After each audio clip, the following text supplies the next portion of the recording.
I wanna be a hero 自分を信じろ誰かのために心をたぎらせろ You know 困難な道を行く俺はヒーローどんな奴が来ても Take over game over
Y'all sit back and watch me speak. About to take over your screen. Talking bulls in 93. Talking mom, I'm on TV. Y'all know all I do is me. All I do is me. Y'all sit back and watch me speak. Y'all sit back and all I know, my money green. About to snap and make a scene. My cup off and make this free. My cup off and make them scream. Go back off for TMZ. Y'all sit back and watch me speak. Y'all sit back and watch me speak. Y'all sit back and watch. Watch me. Watch me. Watch me. Sit back and watch. Sit back. Sit back. Sit back. Sit back. Money long, nothing on credit. I got style, don't catch no feelings. All this bread, ain't got no lettuce. I got style, don't catch no feelings. Watch me. Watch me. Sit back and watch. Sit back and watch. Sit back and watch. If it ain't got style, I ain't with it. I ain't with it. If it ain't got style, I ain't with it. Look. If it ain't got style, I ain't with it. I ain't with it. If it ain't got style, I ain't with it. Look.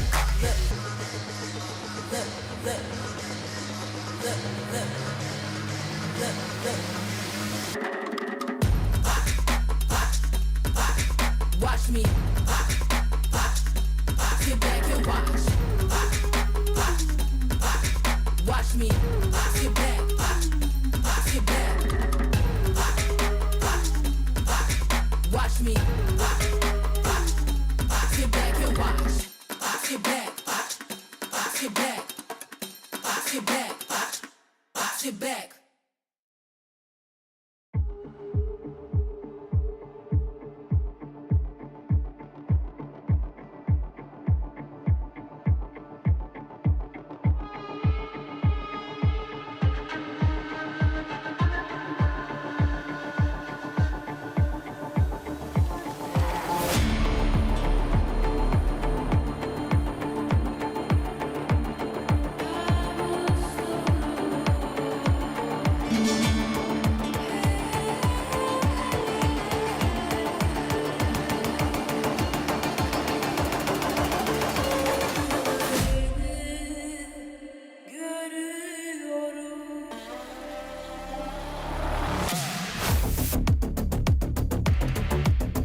you been? Now I'm back, let's bump that. Got a phantom in my hand, I'll clutch that. Get an agent on flank, got a loop back. Shall we simmer on down with a 5-step? Where we been? I don't know, going downtown. Got the city lights singing like a ghost town. Got the butterflies hiding all spooked out. Cause we got radiant night, you better bow down. Now whoa, you from Omega with the oh no. I'm with the alpha and you know, don't make that ticket spike sound. Put that away, you'll hurt yourself. Be an anchor, let it all come your way.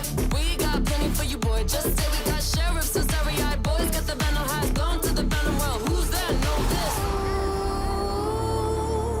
When my back's against the wall, all the mirrors will dissolve. Bring the heat, bring it on. Watch me ignite it.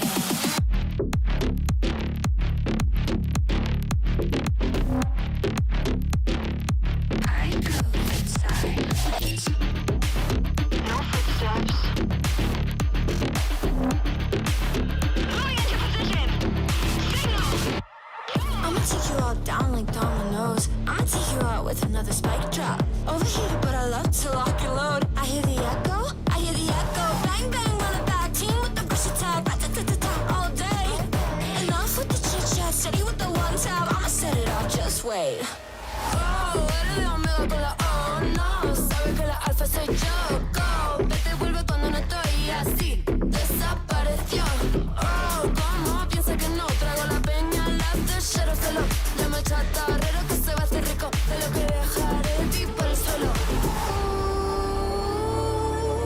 When my back's against the wall, all the mirrors will dissolve.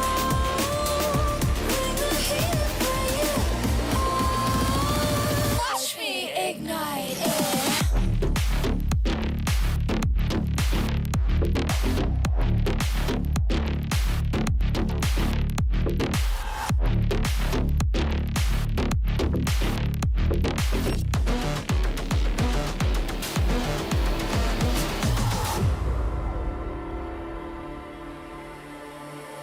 We're from different worlds.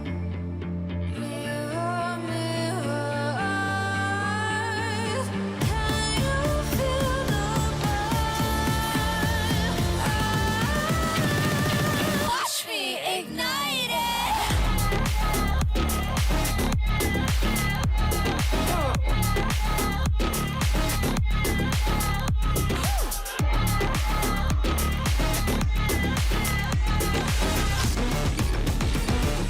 Watch me ignite.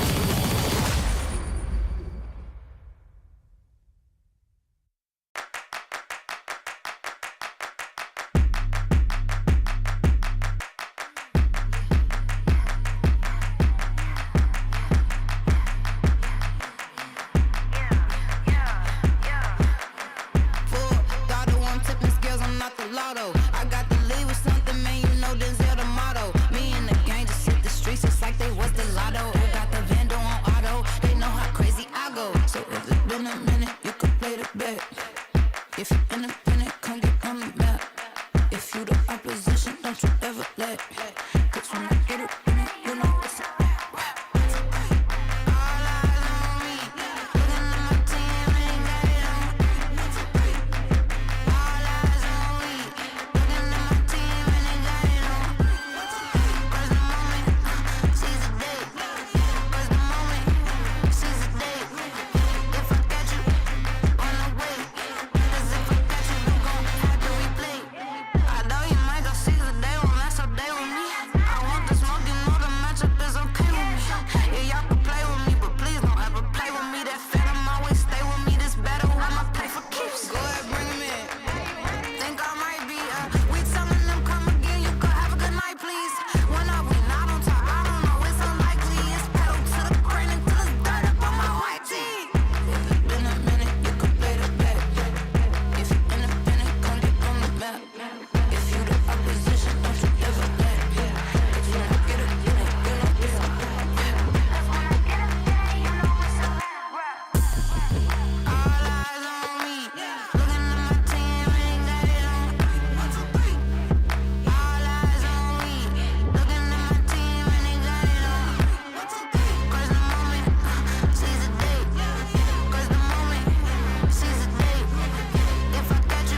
나의 속도가 돈이라면 bands on me 더 세게 괴롭혀봐 나를 rain on me 내 가슴은 bang bang 전부 걸어 게임처럼 너의 고개를 떨굴 때는 dance on it 모두 몸에 걸어 눈이 빛나는 걸로 전부 걸치고 나니 노리는 것들일 거야 발밑에 쫓아와도 너는 절대 못 껴 넘어질 배포도 없는 애들은 no 따라오지 못하는 건 내 알바가 아니지 그래서 the boys not my type 아니 거리동이 틈에 판이 바뀌지 이기는 건 당연하니 cause my type 시시하게 겉으로만 판단하겠지 웃는 얼굴로 써줄게 잘 봐 날 멍청한 애들이 여기 차고 넘치니 바가게 써니 몫에 내 못가 짜증나면 질러 I don't like being cool Ladies night to night girl들만 불러 money on the fool I'm a boss be or shiro 뭐든지 다 내게 cruise 말했잖아 내가 뱉는 대로 내가 다시 look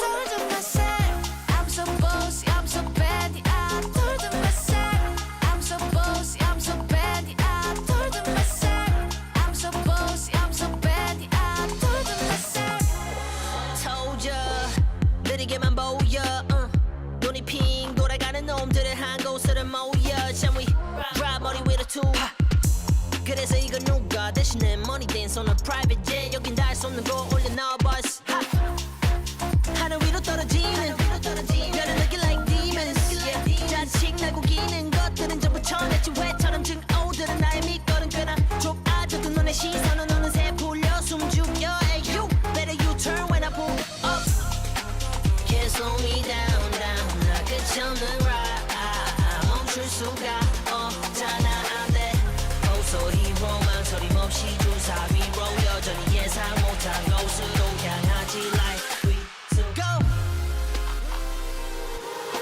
Told them myself I'm so bossy I'm so bad I told them myself I'm so bossy I'm so bad I told them myself I'm so bossy I'm so bad I told them myself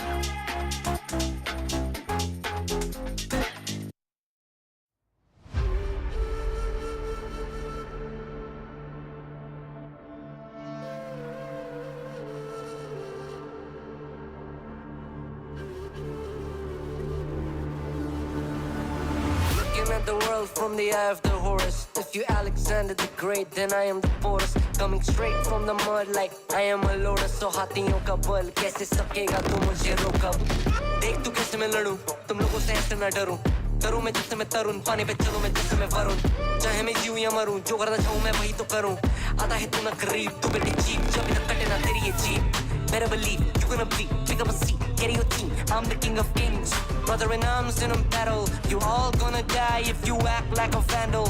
Bring the realms to reality from every angle. This is the public service announcement from Mumbai to the rest of the world. I am a Raja. I am the Raja.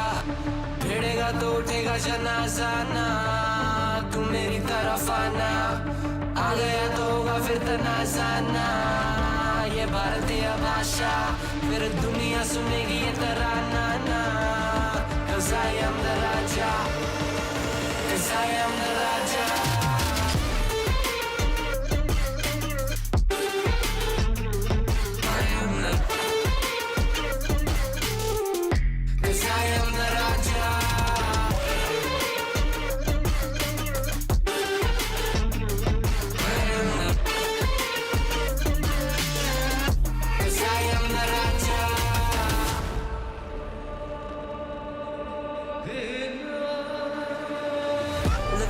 What do you see? I'm more than average man. I'm a maverick. I can grow flowers on a barren land.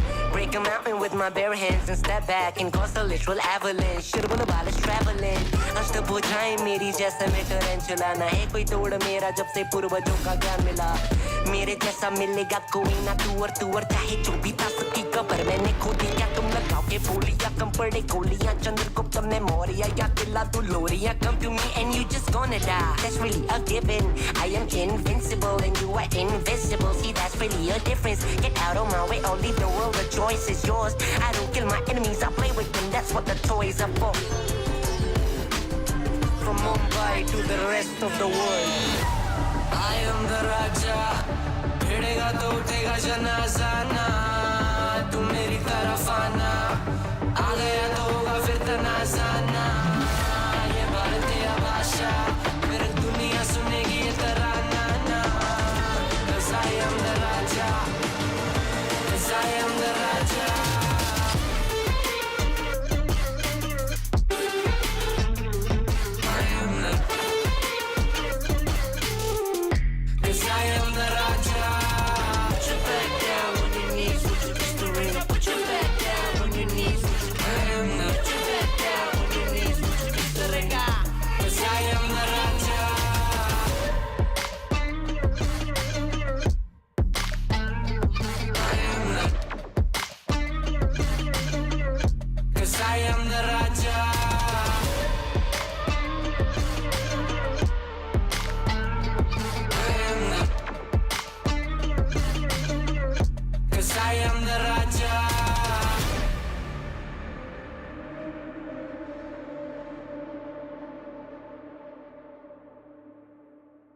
like a butterfly. I flip a switch, keep a secret, let you come inside. When I run the gamut, but I could never plan it. I keep on breathing when I land it. When I run the gamut, but I could never plan it. I keep on breathing when I land it. If you give me a piece of your heart, you keep easy when we are a part of two worlds. It could be nothing, maybe it's something. Keep your eyes on me. Keep your eyes on me. Keep your eyes on me. Me. Keep your eyes on me. Keep your eyes on me. Me. Keep your eyes on me. Keep your eyes on me. Keep your eyes on me. Keep your eyes on me. Anytime you clock a butterfly, you flip a switch, keep a secret, let me come inside. When you run the gamut, but you could never plan it. You keep on breathing when you're in it. If you give me a piece of your heart, you keep easy when we are a part of two worlds. It could be nothing, maybe it's something. Keep your eyes on me.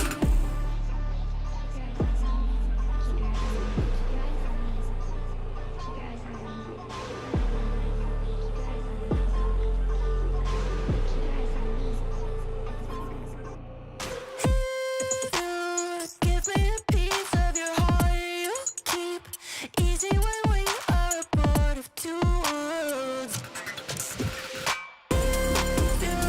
Give me a piece of your heart, you keep easy when we are a part of two worlds. It could be nothing, maybe it's something. Keep your eyes on me. Keep your eyes on me. Keep your eyes on me. Keep your eyes on me. Keep your eyes on me. Keep your eyes on me. Keep your eyes on me. Keep your eyes on me. Keep your eyes on me.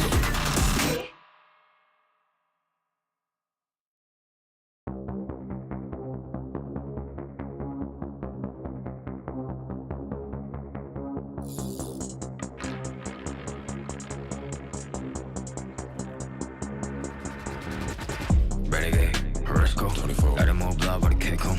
I don't wanna paddle with an old 3 kit room, boom, 400 dash wall. Got to see 100 the MO. Get lifted by the new pick cool. Let's do fly over your head. Body got another on me, oh, double nine. Telephone cut that rain.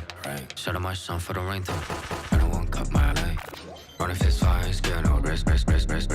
Go pop one ring, go break one bench. I pop missile if I wish I put one pistol on my head. Was popping and popping, love in the morning. Blue come over to come in the morning. Vogue in the flick, poster forming. Confident boy run a halo on me. Jealous in the envy, all fill up in the air. I be hitting minimal when I'm on the air. Yeah, boy so pitiful, wanna be my pet. Oh well, good boy, catch a bone on the stair. Renegade, Horosco, 24. Let them all blah by the kick home. I don't wanna paddle with an old 3 kit room, boom, 400 dash wall. Got to see 100 the MO. Get lifted by the new pick cool. Let's do fly over your head. Body got another on me. Oh, scared of my life. Skittle. Grape hat flavor. Great. Take all the vibe.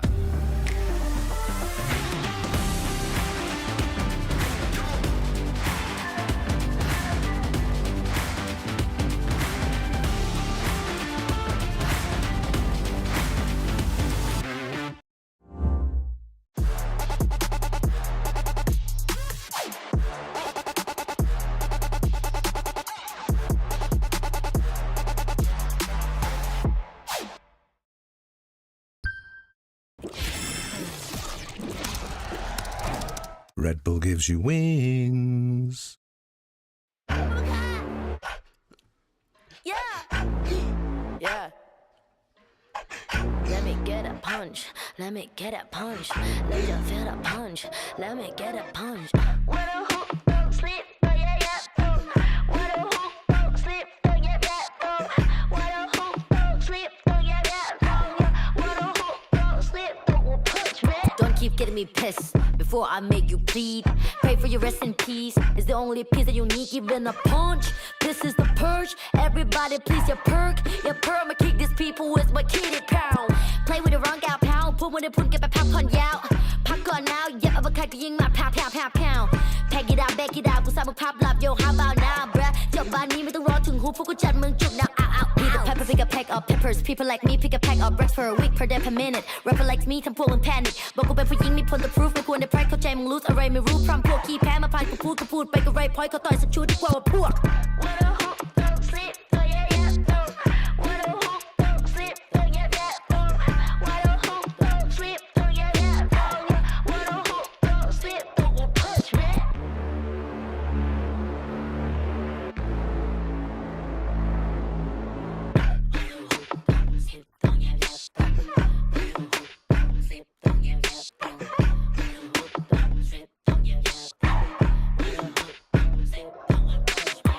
Problems are proved in one punch. All battles are beat in one punch. Put you to sleep with this one punch. ไม่สะเทือนกูสักนิดกูขอสกิล one punch. You wait ที่กูโดนมามากกว่า one punch. วันนั้นที่กูช่วยกูสักคนมา one punch. One day, one life, one dream, one punch. If you have one shot, better have one punch.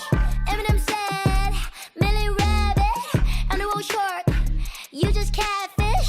Kevin said, พ่อแม่คือความจริง Summer and phone ที่คือ passion ผลลัพธ์คือ I'm the best, bruh.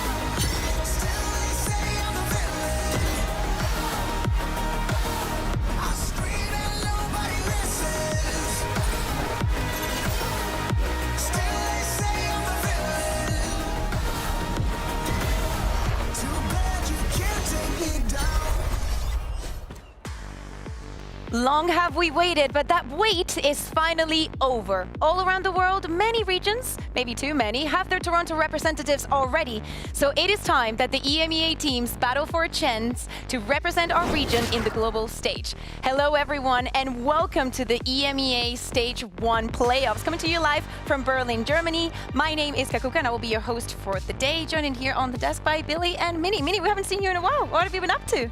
I've been at home chilling. That's watching it? the games. I've been enjoying all the tech pools from home. So you've enjoyed them?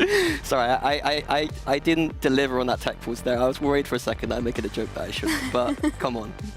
What about you, Billy? You have some news, some exciting ones. I moved to Berlin, officially a Berliner. So yeah, it's been great. I've just been settling in, enjoying the sun. So yeah, I'm happy to be here. Well, it's good to know that we have some changes, some things that stay the same, but obviously it was the end of the regular season and moving on to playoffs. Let's take a look at the standings to remind people of how things ended. Any surprises that you have here? Any highlights for you? I'll start with you, Minnie. I think the elephant in the room here is Vitality. I think that the rest of the bracket looks reasonable, but Vitality coming in at 4th, like the start of the year, we're saying they're a super team coming in. They perform the best at kickoff. And they're 4th. They're in this lower bracket already. And their game that they have to play is against Fnatic or Foot. That's not going to be an easy first game. No, I have to agree. I think I'm excited though for Team Heretics and Team Liquid, of course. They're just one match away from qualifying to Masters Toronto. But I think as well, looking at the teams here, there's a couple of dark horses. BBL are probably the ones that shout out to me. I think that they could go on a good run here. Yeah, BBL for the first time making playoffs. Let's go! I'm so on this train. Yes, but the matches that we're going to have today, as you were seeing at the beginning of that bracket, is going to be BBL going up against Navi, followed by Foot versus Fnatic. Nobody will qualify today, but nobody will go home. So it's good and exciting to start from here. But let's take a look at what we have from the rest of the world, because as I was saying, many regions have already all the teams sorted out for Toronto, and this is where we're looking ahead. Any surprises or any very strong support coming from any of these teams? Minnie, I'll start with you. That needs to be changed into a train. Because there is a train coming right now. It's going fast. That train is fast. The momentum is building, and Paper Rex are qualifying and they're winning Toronto. That's what's going on right there. Okay, I like that. Billy? I mean, an Ascension team making a Masters, we have to be excited about that. Exactly. This is so exciting. I think as well, MIBR, I mean, Aspas always makes the second Masters event of the year, so it's no surprises to see him back there. So yeah, I'm looking forward to it. Yeah, looking forward. Of course, you can see that for VCT EMEA, we have 3 spots to fill, but we'll do that throughout this week and the next one. Things that are also changing, we're going to be playing on a different patch. It's not a big patch, it's not one that changes everything, but Billy, there are some changes that definitely need to be addressed. Yeah, definitely. I know that we've got a brim change, but it's not like super major. It's just that there will be a sound cue now when a molly drops underneath the smoke. But it's actually Yoru and Astra. I'm really upset that they did this to my girl Astra. She didn't need a nerf. She didn't need this, but hey, I mean, go ahead. The Yoru one, I think is interesting. I think that it's probably going to make him more balanced, right? I think that this is kind of a needed change. Like, his ultimate is so strong. You can get so much information from it. So yeah, I think this just balances him out a little bit. I'm not expecting to see that pick rate lowered at all. Okay, Minnie, anything you want to add to Yeah, those I think changes? I agree with Billy in general. I think Yoru is to be played a lot. But I think this almost foreshadows the Teo nerfs a little bit, where Yoru and Teo, that kind of combination might not be as potent. So yeah, okay, so so that ultimate will not be that effective. Anyway, we're in playoffs, and speaking about playing, I love some games. So I'm gonna put you two to the test. It is time to do some all-stars. We've seen some new faces coming into the region, some surprises, but I wanted to get you guys to play a little bit of a game. If you're watching from home or if you're watch partying, please join us. You will need somewhere to write on. You can use your screen, of course, but it is time to create your ideal roster. The rules are very, very simple, okay? I'm going to show you a reel of contenders. There's going to be 20 players coming in the back of you, and I will run the reel a couple of times. The first time, you only have to look at it, and I've given you whiteboards, so if you want, you can take some notes for the possible players that you would like to have on your ideal team. And then we'll play the reel a second time around, and then you will battle. Whoever buzzes first, when you see the player that you want, you will get him for your team. Everybody good? You understand? At home as well? You have your buses ready at home? Okay, so let's bring it up and start with the players. Are there any, before we even see the faces, any players that you would really like to have on your team? Praying that it's there? Fnatic. No, a player. All of Fnatic players. Oh, okay, any. Oh, okay, we have the first one. Okay, so right now, just take a look at them. Levin. I'm going to pretend to write Mr. on some of Fallen, them. yeah. Martine. Crashies. Koala Noob. Meanie Boo. Sivov. Kiko. Sociable. Zeus. Proxic. Kayak. Riens. Suigetsu. Nats. Derke. Angel. Benji Fishy. Yampi. Kicks. Profek. J2J. And that is all the 20. It's definitely going to be testing your memories out. Yeah, okay. My tactic doesn't work. Yeah, I don't think that your tactic was very good. Because I was going to say, I'm going to take a little look. I got one name written. Yeah, that's good. Not a good tactic. Let me take a look. No, I have a tactic, but I can't Oh, reveal my yeah. tactic Okay. just yet. Okay. She I knows, absolutely she love it. No. I think you have something there. Okay, so you guys ready? Yeah. Let's roll it again. Oh my Let's God, wait, roll I'm all the scared. players. Whomever buzzes first will get the I player. felt I got so much power. Okay.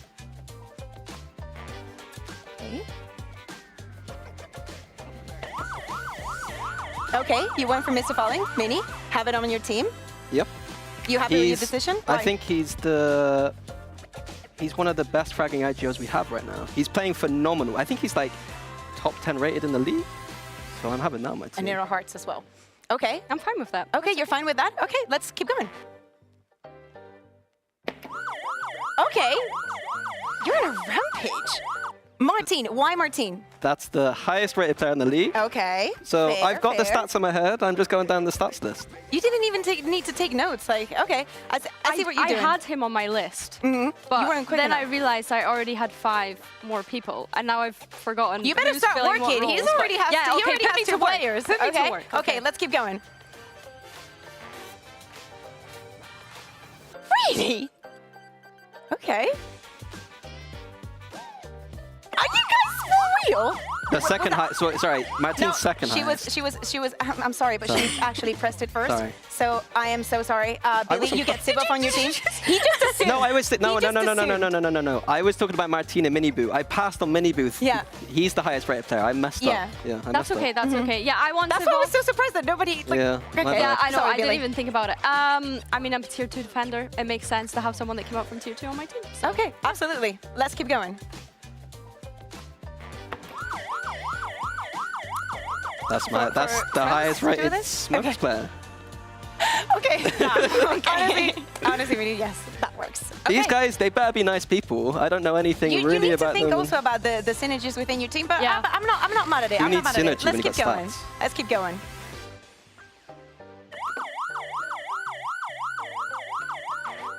It's sociable, Yep, right? sociable. Yep. Yeah, recon player, Are fantastic. you scared that we finish the players then? What do you mean? Okay. No. I'm just he's saying. good. No, He's I good. like it. I like it. He's good. I also like the fact that you have one from each team. Yeah, you're being very quick about Yeah. this. Am I? Okay. Yeah, you really are. I need a Okay. I need a sentinel player. You got Girl, to you need to step deny up. me You a need to sentinel step up. player. Let's keep going.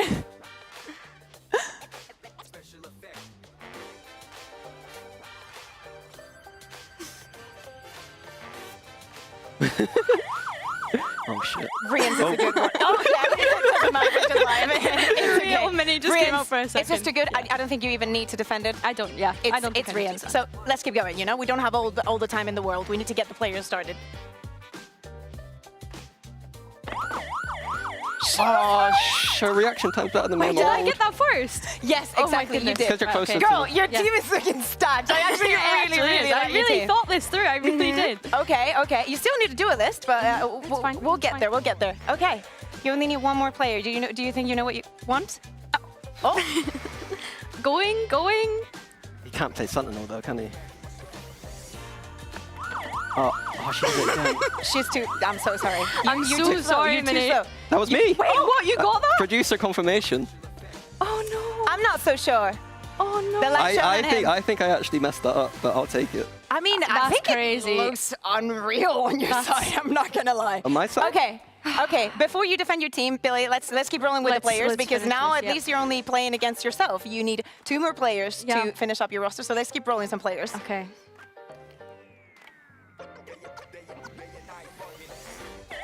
Of course. I'll take Prophet. I see what Yeah. you're doing here. I'll take I see Prophet. what you're doing But here. now I can't remember who's left for me to take the last one.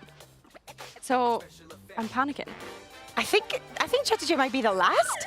I'll have to take you. So you'll have to take him. That's fine. You should have Okay. put someone really like not as good at the the last. Because Yataje's Well, a first good of all, tip. I only gave the names and they shuffled the order. Oh, so okay, I was okay, just making sure that there was a okay. little bit of everything. Okay, so as we walk on by, these are going to be your 2 teams. If you're watching from home, please let us know what team you ended up with and which one do you like from this 2? Which one do you think You will gotta do remember, better? we're Are you also coaching this coaching. team? I don't know what your coaching style is, but I'm happy with this team for my That's coaching crazy. style. He's pulling the coaching cards. Like that's actually crazy. Let's go back. Minnie, do you like your team then? Yeah, it's good. Lots What about of you, highly Billy? rated players. What's your main strat? I think that you have to back yourself, and I think How many- I've gone for players that all have really great vibes as well. I think that they could all get along super well. I think you can also run some double sentinel on your side. Yeah. Actually, yeah. I Very really on like meta, it. yeah. You also have a very versatile team. You can run the double duelist. But today, and speaking about the versatility, it's the day of the Turkish rookies with Levin, Sociable, and Ruxik, all impressing most of us during stage 1. What do you make? Do you have a favorite, Billy? Honestly, it's really hard to say who my favorite is. Maybe Sociable, actually, just because it's crazy that we're even calling him a rookie? Yeah. Yeah, like, and the people that he's played amongst, you know, the likes of Woot, the likes of Yetaje, like, it's crazy that he's found himself in VCT only this year. So yeah, I'm really looking forward to seeing him play, but honestly, like, each of these players have impressed me so far. Yeah, I think for me, Sociable and Ruxik are these players that I had high expectations for this year. Sociable should have been in this league a long time ago. Ages He's ago. only just got here. Very different styles, I think, but both of them are incredible. Yeah, exactly. And Sociable is going up against Ruxic, as you were just mentioning. We have a quote from last week, I believe, saying that he wants to play against him because he's his ex-teammate. He also played against him. So it's very good that we're going to be seeing this head-to-head. But obviously, Ruxic also helped lead Navi to an impressive performance against Vitality to secure that third seed. Minnie, you were mentioning seeing Vitality on fourth is a fourth seed. It comes off as a surprise, but we cannot underestimate, for some reason, all the things that Navi are going to do, and especially Ruxic. Yeah, I mean, Ruxic hasn't had, until recently, I don't think he had a great year. I was hyping him up coming into this year as the rookie. I thought he was going to be top 2 Smokes player in the EMEA. And I think that now he's coming into form as probably Navi's best player. And he's able to take over games versus teams like Vitality. So that's a very good sign for him going into the game today. Yeah, I think Ruxic had a stellar performance against Vitality, especially on that Haven. He was absolutely ridiculous. 9 first kills, 0 first deaths. Of course, you want your smokes to still be up, and he was never giving away that first engagement. So yeah, I think he's been performing so great. He's one of the top 5 performing players of week 5, stats-wise as well, which is just insane to see him kind of come to the light now, as you say, Minnie. My only thing today is that he's going up against someone like Profek, who has also been such a great controller player. Both on your team, actually, from the All-Star. I'm kind of sad that they're not, that the bracket is not flipped, because I would have liked him to go against Team Liquid if they are to win today, to have that Kiko versus Ruxic. I think it would be very interesting to see. But when we take a look at the history also between players, it is something that we cannot forget. We saw Yampi playing for a very long time in Liquid. This year he moves on to the IGL, and today he's going to be going up against Angel. The record is on an 8-2 to Angel, actually, surprisingly. But that is definitely a head-to-head that we have to be excited for. Yeah, I think people just forget that Angel's one of the GOATs in the EMEA. But yeah, Yampi's now got his system. He's got things going. It's looking good for him. Yeah, exactly. Well, let's wait no more. We've waited long enough, so let's welcome our teams to the stage and let's get this playoffs for VCT EMEA Stage 1 started. It doesn't matter what you do in the regular season. You can be first or fourth. What matters is what you do in playoffs, if you get there.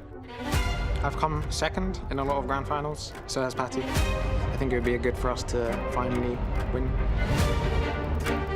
I'm excited to see if we have what it takes to win playoffs. I have a goal to qualify for Toronto, and we're going this way. Every player wants to make it to the international. This stage should be impossible. Hero has his moment. Oh, lovely stuff. Our goal is just get the trophy. You can't underestimate the power of trust and being a team. We have practiced, all of you, and you guys know how good we are.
No more week-to-week encounters. The battle from here on will be fought almost every day. If you want a shot to battle against the best in the world, you have to prove it. And today, BBL and Navi have the perfect opportunity to make that statement. First, let's go into the map, Vito Mini.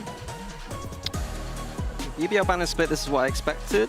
And then Navi leaving Lotus open, which means that BBL get to pick it. I'm looking at that map as, you know, historically Navi not being comfortable on that map at all. Yeah, I think for me, like Na'Vi selecting that Fracture is interesting. I know that Angel had said that, you know, one of the best IGLs on Fracture, but time and time again, that's proved to not be the case, right? This is a map that they've lost the 2 times that they've played it throughout the regular season. So yeah, interesting that they've decided to go there. I think Ascent as a decider is such a great decider. We've seen such an improvement in BBL's performance on that map. You saw that crazy 23-25 versus... We're down for another 48 rounds. Yeah, bring it up. I want to go there again. I'm kind of sad that we do not get to see the Haven pick last minute. Yeah, both teams looking phenomenal at Haven, but I think that Angel's actually better at calling on Ascent than Fracture. I mean, historically, Na'Vi, even though that we've seen them for, I believe, 3 out of the 5 weeks banning that Ascent, it was going to be the 3rd map if we ever got there versus Vitality. So leaving this one as a 3rd, it's not a surprise. I just, you know, wanted the Haven, but I agree with you. Billy, what can we expect now focusing on this first map on Lotus? Lotus for me is interesting. I like that Na'Vi decided to switch up their composition. I know that the first kind of iteration we saw, I wasn't a huge fan, but of course looking at Lotus, we're probably expecting to see them play the same agents. Do you think they go again? Yeah, I think so. Like, even though they lost, what, do you think they'll change I think they've changed composition so many times on Lotus, and it's been red every single. It's been a loss every time that I don't know what to expect from Na'Vi anymore. It's a very foot approach, right? Especially on Lotus, it's like, oh, we try a composition, we're a little bit surprising, and we change it if it doesn't work. Let's take a look at the agent select. And Na'Vi, you were right, are changing things, and it shows sometimes. Okay. Listen, do you know what? At least it's not Angel on the Teho, because when Angel was playing Teho on Lotus, it didn't look totally great. It felt like he was very kind of, you know, not in line with the rest of what his team were trying to do. So I think Xiao, this is nice for me, because we've seen him play the Teho on the Pearl, and it didn't look bad. I like them starting defense here with a double Senti as well. I think Deadlock has value on this map in terms of like a little bit of gimmick value. The net early on to take rubble control is going to be really big for Na'Vi.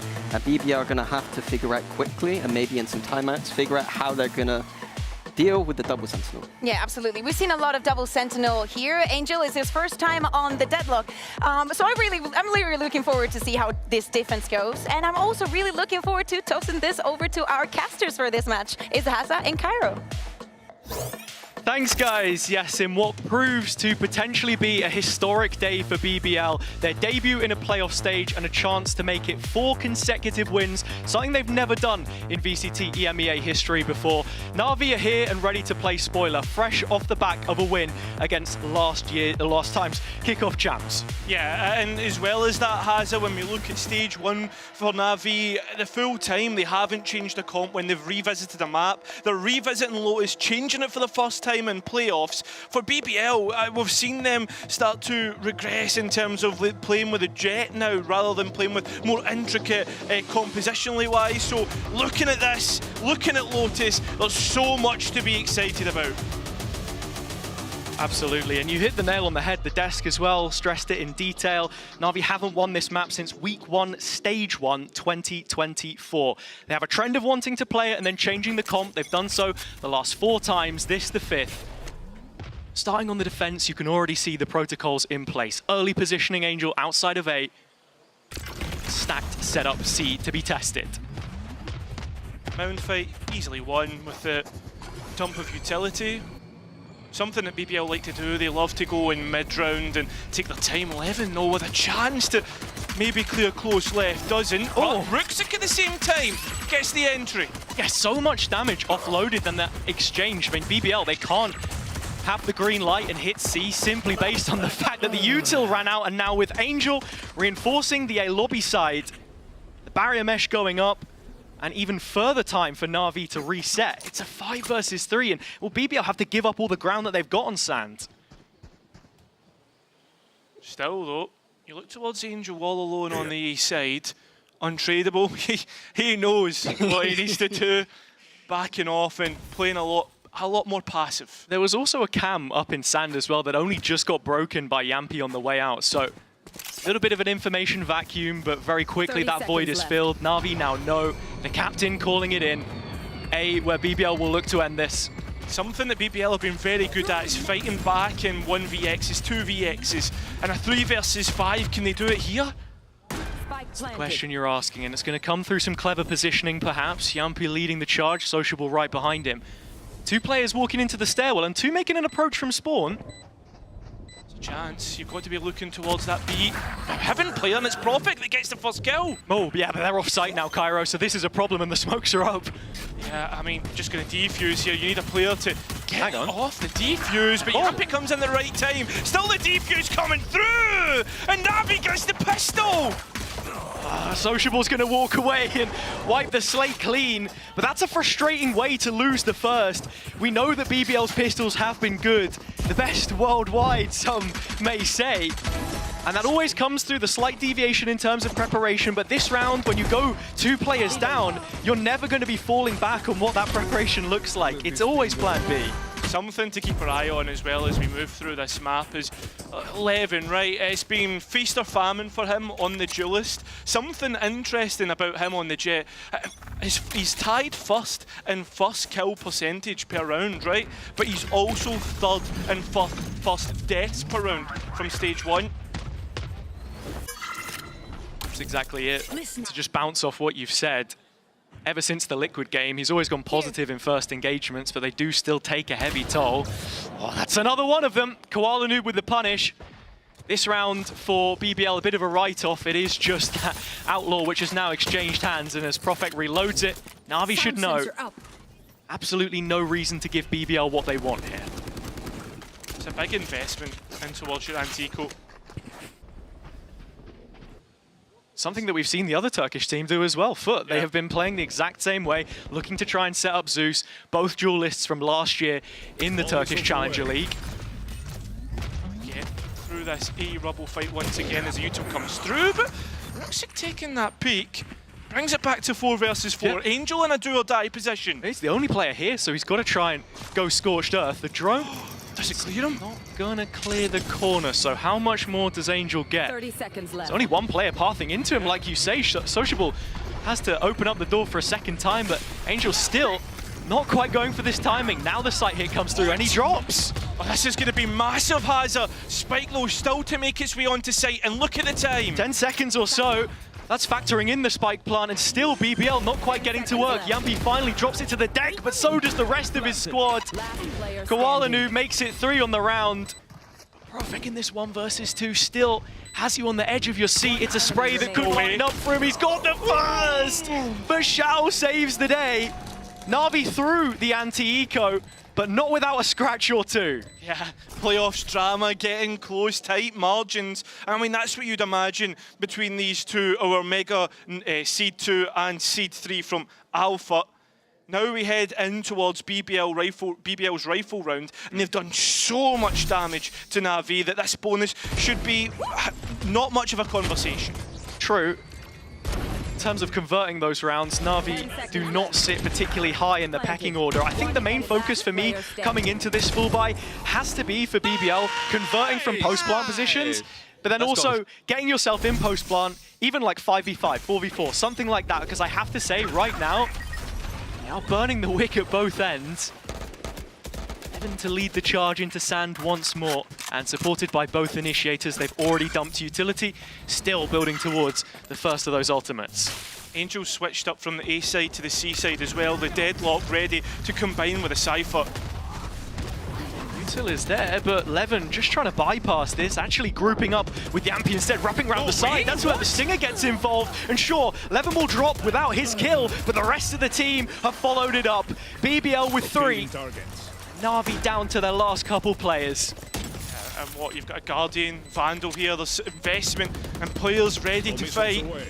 But with that being said, 2 players to the good. BBL should have this done and dusted.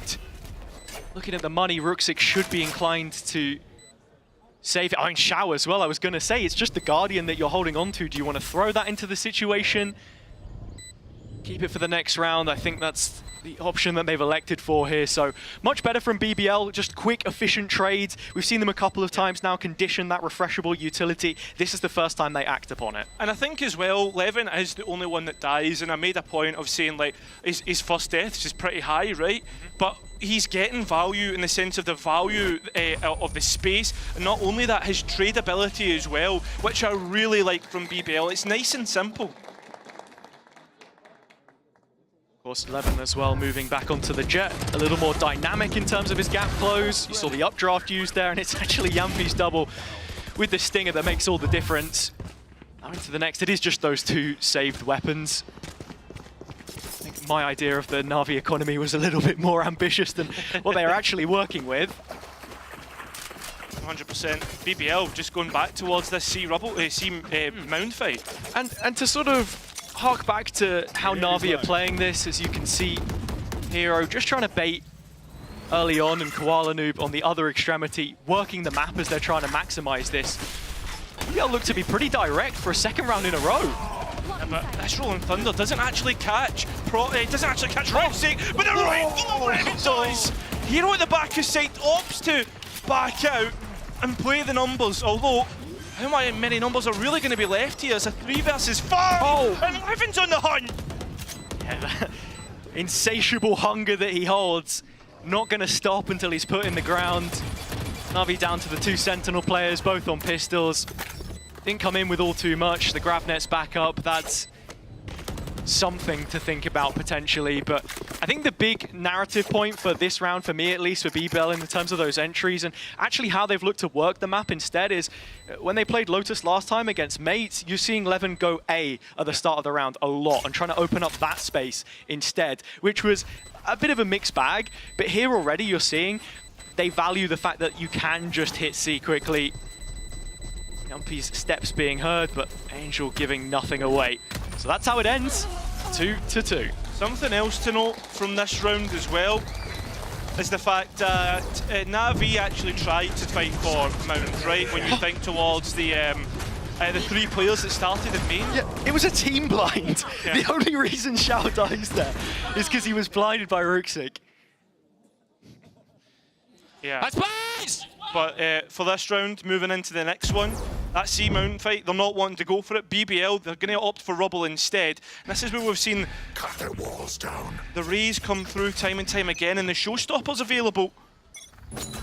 It is Koala Noob back on a roll, which he gave up for Hero previously, but already showing what he can do. Quick double kill. BBL reset, trying to fight back through, and that's where they're going to have to jump on Koala. Xiao still standing out in the open. The only player nearby is Ruxic and Tree. They're given just enough time to disengage. Na'Vi will keep their man advantage. On the other side of the map, though, the Cypher of Hero is going to try and move with the ebb and flow of the map. And he'll have eyes on the attacker spawn. Meanwhile, BBL, try go B. And Xiao has shown his hand, but this positioning main is so strong. Taking the B site now, especially with Hero closing the net, means that BBL are stricken for options, and A looks like the only real outcome. Have to look towards Ruxic, a man who's had an uptick in performance, and well, it's Xiao and Angel are the ones instead to get the kills. Ruxic now to add on top, but it's Yampy. Imagine find himself a little pocket on the side, but Ruxic will get that kill, and Na'Vi get their advantage back. You could see as well, Hero was trying to do a little bit of limit testing on the previous round, and having brought that now into this, they do get the early info. There are rotations there. You're seeing the reaction as well from Xiao to take the B main space, and as soon as that happens, he has a strong position here late, and BBL aren't able to set up that layering, the positioning that allows them to win in post where they have struggled. But another huge round coming up. BBL, a lot more default, looking to explore the map, look for clues. And you have to against this comp at times, and that is where you will find the reward. Sociable knocks down Hero. That's the up on attack in play. And that's a massive gap that you've just opened up, and Na'Vi need to be quick to try and fill it, but instead BBL are the ones that take the space. Exactly. Levin's just going to dive bomb straight in, blades in hand. Takes the elevated positioning. Up in the bird's nest, just waiting for Na'Vi to show us something, because Angel has the ult right now. That Annihilation can come in at a moment's notice. He's simply waiting for the spike to hit the ground before he opts for it. The longer this takes, though, the better Na'Vi are going to be in position. Instead, it's the ultimate used by the Teo. Koala Noob in towards backside, trades it out even. This is all space denial, but Angel still has the ult, now investing it. What? Looking to connect to anything. No, Na'Vi 2 kills back. Advantage suddenly sitting with them. Spike drop towards Bend. Still a bit of time for BBL to make an adjustment, pivot away from this. That looks like exactly what they're going to do. As soon as the support of Sociable arrives, The door is turned, and B is on notice. Evans, Blades, manages to dodge the Sonic Sensor, a tap of the spike for a bait. And with BBL being a player down here, Sociable's just turned this to a full-on lurk. He spots Shao, but he gets Angel instead. That's 2 players for the price of 1, and so back to C11 goes. Time is getting low. This spike plan is massive. It needed to be done, but Kuala is clutch, and he'll win the round for Na'Vi. A massive timing for him. There is just none left for BBL there. Sociable at the very least able to sidestep the salvos and secure that rifle as any kind of remainder into the next. But the op has been repossessed by Koala Noob after it found an acute first pick. Nice use of the ult from both teams to just clear space and make things ugly, as the Seaside can be at the best of times. I felt as if though that the pause from BBL, right, they're trying to bait something out, but... Guys, we are doing super fine. Guys, trust me, we are doing super fine. Right now, seems as if they're still confident in what they're doing, but at the same time, it's not getting the results that they're looking for. Have to be looking at routes here. On an island, but that's how he likes to play. BBL not going to give him the time of day, not allow C to be contacted, and actually Na'Vi just doubled down. Hero here in support. Again, it's that info game that they seem to be winning right now on the defense. I mean, a tap of the cam, you know that no one's going to be in that B main space. It's towards the extremities which we look, and Kuala Noob has his op. The question is, do BBL still want to head into this, or do they expect an overextension from Na'Vi elsewhere? Because being posted outside of C, Magnum would have heard the drone for the reclear. They're going to still head straight into this. Yeah, the op is ready. Seen the barrel, and there goes Sociable. So quick. With that, Na'Vi are so happy to leave that A site. Magnum still committed to this lurk, potential for a B pivot late, but once again it feels like BBL are running out of options. Na'Vi not quite cottoned onto it. Sentinel utility in the choke rather than Hobbit, so free entry to the site as far as they're concerned. But how does this post plant look? They've got to play aggressive again. Heaven, hello, they gets one back in his favour, but Yampi, he's lucky to escape with his life. Spike, though, has been confirmed. 3 players towards the B heaven. BBL are a little isolated in how they're choosing to play this. Prophet space in Hobbit is huge, though, and he will continue to find value with his smoke to support. Oh, free haircut. Yeah, Yampi's lucky, Magnum isn't. That was pure skill. There goes Hero. Na'Vi taking their time, coming back in, waiting for utility to come up, and with that, BBL are in position to win, and they'll convert. Na'Vi throw in the white till.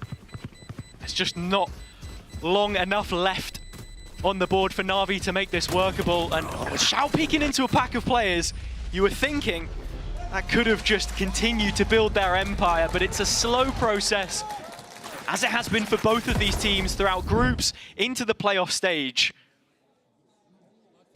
I mean, that's what you'd expect, right? You grow into it. I think as well, when you compare the two teams, BBL tinkering with what agent, what comps, what's working for them. Na'Vi have always stayed with what they're good at, right? The same comps every single time, and then building up the playbook from there.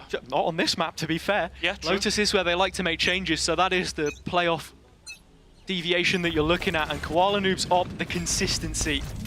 Can he get another? It's Angel, the first in the firing line, and Levin looking on, waiting to try and find the kill. The dash out is exquisite. There is no trade. Koala senses players nearby, and so he continues to walk forward with the pin pulled, still no player found, and Na'Vi are hanging around. BBL aren't though. Look where the spike is, all the way over on the C side. This is a foot race, and it's who can get there first. It seems to be Na'Vi. Yampi knows it's a 1v1, but he's going to back himself. And so Hero goes down, and the C side collapses yet again. The captain to courier the cargo over. As the spike goes down, it's another situation where you feel like Na'Vi are not going to show too much interest in this one.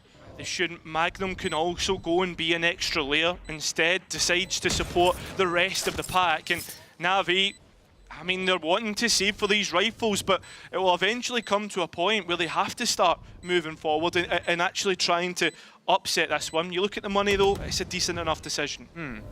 And I think you're also starting to see here as well how Koala Noob's op is factoring into what the macro looks like for Na'Vi.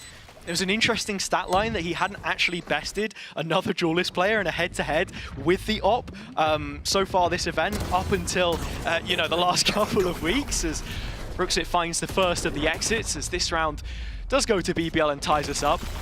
But the point that I'm trying to make here is, you know, Flyer on the desk was saying it the other week, that the way to play against it, and whenever they clashed in challenges in NA, was that you're looking to meet him where he's going to be next, rather than avoiding it. And I think you're starting to see that now with BBL, at least in terms of how they're opening some of these rounds. Interestingly enough here, we will be moving into a timeout, and it's BBL that's called it of the two teams, and they've had 2 successful rounds, so I wonder, does the coaching staff, have they seen something that they can work on, work against? Well, it was BBL on our screens, but it's actually Na'Vi. Well, hey, look, maybe a double timeout? Maybe. Who knows? Not again. But in terms of what Na'Vi will be talking about here, I mean, you won 4 out of the first 6 rounds. Taking a pistol away from BBL, prying one from their hands, a difficult task, as many know, sitting just above 70%. At this stage in the game as well, there are some big ults coming up for both teams. You can see it.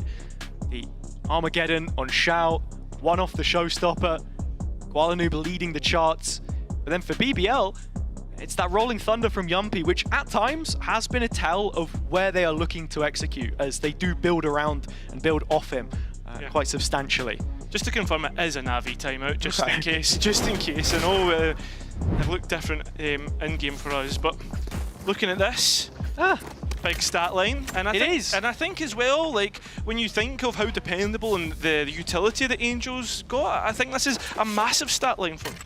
Saving a penny or two from the pocket of Jack Igo. We know he was giving out bundles for every few first deaths given away, and it looks like it would have been one for Hero, but it's Levin that adds to that terrifying tally. Yumpy bouncing back with a couple of his own, and BBL are in the driver's seat on C yet again. But once again, Levin first death straight away traded out, and now BBL move into an advantage, and that what should be post-planned, but Spam is looking pretty good. BBL trying to sway that with their own utility. Spike planted. There's ultimates to come back in here though if Na'Vi want to use them. Absolutely. I mean, Magnum's going to disrespect this smoke solo. Looks like he's just waiting to walk in up close and personal. The Sheriff of Angel. It's the best course of action. He's walked in already and tried to spot out the first head. Angel's got so far ahead of this, but Yumpy keeps half an eye on the situation, knowing that in that head-to-head he's so often lost. This one isn't going to go away from him. Na'Vi's still running it into the site, but this feels like a formality. Magnum running it down, still time playing against them. And there you have it. BBL trading down their advantages perfectly. They now lead on Lotus. I love how the BBL fans, you know, they had one chance to see their team go and play, and they've come in the droves to support here. You can hear them in the background, giving it advantage that BBL can now work with as they move through this attack. Rolling Thunder, perhaps not the Armageddon, the Annihilation to come. It is the Armageddon. Sorry, apologies. All good. It's just we get Deadlock there here, Annihilation. I mean, like synonyms of one another. Yeah. But that's what the timeout would have been all about. Na'Vi knowing that there are ult rounds to build from here. The strat book yet to be shown. This new change on Lotus, it's Koala right up the guts of B. Nothing given from that. Yumpy again with another big kill. 11 won't lose this time.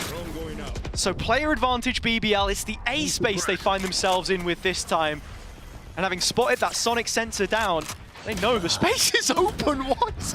That's crazy from Rooksit. He's aggressive every single time. Rolling Thunder used to stall out the retake, but it's only one player caught, and it's found! Yumpy can't quite get the transfer of the crosshair. At the same time though, look at the post plan. Both players out a tree. Has to drop back because they knew the ult was coming in. Oh, and they go, still though, Na'Vi, they've stalled out Profik, onto the spike they go. Profik needs to win that first duel, but can't quite do it. And Xiao with 3 on the round. Massive, but Na'Vi equal out the score. It's a really strong position. to be in now for Na'Vi. They chose to start on the defense. You have to remember they are playing double Sentinel. The expectation is that they lead this half, especially with the way that they started it. Just getting back on track as things stand, but BBL still have a lot to throw at them. Talking of Ruxic, I mean, this guy was lights out against Vitality. Felt like whoever was on the Omen, him or Koala, was the one causing issues. Nice this is just something that BBL have to be aware of to punish him as much as possible. 100%. BBL, they'll reset, go back towards looking around the map, 3 towards the A side, and still priority put on the extremities rather on B. You've been getting huge value out of being proactive on B as well. Xiao, soon to be caught. It's actually Angel that drops. I'm not sure what the plan was there, but Na'Vi had 2 players peeking. Info back to BBL, and with the spike headed towards A, this is where they will aim to finish what would be their 6th round. Na'Vi trying to be proactive here. Angel's got a great call on the round. The thing for me though, is this is a must-win for Na'Vi when you look at the money. Waiting to peek back out the smoke. The Paranoia prepared. It catches onto a couple players. Ruxic! That's huge utility usage. The rest of Na'Vi profit from it. But still, health pool is low. Sociable's picked up a Phantom. That's the first player. The healthy one dropped. Ruxic is gone, and there's only one more standing in his way. Sociable shifts from the door, and Hero just re-clears. 30 seconds left. But the spike is his. And with 6 bullets, and the Hobbit door broken by those salvos at the start of the round means that the dominoes have fallen in the direction that sets him up. Thing is though, you look towards the Cypher utility still up. You can tap that cam to see towards Waterfall. You know a player isn't towards main. 10 seconds left. Hero has information to work with planted. here.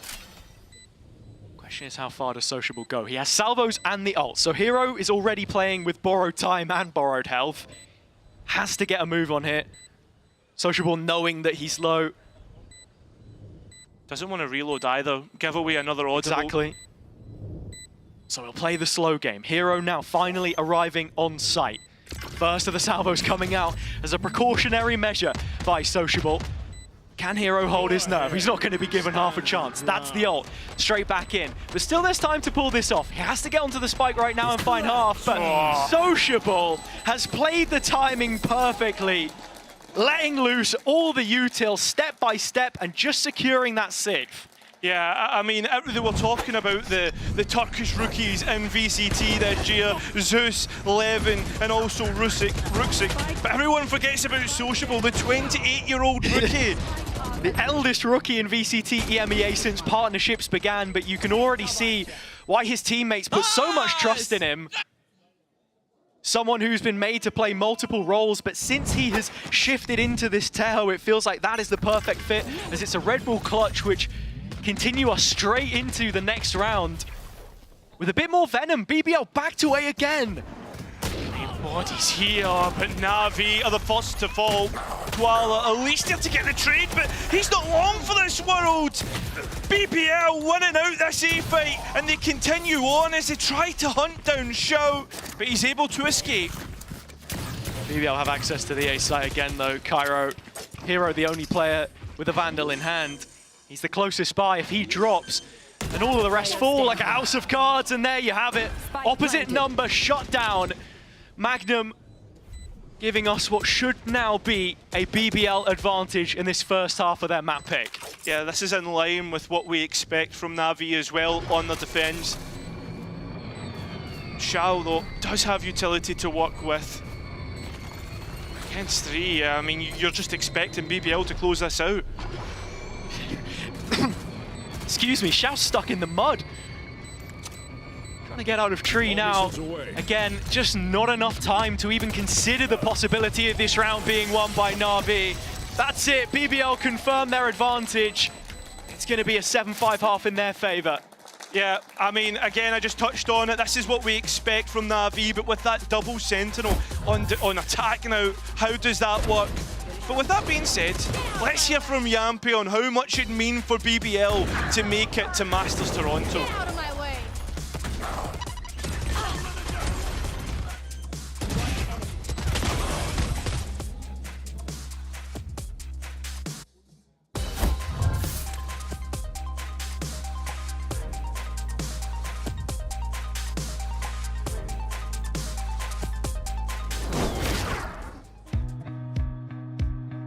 think for playoffs, our mentality is pretty straightforward. We want to qualify to Toronto.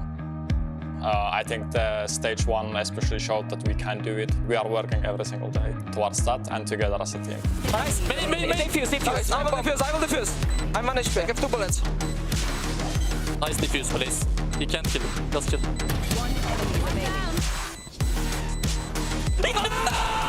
I think if we qualify to Toronto, for me personally, it's another statement that I can be a tier 1 player. I was very, very close going back to tier 2 this year, and making Toronto is kind of mark that I can be a tier 1 player, and for the team, it would be an unbelievable experience.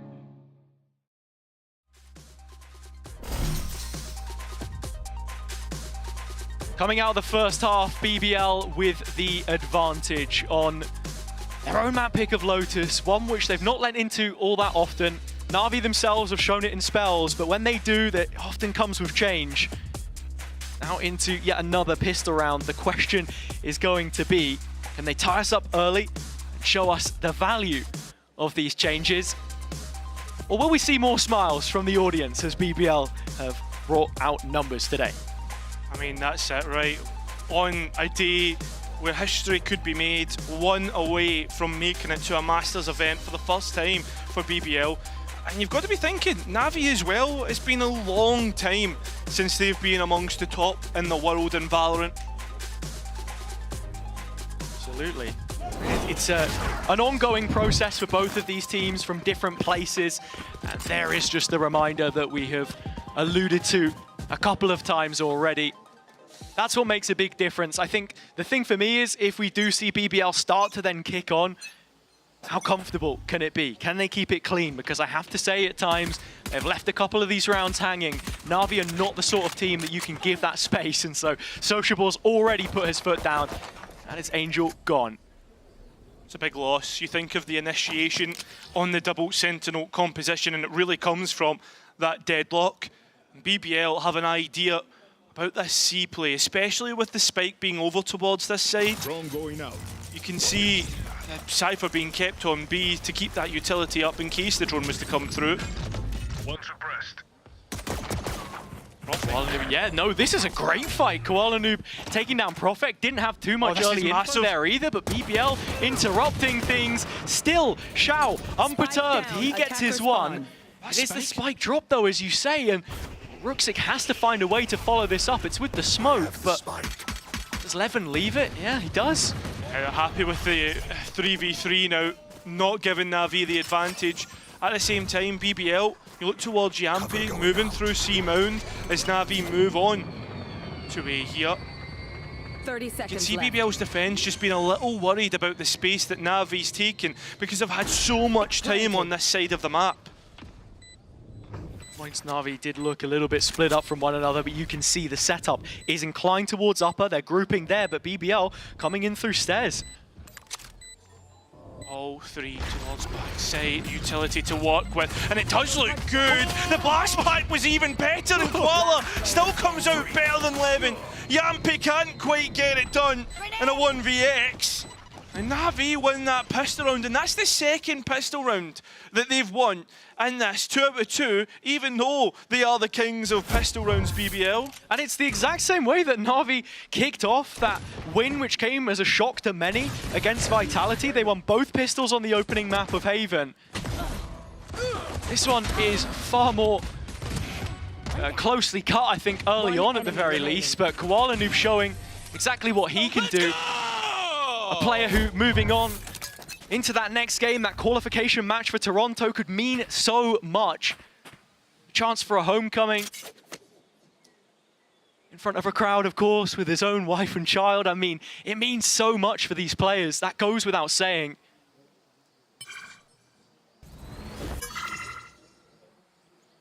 BBL trying to create a trap play towards the A side. It seems like Na'Vi are ready to fall for it as they move in. They're moving towards this side of the map. Levin was the only one left towards C. BBL have stacked bodies up here, but it is just Levin's upgraded pistol that they have. That's on C. How good can these classics be? utility. I mean, Yampy and Sociable have full belts, but they're walking right under their noses, and Sociable found the Classic's working, and that's one of the rifles that Na'Vi had. Still not bad though. I mean, yeah, you've got an upgrade, and actually this panic play into B sends them straight to 11. This could be massive for BBL. Instead, Yampy deals with players that were left towards the A side. Angel only on a pistol, and Ruxic with that Vandal. There's nothing that can really rescue. In fact, sorry, there's one towards Mound. Timing. Door opens up. No way. Magnum's going to peek out and Ruxic's going to find it. Still Levin to come into the fray, and well, that rifle that BBL had is gone. It still looks towards Na'Vi, although the Sheriffs might be able to kill. Instead, it's Levin's rifle that he got. And we go all even once again. Anti-eco denied. Such a big round win for BBL. Just as I said, you want to see Na'Vi keep this clean, build off the back of the double pistol round wins that they found. They got to settle for 6 here. And look, BBL as a team, we know that they're super dangerous in these positions. They have the 3rd best eco round win percentage in the league so far. But then when you look at Na'Vi, they're 3rd from bottom when it comes to that statistic. I like this from BBL as well. On their next purchase, getting that outlaw in. I mean, they've even got a hero rifle from Hero, and it's gone straight like that. That cape is stripped right from his bag. Levin, wow, it's just something out of top drawer from Levin. His time is on rails. 3 quick kills. There wasn't all too much behind this from Na'Vi, but it's the context in which it's just stripped away as Sociable sent them up to a 9th. Every time, I don't know what it is, Levin just has these pop-off rounds. You name a match and you can think of one, right? That whether it's the Blades, whether it's the Vandal. And the fans are loving that.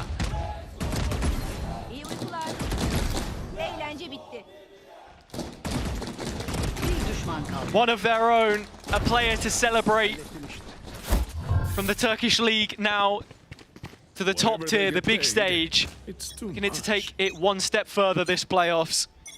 For every round that he's had where he's gone down early and maybe been traded or even worse, not had impact, you get a couple like this from time to time where Levin is just tying them all up together. Nobody can get past him. Cracks the whip, the op has 2. It's a 2-player advantage which Na'Vi will leave unanswered. I mean, Na'Vi still sitting B main, but you've still got that Cypher trap that will notify anybody trying to break through. Angel tries to come through the door. Sociable wins that 1v1. When it comes to gunfights, it's all BBL at the minute. Levin still just looking over from upper. The bulk of BBL's retake is coming in from the A side. But already you can see Yampy as the sole custodian of the C site. Just trying to backstop this. Help can't arrive soon enough. It is all on him. Koala's first up. And we've seen it giving away his positions though. Blast pack out, Koala wins that. C site is now open. And that's the duel which Na'Vi desperately needed. Shao just fluffing his lines a little bit on the plant, but it allows the showstopper to come back through. Damage, no kill. Prophet lives on 3. BBL have as many players, but the first of them falls. Finally kicked over the threshold, Shao finding 1, but he needs all the rest.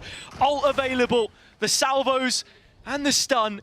But in this committed corner, it's so much you ask of him. He's already got the first, but Magnum flying across the screen with the shorty sends them up to 10. Double digits within touching distance. They're really making Navi's economy look dreadful. Levin, once he's moved on to this defense, his first kill percentage, absolutely insane. His team's setting him up perfectly. It's this fight back, and this is what always worries me about BBL. A little bit of sloppiness once they're in front. He does the perfect jiggle pick without doing it.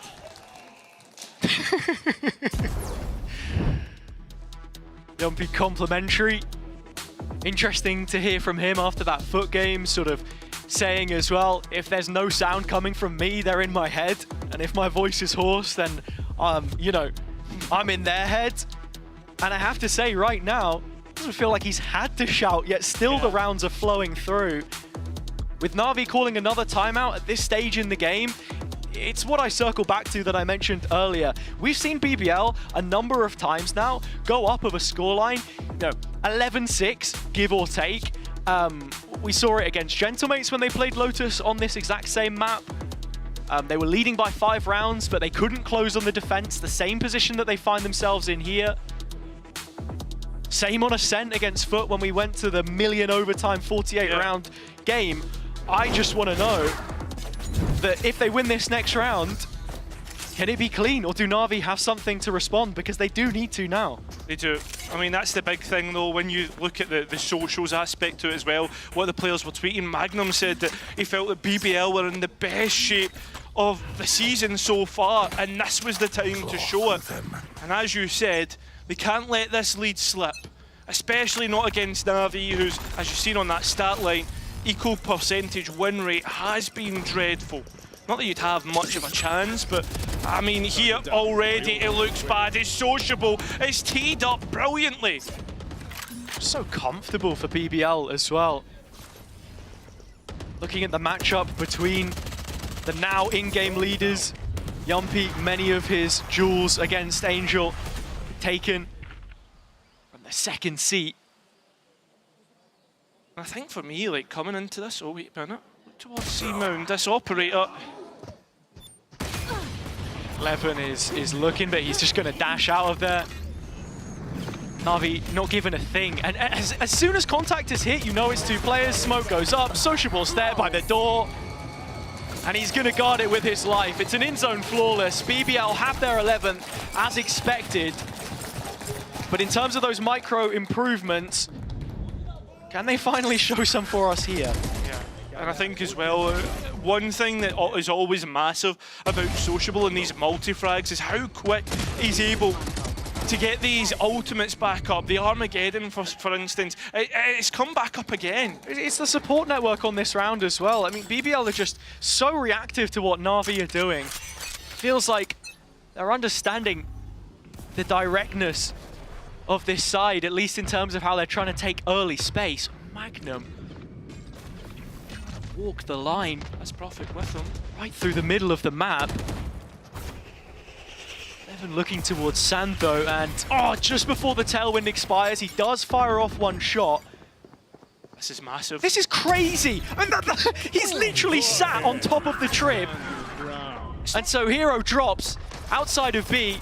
Levin not given the C space to hold on to yet, but he's going to go straight back in. I mean, the Nuno theft has lit everyone up, but Levin's just sending it in, and the timing's insane! I didn't mean it literally, but the shorty's out, and he very nearly found himself a second, converging from both ends. Prophet and Magnum doing their best. BBL still in a strong position, but backing on up. It ain't bulletproof. Prophet dropping, and now a 2-on-2. Koala Noob trying to move it forwards, but it's Shao instead that'll send the needle in Na'Vi's favor. That's number 7, and that's warning signs for BBL. I felt a little bit rushed and a little bit egocentric as well when you see the players like taking the drills that they did on the retake, not necessarily the B main plate, but it has to be said, Na'Vi responded very well in the mid-round to get on towards C. The ultimate usage good. Just need to be a little bit more aware of the timings that BBL are trying to take. All missiles away. A lot of these rounds from Na'Vi being so stop-start as well. You can tell the reason why they want to get investigative. Hero so often a strong suit of how they play these rounds, really valuable lurks. Ever since his rookie year on Fnatic, been so good at doing it. I think right now we're seeing how Na'Vi need to play this, right? Slow, scaling up, they can't flash and be as explosive as BBL. This is looking very clearly like a B split, and straight away Na'Vi go in. Tension is shown. Angel does have the ult to drop back on, and look, when they get into post, it can be scary. You have so much safety net here, and with Koala Noob already finding the first, Yumpy going down, that's a lot of your retake util gone. Magnum someone found his timing, and the sonic sensor did go off. Oh, and well, it looks like Na'Vi are going to have a well clear advantage here as the annihilation goes off. BBL, they've left Sociable to try and get something, but Levin, he wants to keep this up in pocket. It was a quick 2-for-1 because as soon as that first player goes down, the second reeled in for free. No one to untether them, as Angel has a vice grip on this round, as do Na'Vi, and it's the same kind of stuff that I was talking about earlier. BBL get to an 11-6 scoreline, that gap of 5. They are right on the 11th round, right on the brink of greatness. As this team as a whole is, as their story has been this year, ushering in a new era. After 4 years as an organization, finally given something to shout about, the chance to potentially be the ones that represent Turkey on the international stage, no longer in the shadow of their now beaten Derby opponents. We see the timeout come through. The question is, what do you say to fix this? Yeah, I think that's the big thing after the past couple of rounds and how solo and individual some of these rounds have been. You can totally understand why BBL have called a pause to this, just to talk about things and settle the nerves of the team, right? Because when you're in this position, your own map pick, so close to finishing it out, and you'd already spoken about it before, how much BBL give up their leads when they're in front. And from the Na'Vi perspective, something so important for them is simply stability. We'd seen those first few series have to be extended to a deciding map for them to have a chance at winning it out. But it's what the players were talking about. Okay, we can 13-0 GX on a map, but then we lose 2-0 against Heretics the next. Then you follow that up with this huge Vitality win. But then if you drop to BBL in that opening round and you have to face KC in lowers, then you lose the advantage. All these mental margins that they've been stressing with the performance coach Zuza coming in and bringing a lot of value to that team environment. Yeah, and I think as well when we look at the Heretics game, Na'Vi cited that as a chance to learn, and they have learned massively. You saw that in the Vitality game. Again, another slow round, as we expect Na'Vi to, using that drone to gain the information and create a big question mark towards A, but BBL fill that C space. Over there. Levin sticking to his guns, or Op in this sense. Just signposting BBL authority on C. There are loads of players towards the other side. Spits into Magnum they go. Quick double, and that defensive line drops back. The perimeter placed. Prophet runs out of bullets, but it's a 4v2 when the dust settles, and a chance for the defense to reset. Lucky boy that Sociable has his utility up, and now the rest of BBL look towards A, but there is a slight gap, and that's towards Stairs. Hero wants to be the thorn in their side, but Levin already has this covered. BBL have moved over. If the long rotation comes in towards C, then it's not a problem. They're set up for that retake. On towards the spike. Hero can't really protect Koala from this position. It's left all up to the Rays to get this spike down, and BBL play patient. Would rather play with the numbers, and Levin up against Hero. It goes BBL's way, and they'll find 12. For what feels like the first time, when BBL get in that position, they lose a couple rounds, timeout comes in, and it's a full reset. In terms of how they approach the round, you've got Levin really pushing the envelope on Sand, getting that Op into a dangerous position. Magnum takes a bit of damage through the tree, but matters not. He gets his double. One more here from Prophet. I'm not too sure what Ruxic was planning there with the jump peak wide. Maybe just for the trade, but even then, Prophet with barely a bullet to his name gets out. So it all comes down to this. Finally, we see the op duel on both sides. Koala bringing it to the attack. Sand is where it goes down. Can the Canadian come out on top? Yes, he can. Brilliant entry, and he's away so quick on the operator. Look at the players playing within the smoke, looking to destroy the drone and play it in front. A little bit aggressive, BBL. Still a trap up here for Magnum, but he's playing to the side of it. When this cage goes in, I don't know they expect this position at all. Oh, Magnum could be in for huge value, and he is. Diamond Hands holds on for a little longer. Finally put down into the mud and the mesh where it lands. They'll be hitting a stun. He can't quite capitalize on it though. Hero stepping to salvos. But stepping out of dodge with an extra kill to his name. And that's the round for Na'Vi. Still close between these two. A lot of unlucky timings, and I think as well Qualinoob with this operator on the attack. He was saying in the Na'Vi post-split one regular season roundup that he wanted to do everything that he was doing on M80, right? Talking about how he was up and talking about how he played, that comfortability, and he said he really found that in the last game. As for this map, I've not really seen it as much, but that last round shows me that it can come here and there. Brooksig burning half of his utility belt in that opening exchange. Only a little ground garnered. Evan. The cam's there for contact as well. There is an op on this line. Slowly creeping up. Koala, that first shot reveals it all. But still the spike is outside of C. Posturing towards sand. Evan waiting for this one player to walk in. It's the lurk of Hero. And when he falls, Na'Vi have struggled to maintain that map pressure. BBL could have them exactly where they need him. He takes this too early. Spike's heading towards A. This could be the wrong decision for Na'Vi. Walk straight into it. There's a trap up there as well. Magnum has been good for more than the sum of his parts so far. When Levin pulls the trigger. Na'Vi not yet given the shakedown. It's 4 players in lobby now that Levin faces up against, and Angel wins it this time, but Magnum finds his and drops back 30 seconds now. And they're doubling back. Yeah, they are doubling back, and with that though, you've got Rooksik to be the canary in the coal mines. He's towards C. He was. All it was is just a clear close. They're going in now with, what, 15 seconds or so once you hit the neck of the site. Prophet dealing further damage. Forced to give it up for the retake. BBL have tools, but as this round has dragged on, look what Na'Vi have used up. Yeah, this is going to get far too He's denied close, the bomb. And it's going to be a win. There's nobody else to fill it in. It's BBL to win, map number 1. All of that from an aftershock. Yumpy saving onto key utility.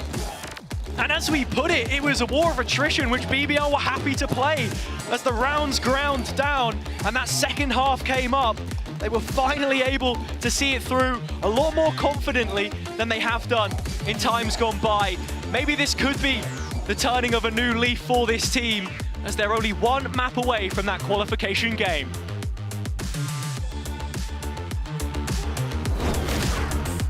Would you love a mastermind? Would you understand beauty of the beast? Any other Finnish songs you guys would like me to sing? No, I want from you silent song. Silent song. Silence. Sound of silence.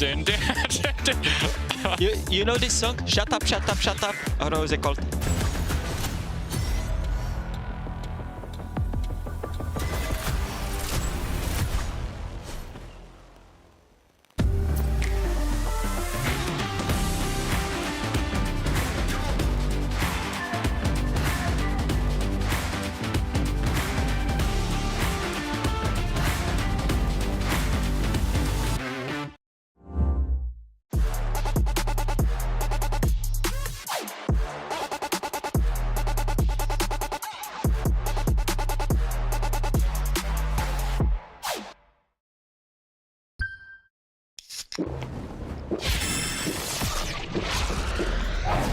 Red Bull gives you wings.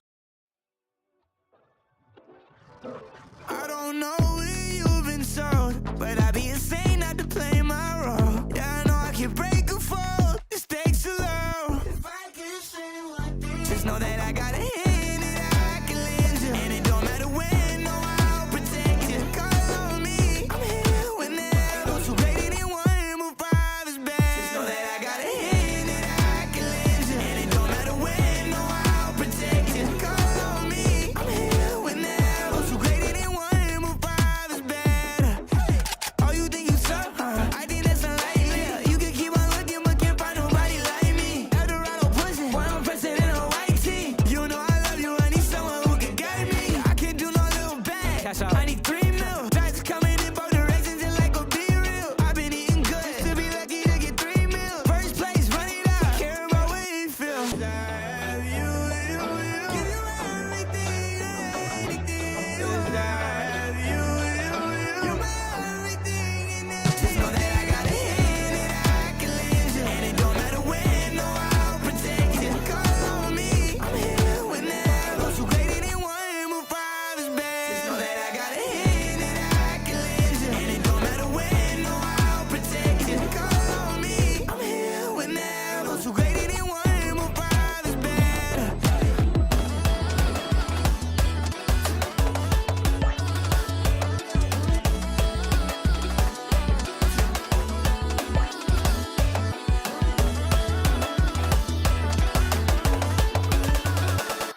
Y'all sit back and watch me speak. About to take over your screen. Talking Bulls in 93. Talking mom, I'm on TV. Y'all know all I do is me. All I do is me. Y'all sit back and watch me speak. Y'all sit back and all I know, my money green. About to snap and make a scene. My cup off and make us free. My cup off and make them scream. Go back off for TMZ. Y'all sit back and watch me speak. Y'all sit back and watch me speak. Y'all sit back and watch.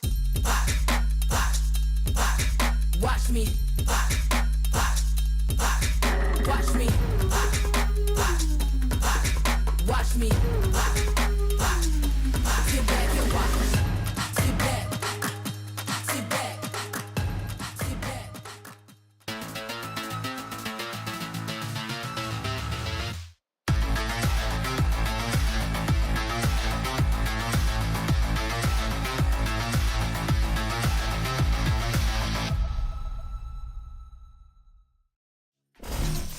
Like I said, you should never need any extra motivation to get up for these games. We're now going to have a huge number of rounds, number of maps in a very short space of time. Okay, this is where you start bringing it. This is where you bring the energy. Okay, this is where things are going to get really, really messy. It's not going to be perfect Valorant. We're not going to play a perfect map anytime between now and the end of the weekend, or any time between now and the time we arrive in Toronto. Okay, accept that, remember that, and get the job done. And they surely did get the job done. BBL manages to close their map pick against Na'Vi. And I would say, Minnie, were you big on motivational speeches before going into maps? What do you think? No. No, my job was to help Oster when we needed one. And then I'd just watch him do it, you know what I mean? No, I think that like I would be fairly... I would never use the phrase, we don't expect perfect Valorant here, because I think I'm the That opposite. goes very against my philosophy. Yeah. No. I love that Masters Toronto has been mentioned in the warm-up. Like, it was like before we get to Masters Toronto being like, we already have our tickets, everybody got their visas, everything's approved. Respect to that, and I've definitely heard Pal have that kind of warm-up chat with me before a ranked game. So yeah, no surprises there to hear that, but yeah. Yeah, we're seeing here some of the results at the bottom of the screen. One of the topics that we were highlighting throughout the match with a small toasty with a small sign there is about BBL and their win percentage on those pistol rounds. This is the first time in the entire split that they do not win at least one of those pistols. Still, maybe they managed to close out the map. Yeah, I think you got to kind of turn this on Na'Vi a little bit and say, when you win 2 pistols in a map, it's a little bit embarrassing when you don't make the map look even competitive on some level. Like, I think it was a fairly one-sided affair, this one.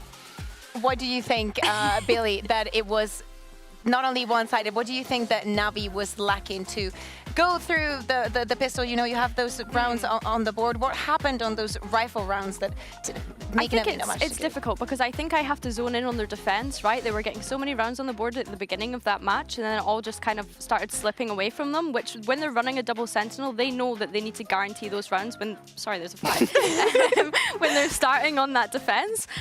So yeah, it just kind of started to slip away from them. You see them take those timeouts as well and not really being able to do anything off of the back of them. BBL were kind of aware of what Na'Vi were trying to achieve off the back of those timeouts. So yeah, I mean, all in all, just really great prep from BBL. Yeah, and when we looked at that graphic that showed the plants, Na'Vi managed to plant on almost all of the rounds. It was actually the retakes, sorry, the other way around. BBL were managing to get the spike down and work very well to prevent Na'Vi from working on those retakes. One of the people that was definitely a highlight for the side of BBL is Sociable. The 29-year-old rookie, Billy, he was brilliant this match. I actually had to text Cairo during that map because he said 28. I was like, Cairo, he's 29, he's not 28. But yeah, I mean, Sociable was an absolute delight to watch during this. I think that he always is. And it's this round in particular, it was round 11, I believe. The 4K, the clutch, I mean, it was just so nice to see him kind of perform under pressure, which, like, when you're a Tejo, it's fine because he has that regenerative utility as well. So he can just play off the back of the salvo, play off the back of that ultimate as well, which he was getting that ultimate up time and time again. It was very clearly a sort of win condition for BBL in these post-plant rounds. So yeah, I think that he's just done so well. Yeah, 20 and 12, not bad. Yeah, and I think he's very different to when we see Turkish players coming in. We always expect, you know, that firepower and aim, which he has, but he also has you know, a kind of mature, calm presence, which might be to do with his age a little bit. I hate the fact that we got to kind of tie it to his age. Let's cut that storyline. Let's Yeah. just cut it. He is 19 from now on. He's 19, yeah. Yes. But he plays like he has that experience, if that makes sense. Yeah.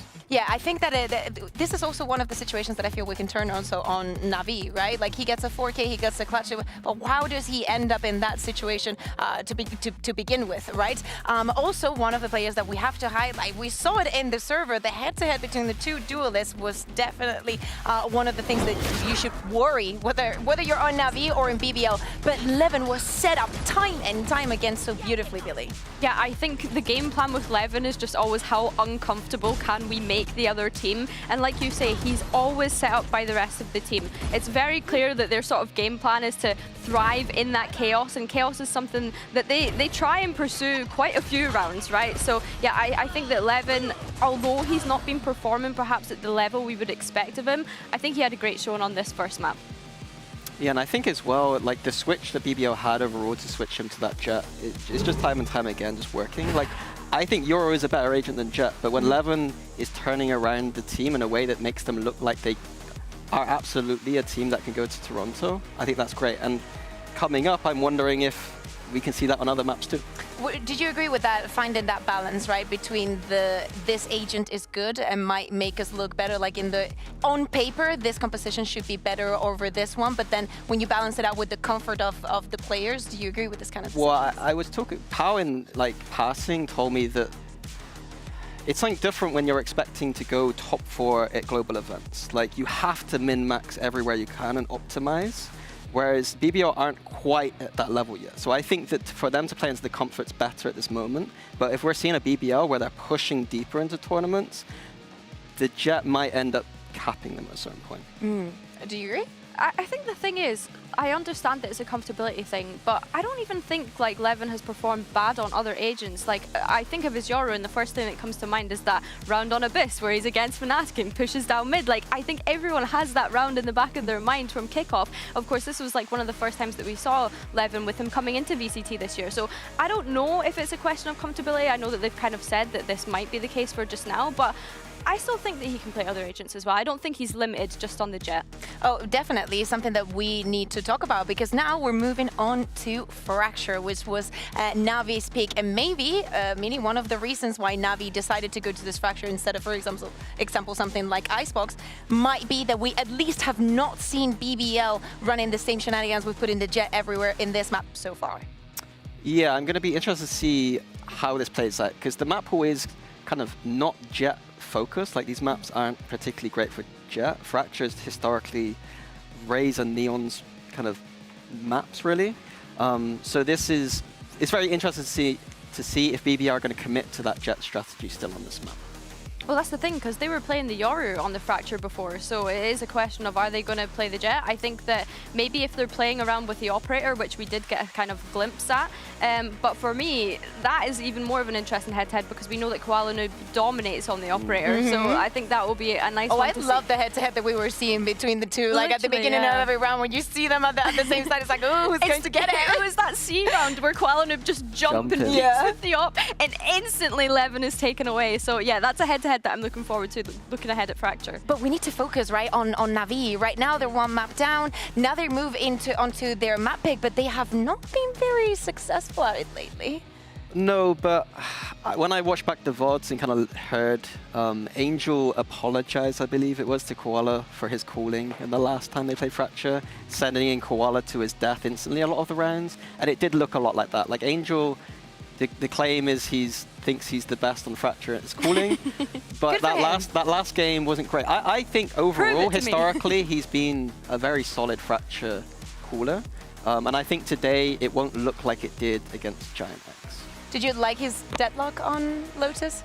He went 1-6 in opening duels. Jack, how many giveaways have you done already? Because yeah, it's Angel. You know, he's gonna die first sometimes. No. Okay. That's very quick. No, but the thing is, like, I think he had the right kind of ideas. I think it was that very first pistol round I had noticed that he bought that deadlock wall on his pistol, and I was like, okay, like, he's going down, he's blocking off A space. Like, you could see the ideas that he was trying to have. It's just that, yeah, in those kind of kill engagements, it just wasn't always going in his favor. But Yeah. I mean, Lotus is just not their map. I think they've lost now 7 in a row and played 5 different comps over those last 7. And which one did you hate the most? Do you have them there? I don't have, well, no, I don't have them there. I only have comps from this. Honestly, they're probably all pretty even. Okay, let me rephrase. No. The one I hate the most was when I had to, my first ever cast, I'm watching Na'Vi KC, and they ran like Teo, Sage. Yeah, like, the one where I lost and my Lauren's mind. like, so what do you think of this comp, Minnie? I'm like, I hate it because I know my first time casting, I've got to work this out whilst I'm casting. I'm clearly not comfortable at all. Like, I don't know what's going on. Na'Vi, just give me an easy one, please. But they never do. Do you remember the last one that you liked? That's a tough question. In this meta, I like Teo a lot, and they don't play that much of Teo. I mean, this one was it's only on a couple terrible, maps. no? I like this one with the. I don't like double 70 though. You don't? No, I'm a Viper believer. Oh yeah, forgot you. But yeah, going on to like the second and third map, Fracture Ascent, I think that Na'Vi are still in the series. Like, I had them losing Lotus, so I think this is fine for Na'Vi. Well, not ideal, but. Yeah, just sharing some information with you guys. Players are currently experiencing client issues loading into the game. So League officials are working on it and getting us into game as soon as possible. So just bear with us in this one. Yes, we know. We know. we suffer through it as well, you know, but we are in this together, just as High School Musical once taught us very well. Billy, looking into Fracture, do you like the what we can expect from Na'Vi, what we've seen in the past? As we've seen, Na'Vi has picked onto this map the last couple of times that they've played it, but they have not won it. What do you think are the saving graces for them, maybe? Angel needs to live up to his word and actually IGL in the way that he says he would. You know, making a claim like that, I would like to see them finally win this. And honestly, I'm still thinking about the Ascent. I would like to see us go all the way to Ascent. You know, both of these teams are fighting for that qualification match to qualify to Masters Toronto. So yeah, I want to see him IGL the life out of this game. And I think as well, the composition that they were running on Fracture, it's not a bad composition. It is really good. Like Minnie said, you know, they've played Teo on a couple of maps. Is that something that they decide to implement in Fracture? We have seen it come out from a couple of teams. So yeah, I'm intrigued to see, do they switch that fade out that Angel usually plays, and does he jump onto the Teo for perhaps? I think they're just going to keep it the same. I think that Angel. Did you think it's a bit vanilla for them? It is a bit vanilla. Right? I almost like it, which means that it's you not. put a Viper in and it's. No, not on this map. No, Viper on Lotus, I meant. Sorry. Oh, okay. On this map specifically. You don't like Viper on Fracture? No. Not anymore, no. Why? I mean, because what you're taking out is basically, it's like opportunity cost. What you have to take out is a Sentinel, which you don't want to do, because it's a map where you need a Sentinel. So yeah, I think that their attack sites haven't been amazing looking back, like at the stats of it. But I think that, you know, I do trust Angel today to kind of get back into that groove. I think they do have a weakness on defense. I think that if BBL have done their prep properly, they'll realize the way that Na'Vi rotate is always through CT, if that makes sense. They'll never push out and flank. So if BBL do some fakes, again, this is a segment for later maybe too that we could touch on for the Fnatic Foot game. Like Na'Vi just... What do you mean later? I'm about to literally wheel in a telestrator. You're going to break this down. Yeah, so Na'Vi are just going to flood between the sites, and if BBL have a good game plan where they kind of bait Na'Vi to flood those sites and then just fake it, like they could have some open sites potentially. I mean, we praise BBL's prep, like going into that Lotus, so I think that this is something that they'll probably have gone back and watched and be prepared for. And I do agree with you. I think that last time we watched Na'Vi play Fracture, a lot of the time it was Hero not being a super strong site anchor for Na'Vi, and was getting punished very, very quickly and very, very easily. And I think with BBL's sort of explosive style, that's going to be really difficult for Hero to take on. He might get pretty overwhelmed very quickly. Yeah, but the way I see Fracture is that Hero shouldn't be in those positions to be overwhelmed, especially in the Breach Teo meta. Hard holding those sites on Fracture is historically not a great look, especially against Breach and Teo. They're going to stun you, salvo you, get you out of those sites. So that is a potential. You're either dead or in a position where you're soon to be dead. Yeah, like I thought we realized this a long time ago, you know, but apparently teams still haven't quite adapted to that. And I think in this meta, it's kind of not acceptable to be trying to hard hold every single time. Breach and Teo doesn't allow you to do that. So If Na'Vi's added some push outs, I'd be happy. I don't expect them to. They seem to have a style that they like and just stick to it. I love the fact that we're bringing Hero into the conversation. He did not have a brilliant performance on map 1, and at least I feel like, yes, last week we saw Rockstate having this amazing performance on Haven and whatnot, but I really feel like we have had this narrative in the past where the days that Hero has the day, it made such a big difference, Billy. I think this happens with quite a few of the Na'Vi players, is as soon as a player is just kind of offline, it's difficult because then you're having to rely on hero performances. Didn't mean the pun there, but like you're having to rely on sort of individual performances, and it is really difficult if you're having maybe 1 or 2 players that's just not feeling it that day and is going to cost you a win and moving on in playoffs and having to drop into the lower bracket on the first day. No one wants to have to do that. Yeah, and I think if we cast our minds back to Na'Vi building this roster, like, they had some of the early picks to build this roster. They built a team that, on paper, has individuals that are supposed to be there. So it shouldn't be surprising to me that there are players who can take over games, but it is a little bit surprising at times, potentially, that we see them go missing sometimes, because these were, like, essentially the first draft picks. Totally. Yeah, absolutely. I think many people many teams wanted to get Hero, and he trialed for a bunch of them. But players are continuing to experience client issues loading into the game. League officials are working on getting us into the game as soon as possible. But while we wait to get ready, we're going to go to a break, but we'll see you right after this.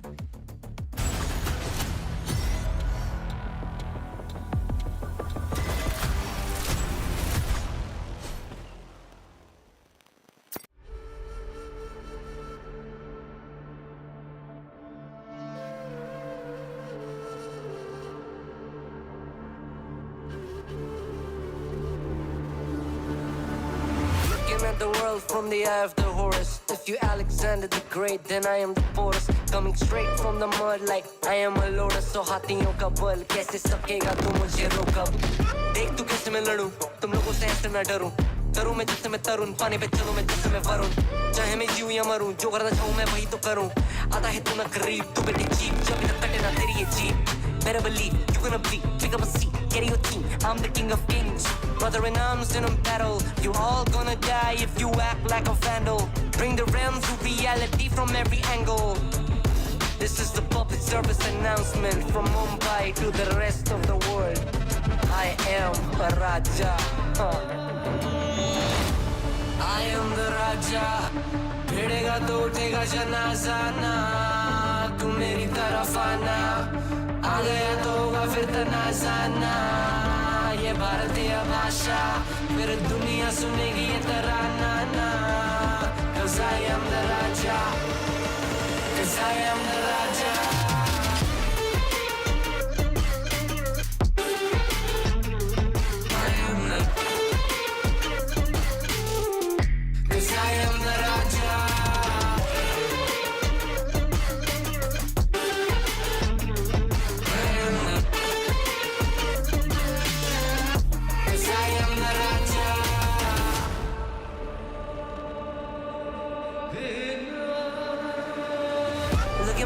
What do you see? I'm more than an average man. I'm a maverick. I can grow flowers on a barren land. Break a mountain with my bare hands and step back and cause a literal avalanche. Should've been about traveling. अष्टभुजाएं मेरी जैसे मैं tarantula ना है कोई तोड़ मेरा जब से पूर्वजों का ज्ञान मिला मेरे जैसा मिलेगा कोई ना तू और चाहे जो भी था सबकी कब्र मैंने खोदी क्या तुम लगाओगे बोलियां कम पड़े गोलियां चंद्रगुप्त में मौर्य या दिला तू लोरियां come to me and you just gonna die that's really a given I am invincible and you are invisible see that's really a difference get out of my way I'll leave the world the choice is yours I don't kill my enemies I play with them that's what the toys are for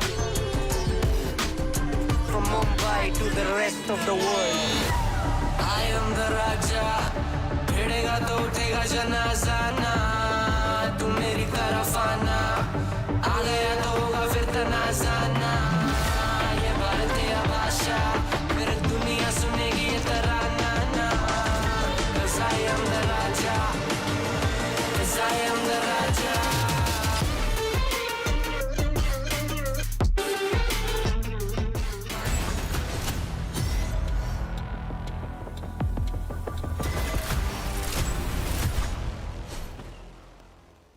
Welcome back, everybody. We have some good news for you. Apparently, everything is back to normal. Things are working. Oh my God, we see Atacapton already. You know, of course, the players from the next match are already here at the studio, just saying hello to some of the fans. Do not forget to come and join us for some action. But let's go back into Fracture. Let's jump straight ahead onto Agent Select. No surprises on the side of Navi, Billy. Yeah, Navi deciding to just stick with what they know on Fracture. Interesting to see, actually, that they've just decided to go with no changes considering the results that they've had. But it's actually BBL. Profect moving over onto that Brim. I mean, okay, I don't think we've seen Profect play a Brim whatsoever this stage so far. I think we have. Correct me if I'm wrong. But it's not something that we see him on frequently. And then Levin, again, we talk about comfortability. They are just deciding to stick with that comfortability. He's no longer going to be playing that Yoru. Yeah, I think that leaning into the Jet, like if you're already playing Yoru on this map, a map that's traditionally the Raze Neon map, I think switching to that Jet makes sense here. He's clearly comfortable on all other maps right now playing it, and so I have no doubts that he'll be comfortable here too. What do you make also of the from Astra to Brimstone real quick? I think that Brimstone is just easier to play a bit better. The post plant is better. But you're not Profig, you know? anyway, Mini, enough from us. Let's toss this over to our casters to see what happens on Fracture. Over to you, Haz and Cairo. Thanks, guys. Look, I completely agree with what was said there. You're talking about an agent for Profec, still in his rookie year, of course, but you look at him having his highest ACS output on Omen and Viper, moving to something a little less micro-heavy. Yeah, and I think as well, when you look at Brimstone, he's played it 3 times in his career. Yeah. First time in VCT EMEA, so looking forward to see what Profec brings out here. 11 comfort, a word we mention often, already demonstrating how deadly that Jet can be on Lotus. But now diving into Fracture, all focus on Na'Vi, this being their map pick and a chance to turn things around. Current records doesn't read the best for them as they are yet to record a win here. However, Cairo, I have to say, most of that does just spin back to how poor the attack was. There you have it. Na'Vi only won the map pick 28% of the time this year, but as for Na'Vi on the attack, a lot more passive, waiting to see what BBL do on the defense. When you think to the last time they played it, they were very proactive and aggressive. Kind of slow play that you expect from an Angel-led side, and Yumpy already 1 map up in this clash of the captains, seeming to have the read. Full focus on attacker spawn side, so area where they will very often play from. And to call to what we were saying about this attack side as well, Na'Vi looking for their 3rd consecutive pistol in this series so far would be a huge addition considering the fact they only picked up 3 total rounds of the 10 they played on the attack against GX. Has Hero heard about the players taking that orb? Should know that the players are up close. Angel and Hero combine, lovely. And at the same time, that A side, that's where the spike is going to go down. Easy enough, nice and open. I think BBL have a massive task on their hands. Absolutely, and it's only going to widen that gap if Angel was able to find that next kill towards spawn side as BBL are looking to converge, as they had done from both mains. Profect does get 1. You need a whole lot more. So much space to be covered, and you can even see the reposition from Shao towards Dish just to make this more difficult. Time bought through the utility. Na'Vi with the pistol, all but confirmed. I mean, the fact that Shao still has 2 flashes in pocket to make it into the next round, I mean, it's menial stuff, but BBL have no time whatsoever. It's all about getting some extra orbs here.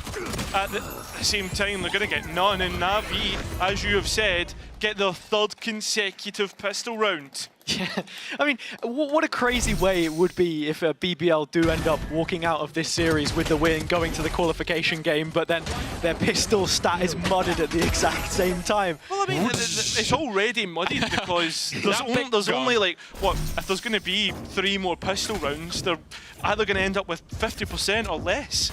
I mean, look, a statistic that high, you can never keep it up. It's just not possible. There's always... like he was saying. Yeah, exactly. And I think you get to this stage in the competition, in playoffs, with all of that tape behind you, how can you find a way to make things different? I mean, BBL, as we mentioned before, the credit for them on their pistols was that they were constantly changing what the setup looked like to how they'd played before. when you look at this round, this is something similar to what we saw on the Antico last time round on the attack side for Na'Vi, and they walked straight into the trap. And this time, it looks like they're not. Yeah, can't call it too soon. Still a minute left to go, and I don't expect Na'Vi to hit the site until we've burned at least another 30 seconds or so. Rapidly approaching A, 3 players from Dish. BBL at times have prioritized this space, but on this round it's just Yumpy stunned out waiting for cam contact. He's gonna dive in off that. He's satcheled away from the ledge. Classic in hand, Hero wins the pistol duel, and so that should be the Na'Vi second. They're gonna get this into post comfortably. Again, we talk about keeping it clean. And BBL, at the same time on the re-entry, have decided to put one towards every lane, the exception being that CT entry, to see what the response is from Na'Vi. Well, I've saw Angel, Magnum and Profec in A main, but you look towards Levin, taking his time coming back in. I think it's just all about exits here for BBL. Exactly. Right now, closest player to an ult is Profec, but even then, beyond halfway gone, as the spike is going to chime all the way down. In terms of Na'Vi, I mean, yeah, they're not too built up either, except for Angel and Hero, and both of them are going to get an ult point. That's on their own death. Levin not giving anything away. The fact this ends 3v3, I'd say BBL are pretty damn happy with that one. Yeah, I mean, at the same time, so are Na'Vi. They only lost 2 of the pistol players, so Sure. 3 of those rifles get kept into the next one. That's the benefits of their buy. And now this bonus round, where we have to put a lot of importance between these two because of what Na'Vi have coming into this one. They have struggled with their bonus rounds so far. It's towards the B site where it looks like they're going to be heading into Magnum's utility a lot of the time. On the Cypher, those traps are just to try and contain players so that you can get a quicker flank in. Push the envelope, limit test A main, as you can already see Levin embedding himself in the space.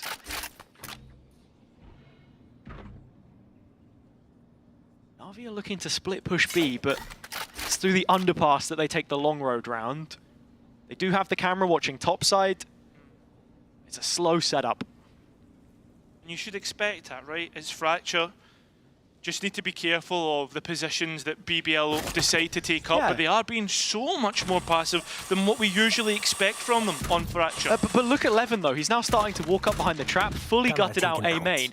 Now we need to start seeing those rotations coming through. Yumpy should be the first of those players. Magnum will be caught in the tower, but still Na'Vi are yet to make their move. Players now moving in towards tower, but that spike is down. Koala caught as well, and Magnum, who's been so good in this series so far, has done so well. They're still trying to clear him out, and he's burning the Na'Vi utility. And it's just staggered in the approach. Magnum breaking the ankles of Hero as the next player up from the rope gets cut loose. Shao walks away with a couple, but it's all a consolation. BBL taking the ultimate prize and shutting down the bonus. Yeah, I mean, that's the thing though. When you're looking at that bonus, like, sure, Na'Vi, you're not expecting them necessarily to win that much, but with their buy and everything that they had, they'd set them up perfectly. And the fact that Magnum just wide swings is able to get to it, and not only that, burn through so much utility. That's insane. It was a combo play to try and condemn him, the Seize nade. The latter just bouncing off the side of the wall. Nice to see that Na'Vi are bringing some ideas to the table at the very least, but needing to sharpen up on execution as the Prowler cuts through Dish. Yet to remove the trap, but that's what Angel's for. To see if there's any reaction off it, as that's what you expect from BBL. Very protocol heavy at the best of times, so as soon as he breaks it, drops back with the melee, gets the orb on board. Just one away from the Nightfall now. I mean, that's the thing, like, with Na'Vi and how long that they're taking. If BBL begin to start to be more proactive like they did on the last round, I think what we'll find is... Oh, Levin though. It's the risk that you take, and as you say, Levin is here already on the angle. Still had the dash to go through, but the pack of Na'Vi players as well, all onto Sociable on the site, but his timing is exquisite. Sociable's managed to take the head clean off of Koala. And like you say, there is plenty of stall behind this. Profect queued up in the site, supporting Magnum there as well, and arriving with impeccable timing. BBL timed the scoreline up at 2 apiece, and yeah, after all of that defaulting from Na'Vi, the execution is so slow and so readable. Yeah, I mean, that's the thing, right? It's labelled. And again, like the desk was talking about it, Minnie in particular, about how Angel thinks he's one of the best callers on Fracture.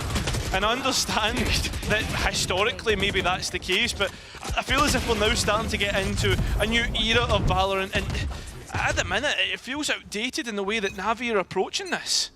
I'm glad that you mentioned that as well as we head into the Na'Vi eco, because that's what this new era is all about, right? The aim, the long-term goal is to be making global events again with the investments made. Koala, one of them, straight into the B site here. Magnum again is just trying to disrespect the offensive line and get up in their face. It's a quick triple from Magnum, and they'll make it a quad before the round ends. In zone flawless for BBL. Yeah, I don't know, man. You can hear the fans. The fact that Magnum is getting so much value from his timings, and you'd expect that from a player of his veterancy. It's a lightning fast round from Magnum. Someone who, as the ex-in-game leader of KC, obviously took them to Masters Madrid last year. His final game for the club against Hero in the knockout round of Stage 2. Straight into the next gun round. There's barely a moment to even think about what it is that we've just seen, and Levinzop is right back out. A shot missed. I mean, stuck around for too long. Sociable's committed to a spraying. That's not what you want. Magnum again from Tower. He started brilliantly, and he's got all the information that his team needs. Hero still on this lurk, trying to group up with the rest of his team now. Many times we've seen Na'Vi attempt to execute out of dish without the necessary support to make it a success. Auto strike coming in. Hero just steps to the side of it, and with Profect gone, he needs to take the main space, and the hat off his head will help. Yeah, well, because Profect is close, but they've not looked. 11 nearly got a timing. In behind with this off, and now has the info. It's back to the Phantom he goes. The rest of BBL are close by. Gets another, although Hero there for a quick trade. Yampy not. And now we enter a 1 versus 3, and it's Magnum, the raid boss. Needs this first kill onto Ruxic. If there's any chance that he gets into the site and wins this, that was the player that you had to beat, but holding the cross, it's clean. So the scoreline finds itself tied up again. I mean, Magnum and Tower once again proving to be an issue, but for me, I mean, Levin, I didn't feel as if he got himself properly set up with this operator. And then Sociable here just commits a bit too long. I mean, Hero has a massive round as well. Absolutely. You're also seeing the value of the Brim in the comp, the stopping power that Profect has. Yeah. On a lot of these executes as well. And I think as well, that's the big thing about the change compared to the Astra, right? Is these smokes last so much longer. Not back out, already revealed. Staying on the line as the Prowler's broken for him the first and second time, but he still wants to go for it. Angel once more finds his way into the feed early doors. And staying active, they look to push up behind the smoke, but there is a Sociable, a snake in the grass, playing main, but cleared diligently by Hero. Again, he opens up A, round on round, Na'Vi set in motion by their young superstar in the making.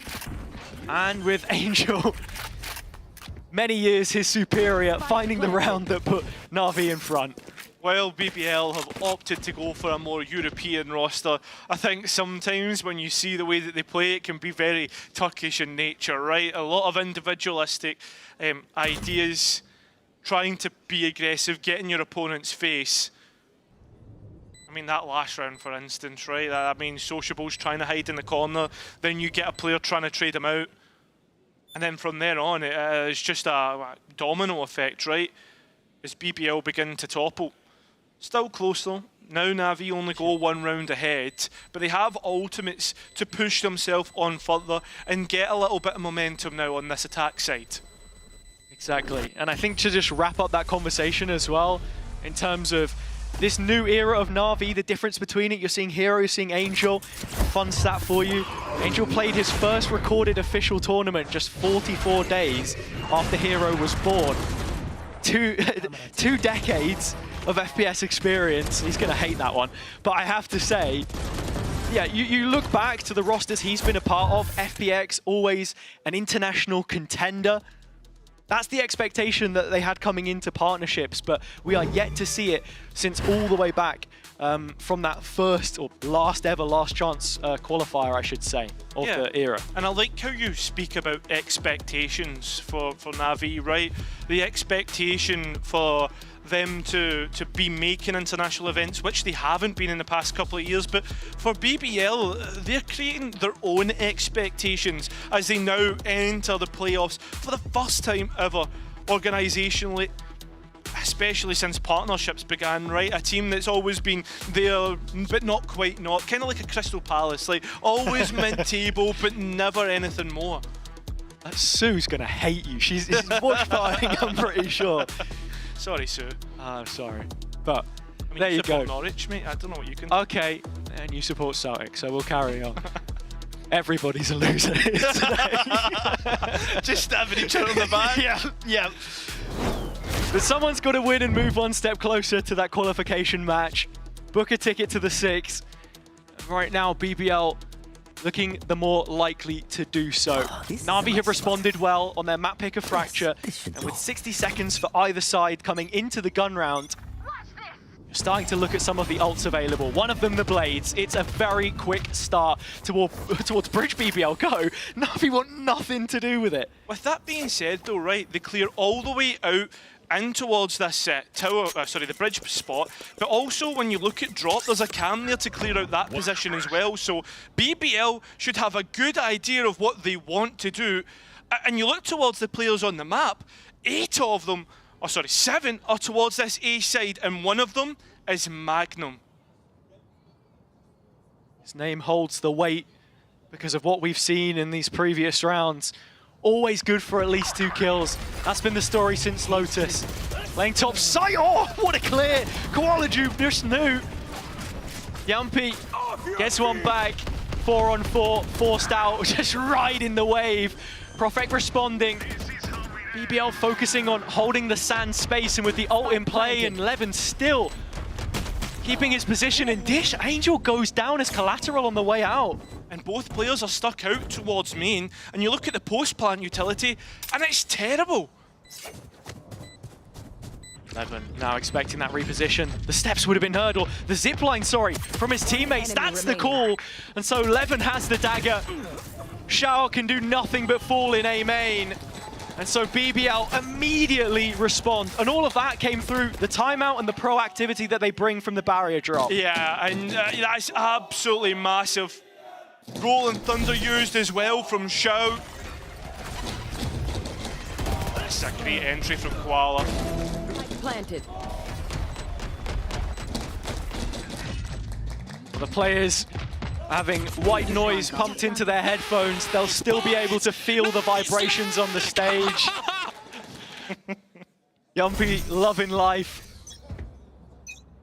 As the op has come out for Levin, credit saved with only the knives used previously.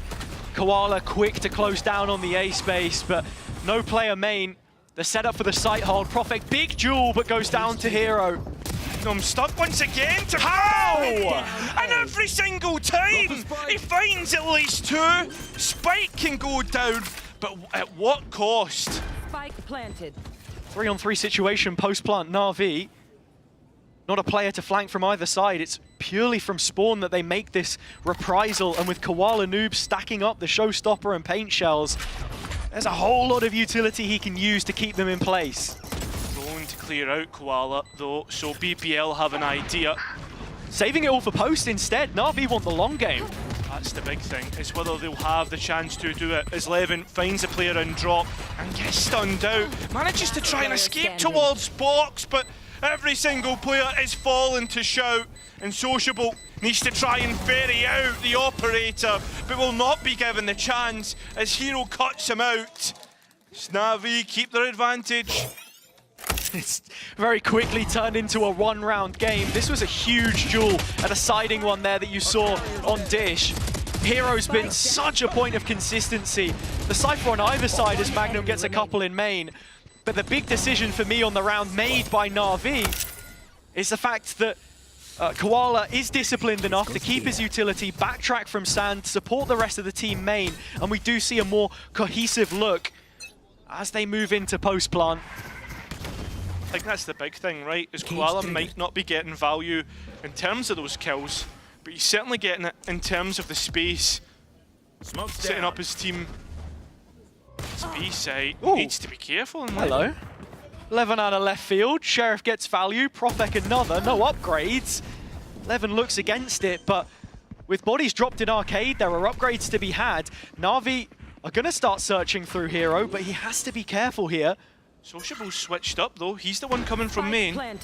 And in saying that, Hero's actually just completely looked towards Canteen. The players on site are caught. There is a crossfire to help support, but he's a little too far out of play. Finally, Hero arrives again and has the info, but Na'Vi are down a man. Right, Rooksik's playing within the smoke as well. The players on site, BBL are closing in. Very close. Rooksik caught in the molly, and BBL come back into this. I said it was a one-round game, but I didn't mean on the eco. Again, BBL find a way to do it. It's a huge win for them. A pay-safe card, Thrifty, in fact. And with the scoreline at 5-5 right now, I know looking at the compositions, you only have that slight difference of initiators, but the thought on my mind is, how many more rounds do Na'Vi need to carry into this second half? I mean, that is the question that we'll be asking ourselves in a long while before we get the answer. Na'Vi beginning to time out as that one was a very tough loss. In terms of what BBL do well, it's just the one rogue rifle brought up, you put immediate pressure on, you get aggressive, and through that conduit, the rest of the team, given the lifeblood that they so desperately needed. I think for the next couple of rounds as well, you've got to be thinking about the game plan from Na'Vi and where they want to go, right? They have been very slow at the start. They've started to quicken up the pace now as we head into these later rounds. And if they slow it back down again, there's a couple of ultimates that they can get back up online. For instance, Angel's Nightfall or the Rolling Thunder from Shao. Yeah, it does feel like we've been kind of waiting for these to come up on the Na'Vi side and have the impact. You remember the round before when they used Shao's ult on A, didn't quite find the value. This round, so important for Na'Vi to stay in the latter end of this half. It's the penultimate one. It's also the economy where it could go either way. Exactly. So the op has been regenerated in Levin's hands. Looking to let loose towards Dish. With how slow Na'Vi have been in some of these rounds, you're wondering if this is where we see the pace change. That's a little slow for my liking. It's a little. I'll give you that, mate. All good. Invisible barrier. Levin just holding back for us. So, I believe we should be ready to jump in just a second. But, I mean, while we have a moment, Na'Vi coming out of that pause, something that doesn't get mentioned all too often is actually the assistant coach that they brought in. Yeah. I don't think we actually have enough time to talk about it as the round, I'm being told, is now live. Again, though, this is not slow at all. This is going to be quick towards Arcade, and Sociable is good for one, but that's it. And Levin's still stationary, as BBL don't know if this is a full commitment towards B or not, but you can already see that proactivity coming in towards the main side instead in the form of Magnum, and Profek to partner up with him. 2v1 on Hero. Oh, you thought for a second he was going to be getting the second. At the same time, you speak of proactivity. Koala Noob is going and searching of that trade onto Profek, and Levin all the way on that bridge side, and Profek loses out on that duel. Spike was under, and now you look to Levin. Still closing in with the op in hand and has the cross. takes the first duel excellently. Now, 2v2. Where does Na'Vi go? Onto the B site, that's where they want to plant for. And on top of that, you have Breach and Brim, which is excellent for the post plant. Duly noted. It's a good position that they plant from because you get value from the aftershock as well as the molly hit. So long as there's a surface to send it through. Yampi needs to be careful because both players can challenge him. It's concerns of his own. Stun left side. Peek to come in from his right. Rooksik there, but Shao supports you. Lemon swinging in midair. And Rooksik's molly, this is going to deny Yampi getting on site. Yampi's just disrespected it and walked right through. First couple bullets going the way of Rooksik. But trading places Yampi on site, half stick. This is going to get close. Goes down to the wire, but Yampi holding his nerve. Rooksik calls his bluff. Na'Vi do get to 6, but not without tribulation. That get far too close for comfort. Size in the arena from the BBL fans. Just trade central. And for a minute there, honestly, like I feel as if this duel right here, where Prophet just misses out on getting his own, could have been the decider in the round. And Levin trying to connect with Yampi, and Yampi just being 1 or 2 seconds too late. That from Rooksik. He knows you're low, he knows you're low. Nice! It was just so fundamentally well played. I think, you know, BBL were looking for that opening. Evan's going to do it again here. The Prowler's not found him. What? How on earth does he step to the side of that one? Op kill picked up, Armageddon coming in, Koala safe from it for now. The spike is heading A, and so are the rest of Na'Vi. BBL still thinking that this is the site on the left-hand side of the map. Yeah, but with them Burn and Angel, Na'Vi, to get that space on A, is it worth it? Realistically, Yampi's here. They'll be able to give the information to the rest of the team. In terms of how they get back into this one, it's going to be pretty tough because Na'Vi's had all the time in the world to set up this post plant. Caged off towards rafters. Koala keeping watch, paint shells to come back in and support Rooksik. He's solo main right now, and in that endeavor, screwed. 2 players from BBL taking away important real estate. Shao nowhere safe to stand on site. And as much as Hero will try to find 1 kill, the round will evade them entirely. It's a tied score at the half as BBL have gotten right back into this. Yeah, you asked the question, Hazza, the rounds that Na'Vi's got, is it going to be enough heading into the next half? Well, we'll just have to find out.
So coming into the second half of their map pick, Na'Vi now with twice as many attacking rounds brought onto the defense as they were able to the last time we saw them play this one against GX. Improvements have been made, but in the face of a brand new BBL who are back with a capital B, the question is, can they win every single pistol that we've seen so far? 3 under their belt, but the 4th would be a real difference maker. It would. On top of that, a few players coming into this said that they wanted BBL in the playoffs. But is it too much for them to chew? That's the question that we ask ourselves here. BBL start their attack on this top side, and Na'Vi start their defense towards B main. Something Na'Vi have always been good at is creating a lot of pressure from this defense and then forcing a reaction into the setup. You can see both trap wires on A, first of which spotted on Dish. Magnum to remove it. The rest of BBL are heading arcade. Shao would have heard that zip wire being used as well and calling to his team. Remember, that B main position is going to be huge for Na'Vi, and BBL are heading into it. Important that they look to try and clear this, because the issues with BBL on this map typically stem from not having the ideal control once they reach post plant. B site was, their preference on a lot of rounds played. It will be here again, and after just having a tiny little look towards main, we're back to square one for both teams. Na'Vi reinvestigating, and so are BBL. Shao will take first contact here, but the smoke denies it, in fact, and well, he'll decide to combine with the rest of the players. But at this point, you're looking at a free plan for BBL. Important that Magnum gets noted here on Dish. Been very good with these lurk timings, but Profek has now pushed them to a corner. BBL are on the offensive in Na'Vi spawn.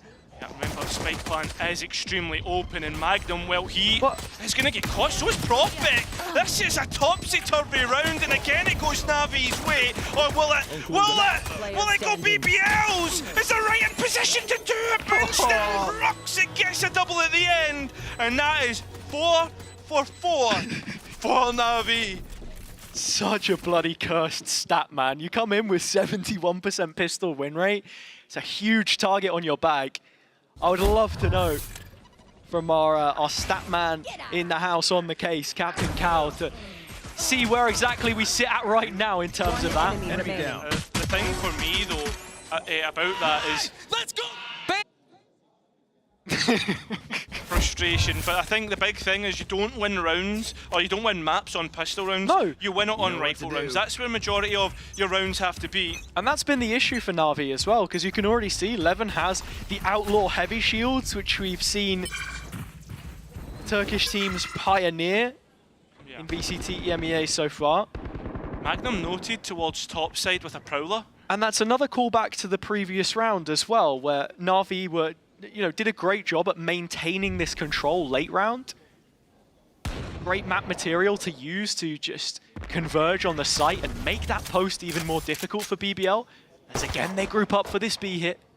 Tower's going to be an issue, especially with Hero sitting here. Oh, and he's out in the shop window, but I tell you what, those shots are worth every penny. Hero, second kill picked up already, and with the Outlaw out of play, Levin loosening his grip on the gun, and BBL the round. Yumpy with just 1 point of health. It's one of those situations where you're saying, okay, I've got 40 seconds left on the clock. If I can, oh, no, I'm dead. Maybe try and plan for the next. Yeah. As this one is concrete, an in-zone flawless from Na'Vi. Yeah, and there's nothing better on your bonus rounds, right? Or to move into your bonus rounds with. You look at that buy once again, it gets even better. And this is like what BBL love to do, like they just get Yampy on a stinger and send them in somewhere. I mean, you think towards the last time when it happened on Lotus, he was able to get a double.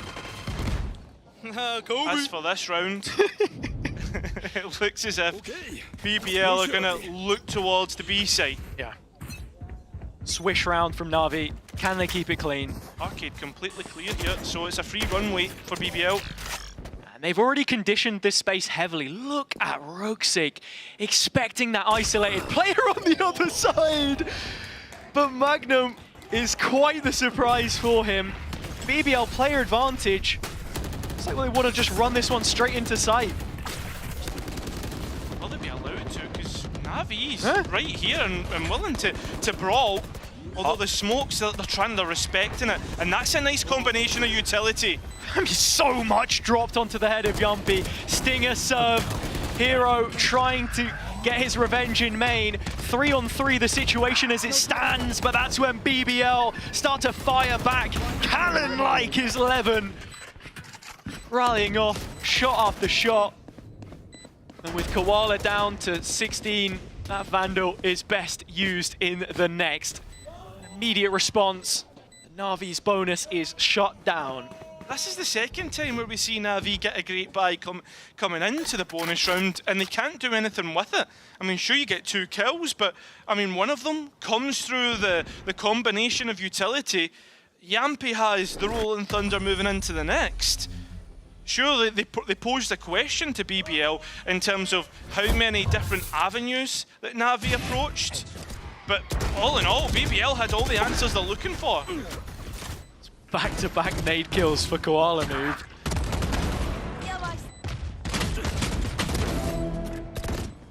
BBL on the site, making it look easy. It's those brim smokes again that we were talking about earlier. It's now one off of the showstopper, the Rays. Right there. As there you go, that's your update.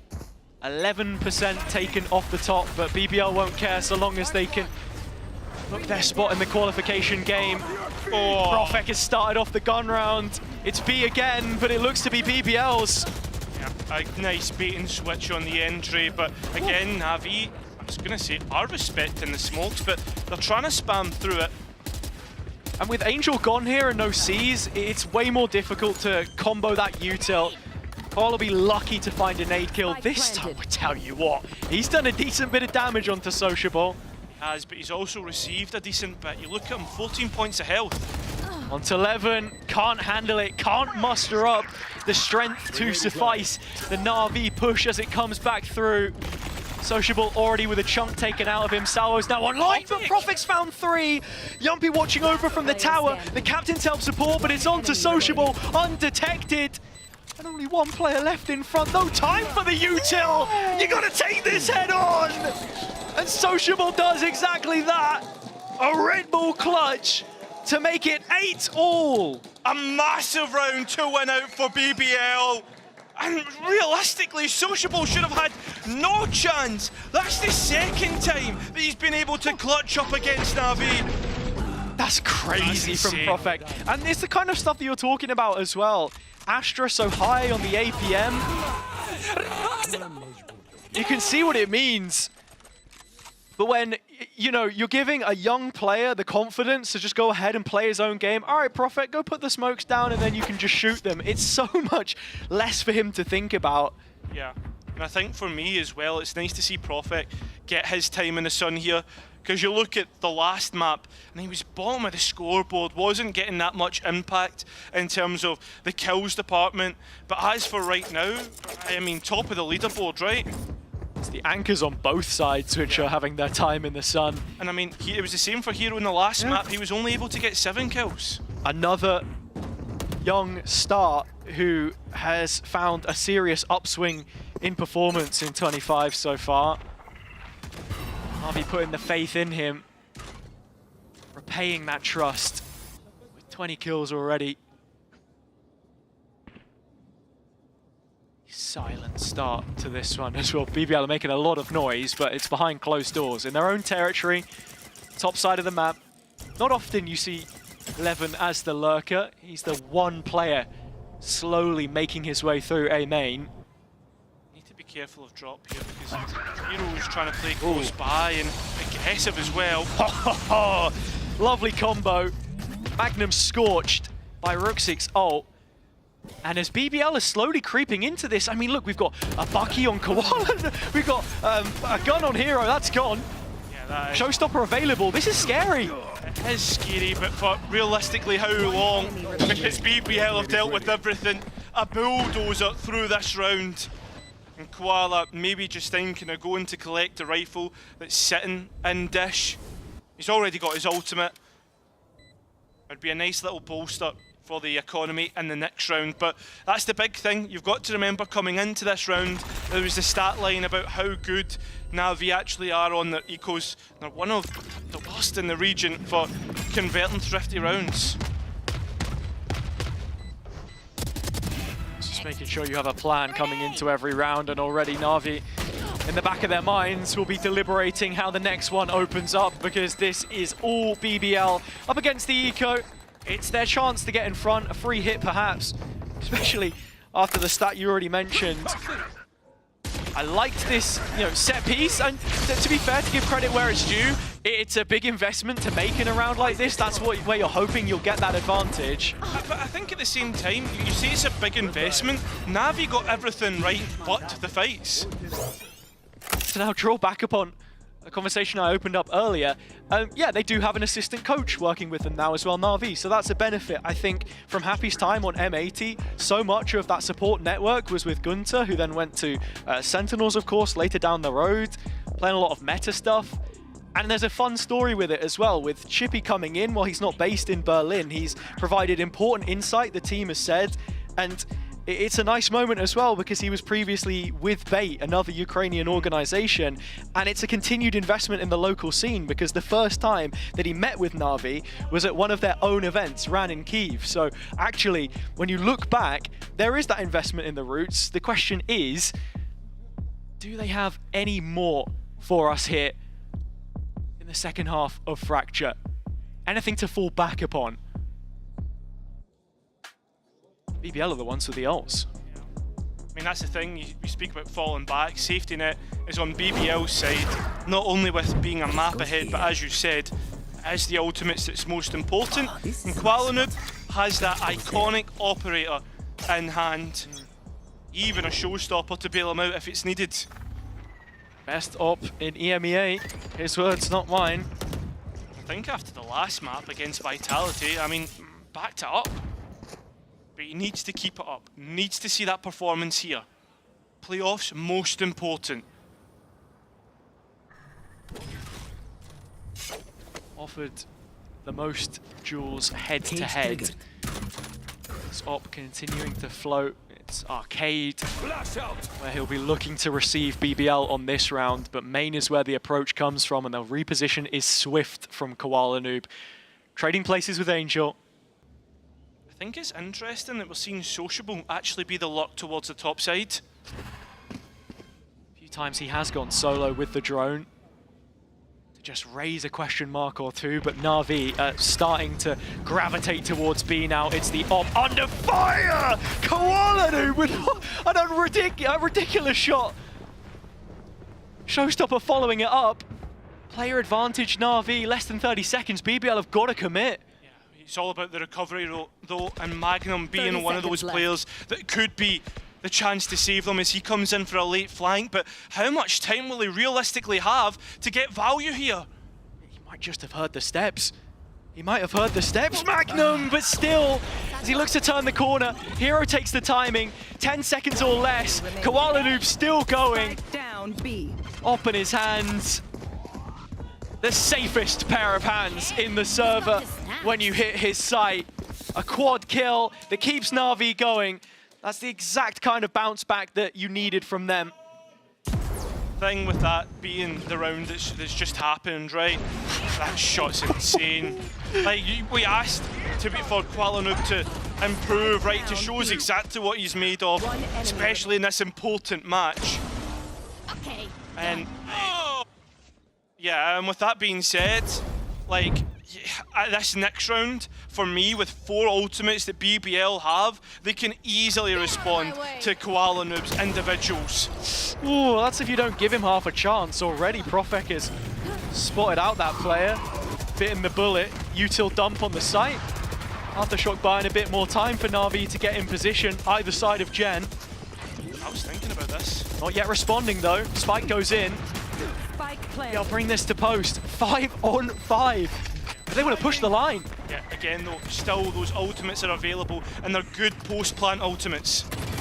Numpy, edge of the smoke, first kill picked up, Blades wide Levin, landing his shots, Na'Vi falling a player at a time, Roxic finally to restore any order, but it goes down early.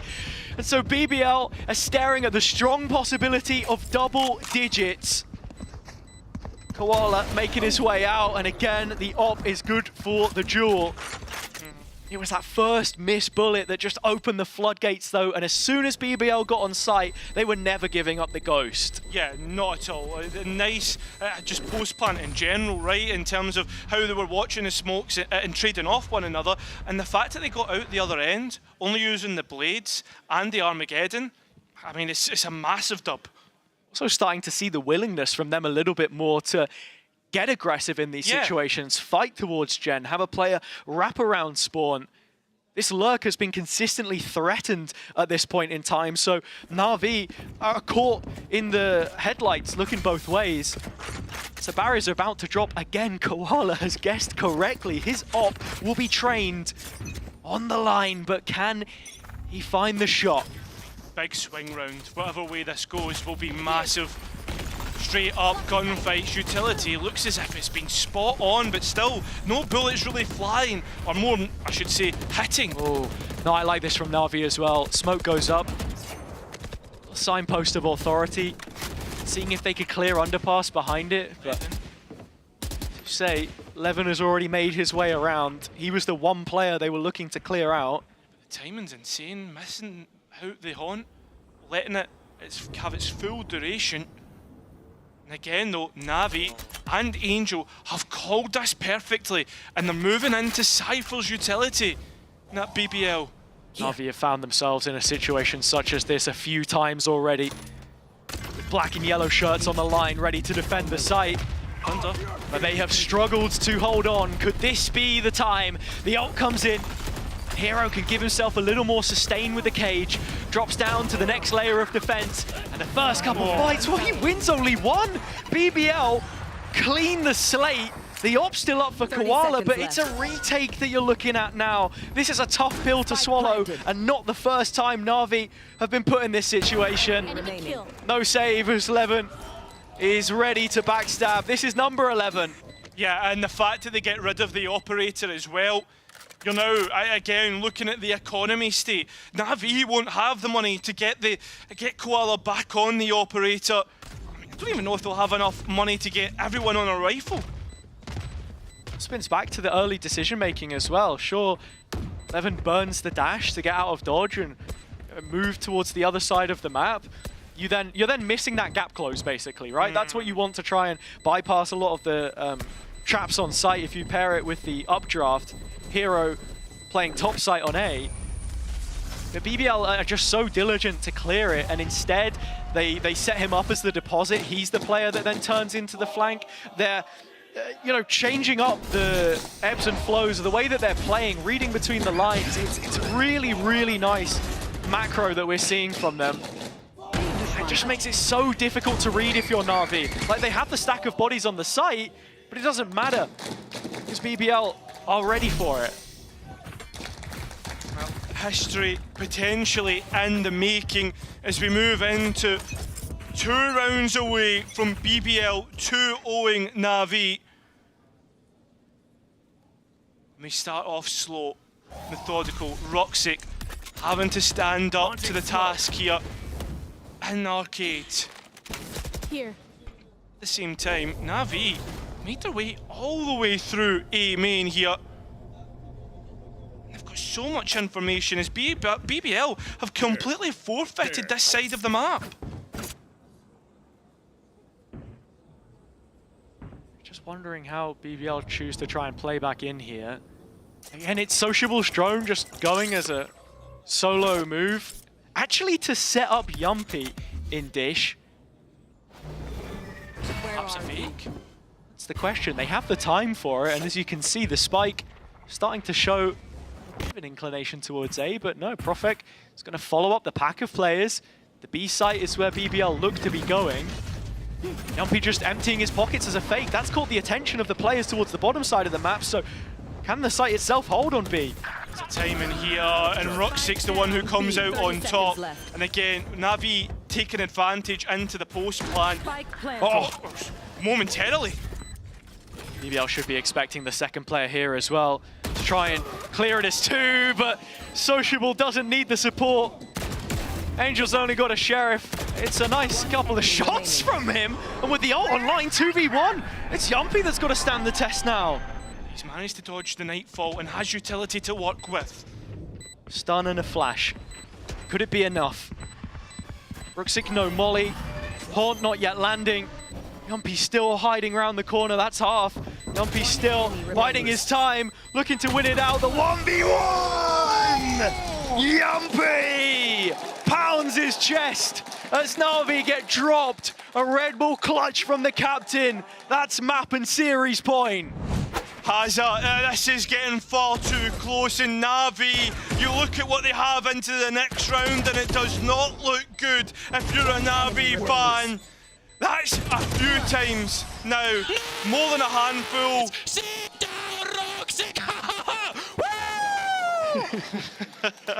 But it's more than a handful that Na'Vi have found themselves in an advantage and let it slip. What a moment for Yompi to help fly the Turkish flag against the Turkish players on the other side of the server.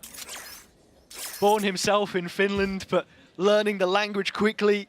A brother to Levin in this side. The team culture building week on week towards something bigger. And now just one round away from a 4th consecutive win. The first in the organization's history. In their first ever playoff game.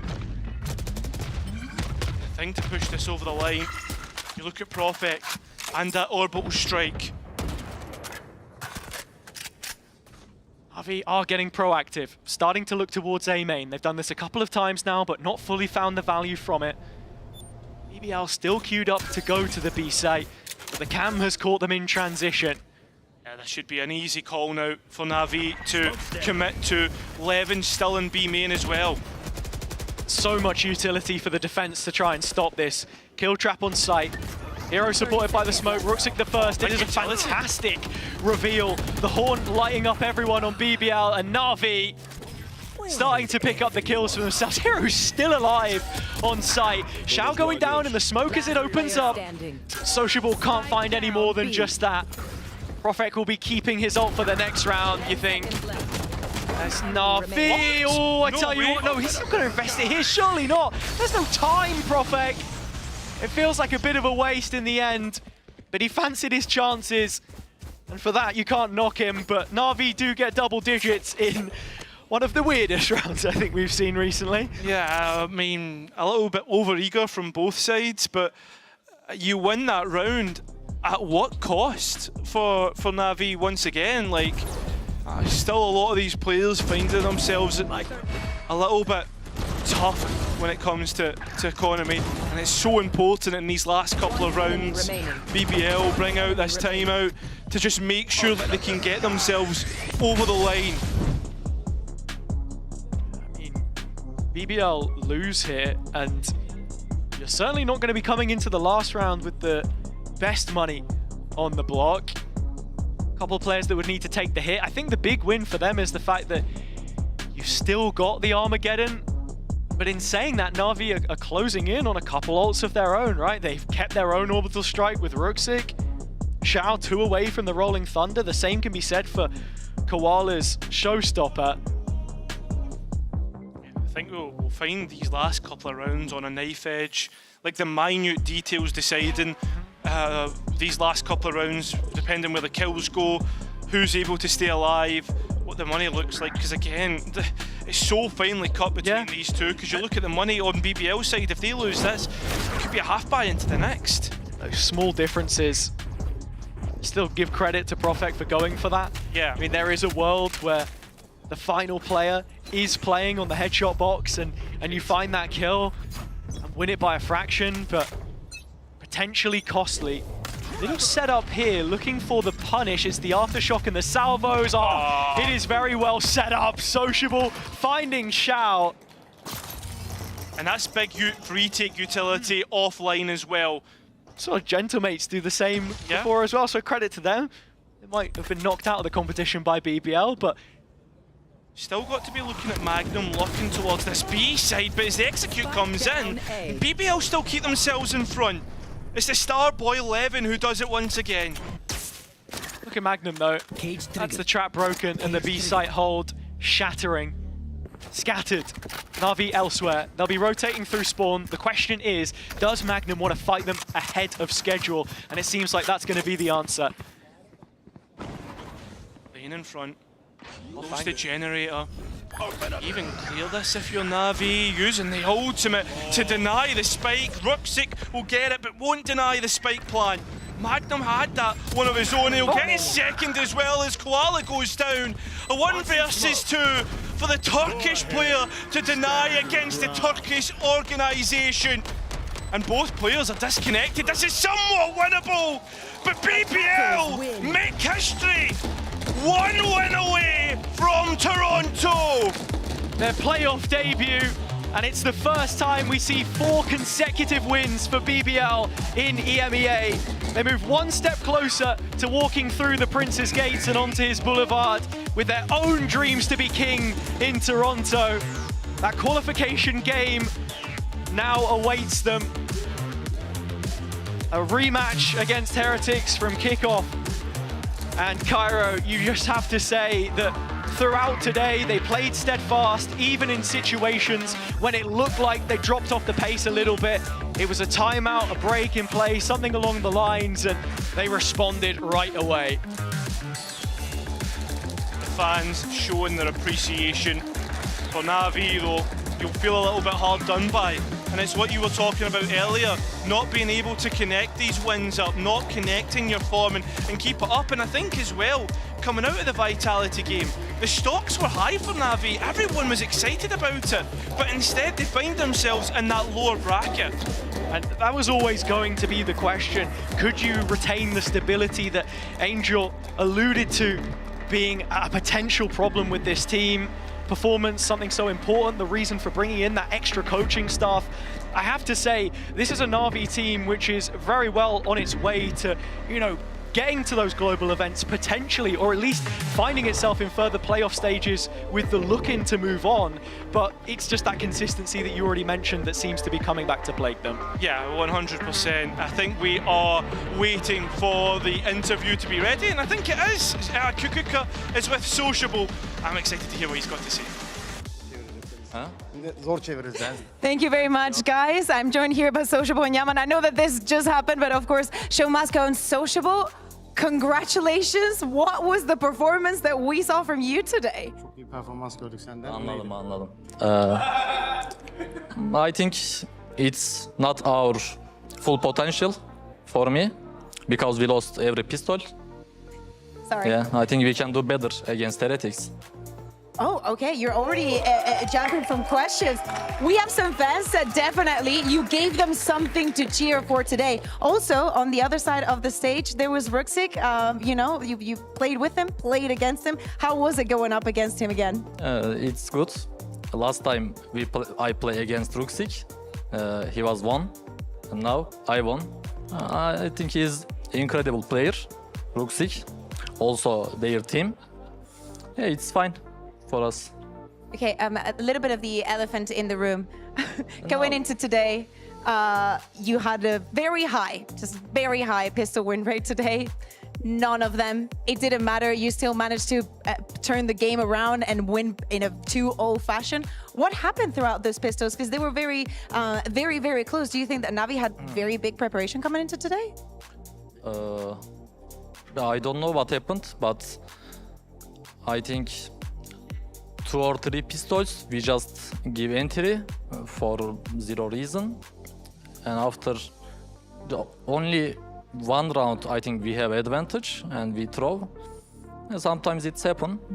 They are good pistol players maybe, but it's not important. Not important when you get to rifles and you win the rounds, right? Yeah. You already mentioned it, moving ahead and 1 win away from Toronto. You're going to go up against Team Heretics. What do you make of them? They've, of course, finished their stage 5-0, but what is your personal opinion? Do you see that maybe they have a weakness? I just want to say one thing for Heretics. Mountains are there to be climbed one day. Okay. Definitely like that. Speaking about your individual performance, we have this thing about who's going to be the best Tejo in the region. Do you think you should be up for contention? Because definitely you made a case for yourself today.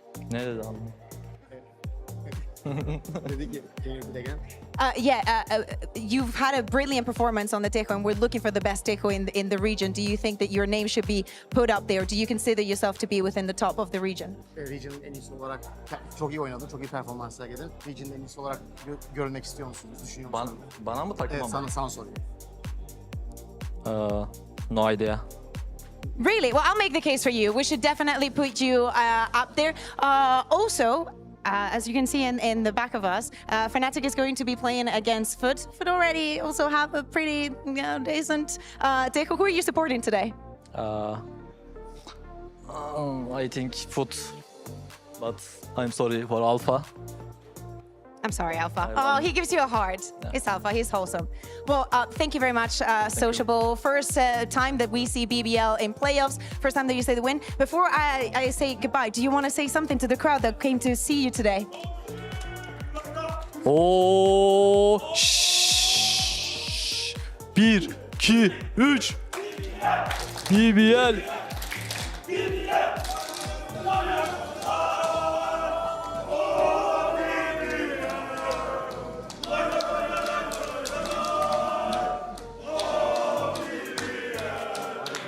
And that is not all that we have for you today.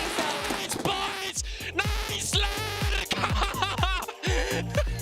Nice, Lurk! Sit down, Roxic! Sorry. Nice, boys! Nice!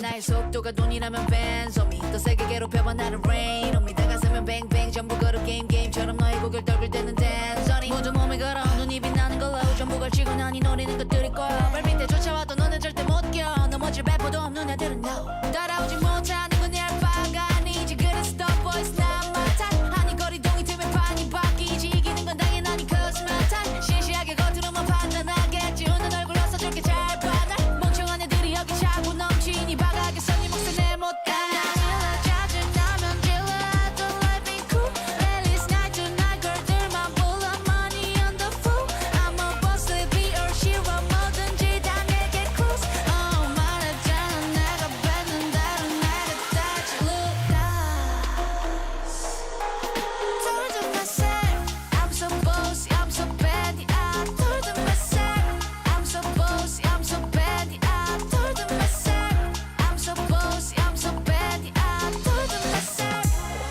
Told ya 느리게만 보여 눈이 핑 돌아가는 놈들을 한 곳으로 모여 참 we ride 머리 위로 투 그래서 이건 누가 대신에 money dance on a private jet 여긴 닿을 수 없는 거 올려놔 bus 하늘 위로 떨어지는 별을 느끼 like demons 자식 날고 기는 것들은 전부 천했지 왜처럼 증오들은 나의 밑거름 꽤나 좁아져도 눈의 시선은 어느새 풀려 숨죽여 Hey you better you turn when I pull up Can't slow me down 나 끝없는 ride 멈출 수가 없잖아 I'm that 소리 망설임 없이 주사 위로 여전히 예상 못한 곳으로 향하지 like 3, 2, go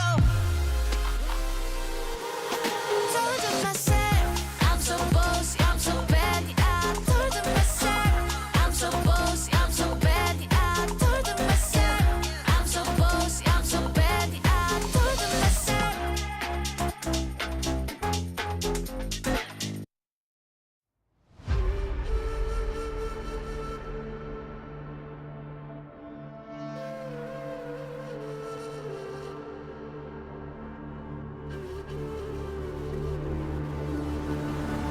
Looking at the world from the eye of the Horus. If you Alexander the Great, then I am the Porus. Coming straight from the mud like I am a lotus. So hatiyon ka bal, kaise sakeega tu mujhe roka. देख तू कैसे मैं लड़ूं तुम लोगों से ऐसे ना डरूं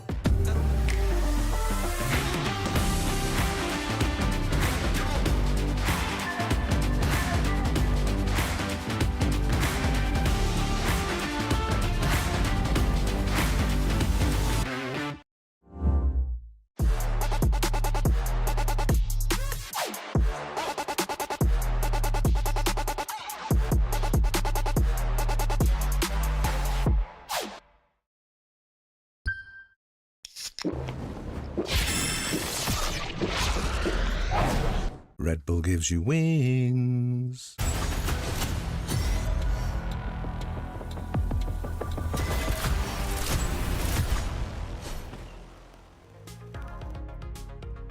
Welcome back, everybody. Before we jump into the second match, we need to speak about what happened on this first one. 2-0 victory for the side of BBL. I'm Kakuka, and I'm joined on the desk by Mini and Magnum. Congratulations, Magnum. Thank you, I appreciate it. I mean, I feel like, especially, you're the kind of player that the longer it gets into the map and into the match, the better you get. Do you get that feeling too? Yeah, but I think it's like almost every player, because you get used to the stage, you get used to the PC, the pressure is not there, you know, anymore. Like a lot of people were saying they felt pressure during our 25-23 game, but I was like, the different, you know, you just get used to it. Makes sense. What is it like to win in front of the crowd today? Because the BBL fans are out in full force. To be honest, I didn't even know we won the on the second match, because there was a funny situation. I gave like fake info.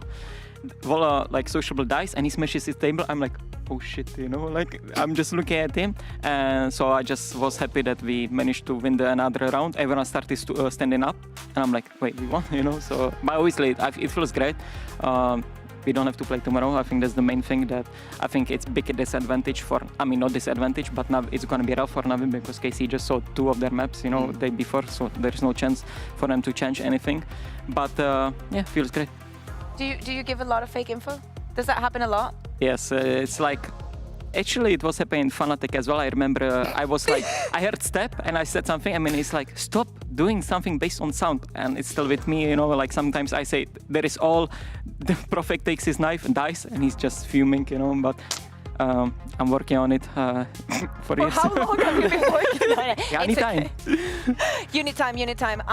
We want to show you something because you were very impressive on the defense, meaning you were making a point about how the players should play on this map, and Magnum did the complete opposite, didn't he? Yeah, I was making this point that like playing off-site is usually quite good, but then you just played on site and killed everyone. So I was like, okay, we can request some clips of Magnum farming everyone and make me look stupid and a fraud like usual, you know?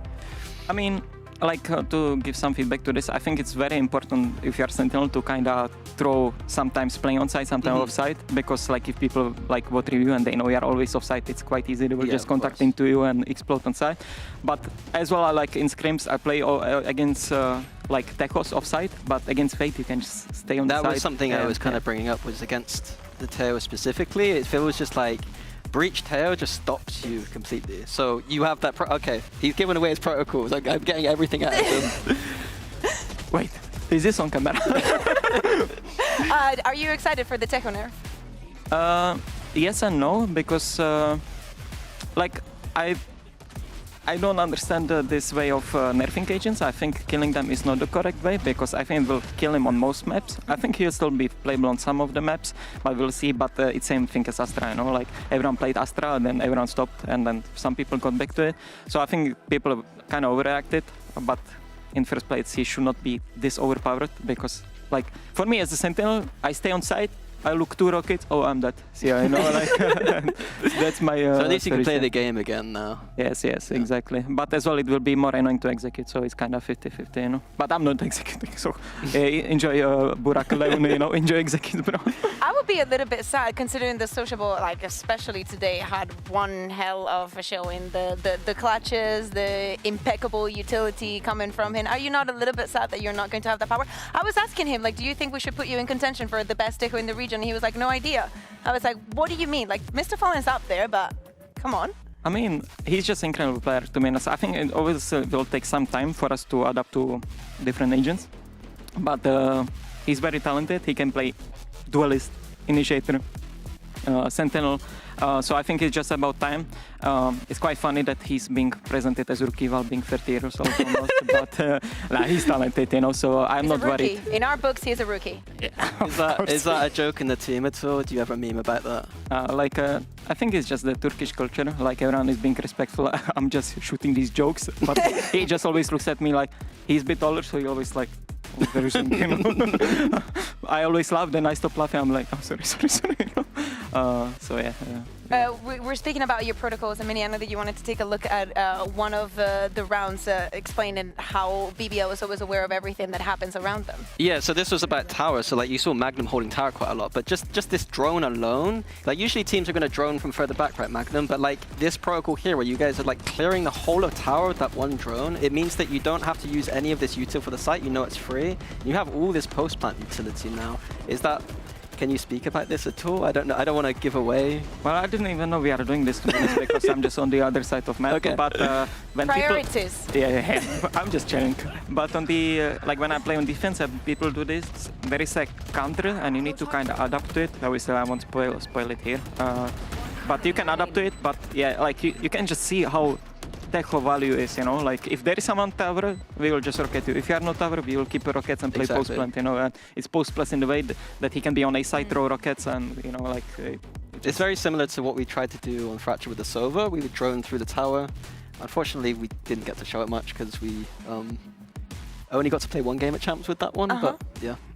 It's a protocol that I quite liked, so I was like, yeah, we can show this. I like but it especially with the Techo, like I agree with him. Like, I think that we've seen it in many different occasions, just having the stun and the aftershock and the salvos. Like, there's so many things that you can do. We saw Xiao running for his life, not making it in most of the occasions. And usually, like, when you want to break it, you need to make step, and the Techo player hears you making the step, and he will just pop the drone, and your Cypher trips are off, you know, and they just run on you. So it's like kind of 50-50 if you want to break it.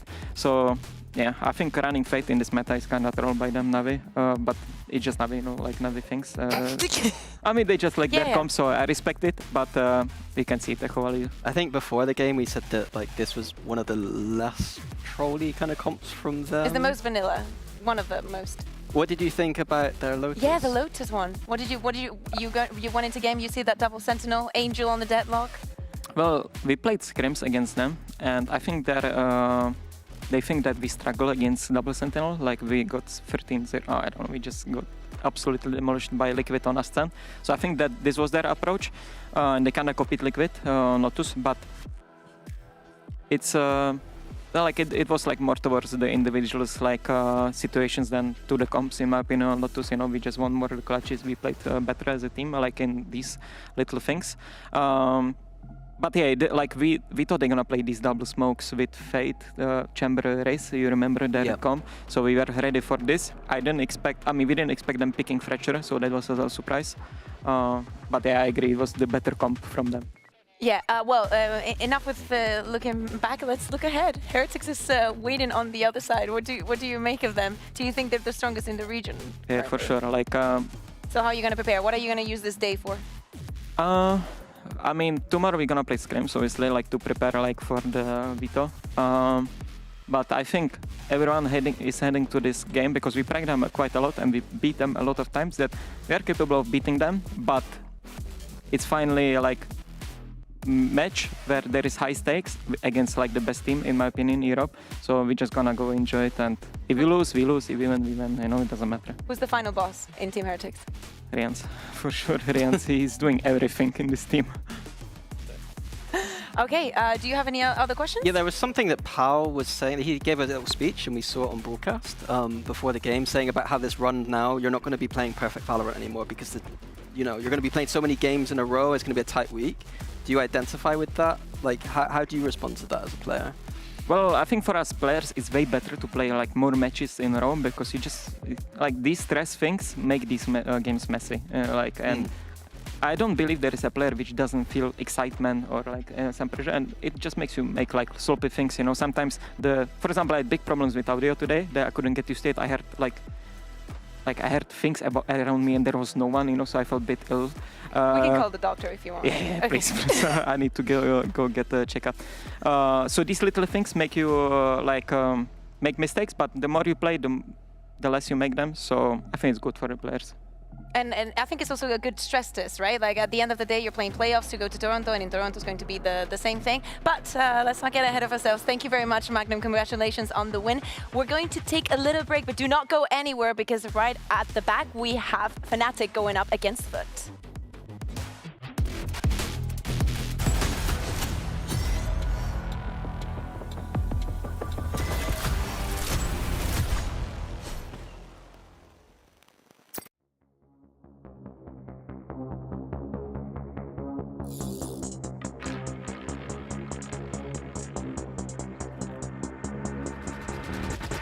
Renegade, Horisco, 24. Let them all blood with a kick home. I don't wanna pedal with an old 3 kit, room, boom, 400, that's whoa. Got to see 100 the MO. Get lifted by the new pick, cool. Let's do flat over your head. Body got another on me, oh, double nine. Telephone cut that rain. Shout out my son for the rain, though. I don't want cut my leg. Running fist fire, ain't scared no rest. Go pop one ring, go break one bench. I pop missile if I wish I put one pistol on my head. What's poppin' and poppin', love in the morning. Blue come over to come in the morning. Vogue in the flick, poster forming. Confident boy run a halo on me. Jealous in the envy, all fill up in the air. I be hitting minute more when I'm on the air. Yeah, boy so pitiful, wanna be my pet. Oh well, good boy, catch a bone on the stair. Renegade, Horisco, 24. Let them all blood with a kick home. I don't wanna pedal with an old 3 kit, room, boom, 400, that's whoa. Got to see 100 the MO. Get lifted by the new pick, cool. Let's do flat over your head. Body got another on me. Oh, scared of my life. Skittles. Green pet flavor. Take all the vibes. Right side center. Pesky side. I need to spin it. Blind with a face, spin relay on this light. We gon' see where to take off. I am the chosen one, that's how I feel. I ain't tripping on rewind. The blessing I got from the angels around me are really some A1. I am the chosen one, that's how I feel. I ain't tripping on rewind. The blessing I got from the angels around me are really some A1. Renegade, 为心将我包围。Renegade， 浓雾自我击坠。雨落下，靠近我外套。鱼篮车穿梭在轨道。你不想成为我目标。Renegade, go on the more. Renegade, Horisco, 24. Let them all blood with a kick home. I don't wanna pedal with an old 3 kit, room, boom, 400, that's whoa. Got to see 100 the MO. Get lifted by the new pick, cool. Let's do flat over your head. Body got another on me, oh, double nine. Renegade, Horisco, 24. Let them all blood with a kick home. I don't wanna pedal with an old 3 kit, room, boom, 400, that's whoa. Got to see 100 the MO. Get lifted by the new pick, cool. Let's do flat over your head. Body got another on me, oh, double nine.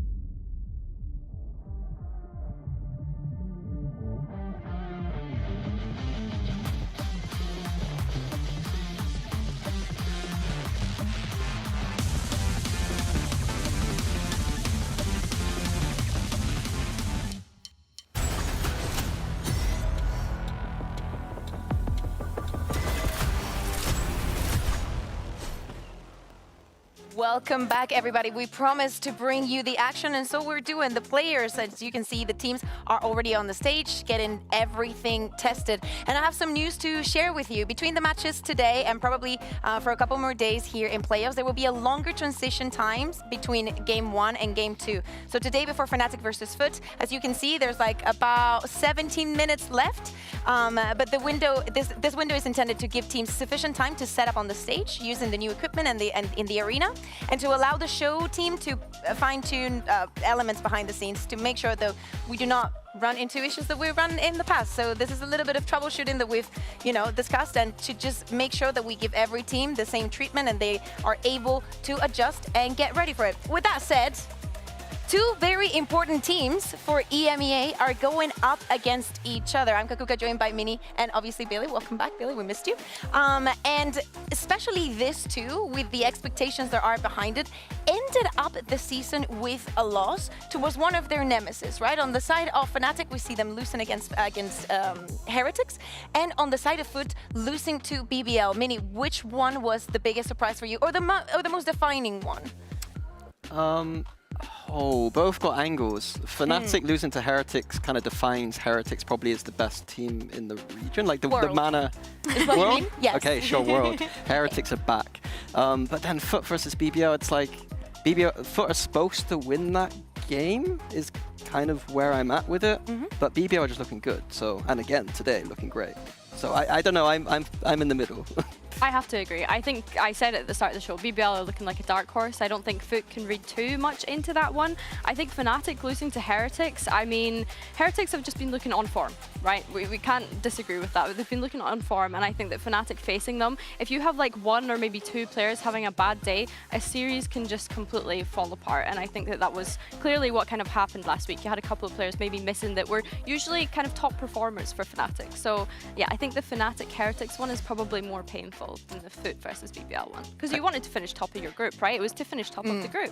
It's one match away from But I think both will be able to wash away the loss pretty easily and just reset for this. Like, they're both so experienced team-wise that those losses won't mean a lot to them, I don't think. Yeah, but today is also about revenge, right? Like, can Fnatic get revenge after Foot eliminated that from kickoff? We know that there's been some ups and downs, but if we speak about recent performance, do you think that the Fnatic are going to be able to get that revenge? Yes, the Fnatic right at the moment don't look like the Fnatic from kickoff. They look like a completely different team, let's be honest. Like at kickoff, they weren't looking amazing. Stage 1, they've come in hot. The only team they've really looked, Heretics the only team to kind of make them look a little bit normal again, but it's Heretics. So I think that Fnatic should be feeling good today. So would you not put into that same, because they've had longer matches, the ones that go to the third map, but they were very close against Yannick. But I guess that you can make the arguments of how they've been becoming better and better, really. I think, yeah, you need to be able to face those losses, and I think, dropping a couple of maps and groups is actually a good thing for Fnatic. It means that they can come away and kind of learn from that experience, and I don't know, I think, yeah, I think this will be a great revenge game, especially with them having that performance against Foot in kickoff. I mean, it was two Turkish orgs that ended up, they dropped to BBL in the upper bracket and then dropped into Foot in the lower bracket. Maybe there's like some sort of thing going on in there, something in the water, I don't know. But yeah, today they're going to be coming back and they're going to be all guns blazing, I think. It could be such a good day for Turkey. Like, it really could. In Spain, we do not get a lot of those, but I believe that Booster left a quote for you, Minnie, regarding on when Foot knocked them over off of Shanghai. Yeah, I was trying to get a specific quote that he had, and we couldn't find it, so he just said, yeah, Minnie, you were there, you know how it was. Like, the guy was not having... It wasn't, no, sorry, it wasn't fun, was it? It wasn't, no. Why not? Because we lost. Yeah, but there's different ways of losing. We lost badly. But that's what I mean, it's not the same losing against a team like Heretics, for example, last week. Would you put like it on the same... a global event, when we would lose to Foot, like, we would consider that a disappointment. Like, we would have been a heavy favorite into that matchup. Now things have changed a little bit since, but I still think that Fnatic should be winning today, but I think it's a very even matchup. Let's take a look, Billy, at the history between these two, right? Because we have seen this match a lot. Foot and Fnatic have been two of the teams that we've sent to the most global events. So, of course, they've seen each other a lot. Yeah, no, they definitely have. And this is why I'm saying, like, it's so flip-floppy between these two. Like, obviously, in the very beginning, like, Fnatic very much dominating. But look at the kickoff performance, look at the Shanghai performance. It seems to be, like, moments, I mean, maybe not so much kickoff, but the moments where it kind of matters most. And I can see Minnie, like... I see why he's smiling. I can see Minnie, like, itching to speak about this. So, on you go, Minnie. I'm not saying anything, not saying anything. It wasn't so back and forth 2023 for some reason. Yeah, for some reason. That's crazy. Right? Right? Yeah. So many people think that Fnatic were stronger there, and I actually was able to get an interview with someone that actually agreed with that statement. Take a look at this. And we have a treat for you guys today. We do not get to hear from him often enough, but I have guys here for a little interview. And I'm going to be very quick because, of course, we do need the translations. First of all, how's your heart? Gayet iyi durumda. Sadece anlık oluşan bir durumda, o kadar. It's okay. There's nothing to talk about it. It's good. Yeah, but you need to understand that with us not understanding what you say, but seeing you being so effusive when it comes to timeouts, we wonder from your perspective, how do they sound? How does it sound to be a player in Foot? Foot'ta bir olmak nasıl bir duygu? Foot tarafında molalarda seni görmek farklı oluyor. Ne düşünüyorsun tarafında olarak. Yani bu futbolla alakalı bir durum olduğunu zannetmiyorum. Valorant biraz da karmaşık bir oyun. O yüzden stresi de bazen kontrol edemeyebiliyoruz. I don't think it's about food. Valorant is a stressful game, and sometimes we are having difficulties to compensate the stress during the game. Yeah, you're just very passionate. I actually agree with you. I speak with my hands a lot as well. So, speaking about the players and the team, I wanted to speak about a little bit expectations versus reality with Zeus. I think many people, you know, making this big change coming into the year. I wanted to know his opinion regarding the subject. Takım oyuncular hakkında konuşurken senin açından Zeus'tan ne beklentin olduğunu merak ediyoruz. Senin açından bu nasıl? Sen neler bekliyorsun? Yani çok büyük beklentimiz yok desek yalan olur. Tabii sadece Firepower konusunda Cinnet'ten sonra biraz daha ileriye gidebilmekti. Çünkü Cinnet biraz da game sense'i daha kuvvetli hale gelmiş bir oyuncuydu. Biraz daha game sense'i düşük ama aim'i daha fazla kuvvetli olsun istedik bir oyuncunun. Şu ana kadar da gayet bunu elde edebildik gibi duruyor. Ama takım oyununda biraz geriye gittik gibi duruyor bundan dolayı. Ama bu da sadece Zeus'un suçu değil. Genel olarak bu sene biraz kötü başladık. If I would say we don't have any expectations, that will be lie, because we have expectations from Zeus in terms of firepower. When we compare with Cinet, we were looking for someone who has more sharp aim fire compared to the game knowledge. But right now, it's just not Zeus' fault. Compared to last year's, we didn't start good as before compared to last year's. So it's not Zeus' fault, but I think he's doing good. Speaking of this year, you're into playoffs, you've been here a million times, but you've never even made it to the grand final. I feel like you have this third, fourth kind of curse in your veins. What and how is it going to be different this time around? Hep daha önce playoff'lara katıldınız ama hiçbir zaman grand final'a kadar ulaşamadınız. Hep 3. veya 4. olarak bitirdiniz. Bu seneki, şu anki beklentiniz ne? Neler düşünüyorsunuz? Yani sene başlarken her zaman sene başlarken en azından finalde olmayı bekliyorduk. Ama şu an beklentilerimiz biraz düşmüş durumda. Çünkü takım oyun olarak biraz gerideyiz ve bu da bizi demoralize ediyor. Ama şu an için hani gidebildiğimiz maksimum şampiyonluk daha iyi olabilir. Bugün kaybedebiliriz, kazanabiliriz ama ne yapabileceğimizi bugünden sonra daha net görebiliriz. Bugün umarım şanslı günümüzdür ve biz kazanırız ve bundan sonra da diğer hedefimiz de Toronto ve sonra şampiyonluk olur.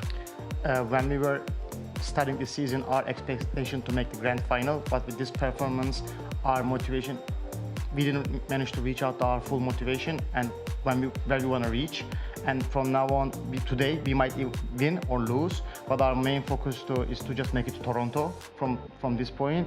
But we believe that it will be good for us at the end. You're such a realist, you know, it's like it's not even about making it to the final, you just want to make it to the global events. You're mentioning and speaking about today, I feel like your rivalry with Fnatic is one of the teams that you've played the most in the entire region. How do you see their form right now? What do you think is their biggest strength coming into today? İlk başta söylediği şey çok realistik olmanı beğendim, direkt söyledim. İkincisi bugünkü maç hakkında Fnatic hakkında ne düşünüyorsun? Maç hakkında en büyük strength'leri, zorlukları neler ya da güçlükleri? Yani Fnatic güçlü takım her zaman. Bunu başka şekilde anlatamam herhalde. Güçlü sadece. Geçen seneden bence biraz daha zayıf gözüküyorlar. Bence bu da geçen seneki oyun tarzlarını hala değiştirmemelerinden kaynaklı. En azından ben buna inanıyorum. Ama bugün iyi oynayıp bizi yenebilirler. Bu da bizim kötü olduğumuzu gösterir sadece. Fnatic is strong. Fnatic is always strong. Compared to last year, I don't think they're good as last year, but they're still performing well. Today, if they win against us, it will only show us that we are weak. But they can win. We can also win. We're gonna see. Okay, we shall see. Well, best of luck in the game, and thank you very much for the help. Thank you.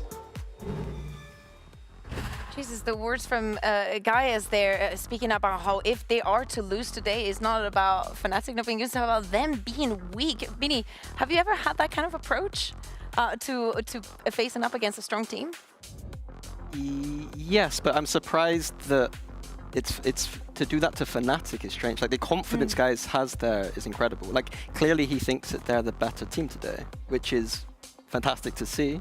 I've never had that level of confidence going up against like those kind of teams, but I get the perspective of kind of it's our fault. Like I like to see that from a coach. It's our fault if we lose today. We're the weaker team. So I like that approach. And you know what I also like? Both of the IGLs coming into today, Billy. I think that from both of the sides, especially this stage, we've seen growth, we've seen incredible individual moments, and this head-to-head always delivers. Oh yeah, 100%. I mean, I'm so excited to watch these guys come up against each other. And when we consider them specifically, it's the clutches that we're looking at. I mean, this one, of course, you can never forget that one, the turnaround that they had on that Haven map when Boaster clutched that. But I mean, Boaster, top player in clutches in EMEA, sitting at 28%. So far, 13 out of 47, which is just absolutely ridiculous. On the opposing side, when you have Mr. Fallen, he's not looking so great. He's sitting at 6 out of 39, so half of what Boaster is sitting on at the moment. But I think something that we have to consider when we're looking at these two going head-to-head in the clutch situations in particular,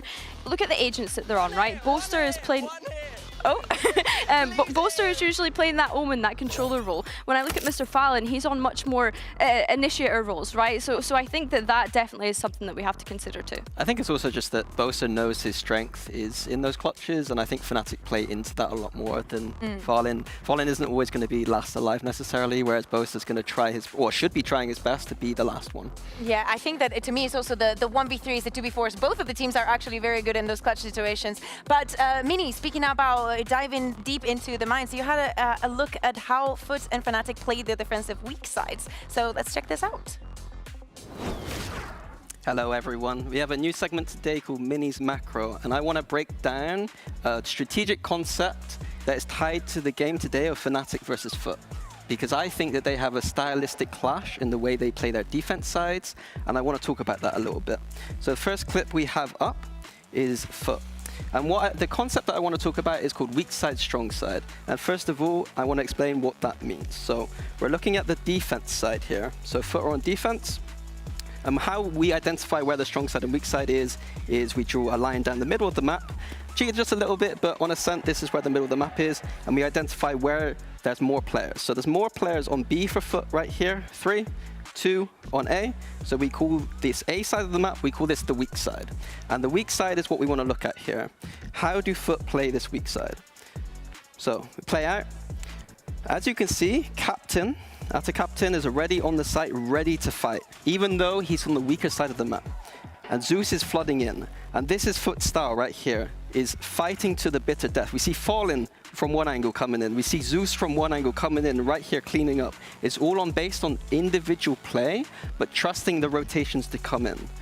So yeah, so I want to see today whether Fnatic can identify those weak sides from Foot, execute quickly before the rotations, or can they provide fakes? Like, can Boaster read the map, create some fakes, draw those rotations across, because Foot have to rotate to support their weak side, and then exec the other side of the map.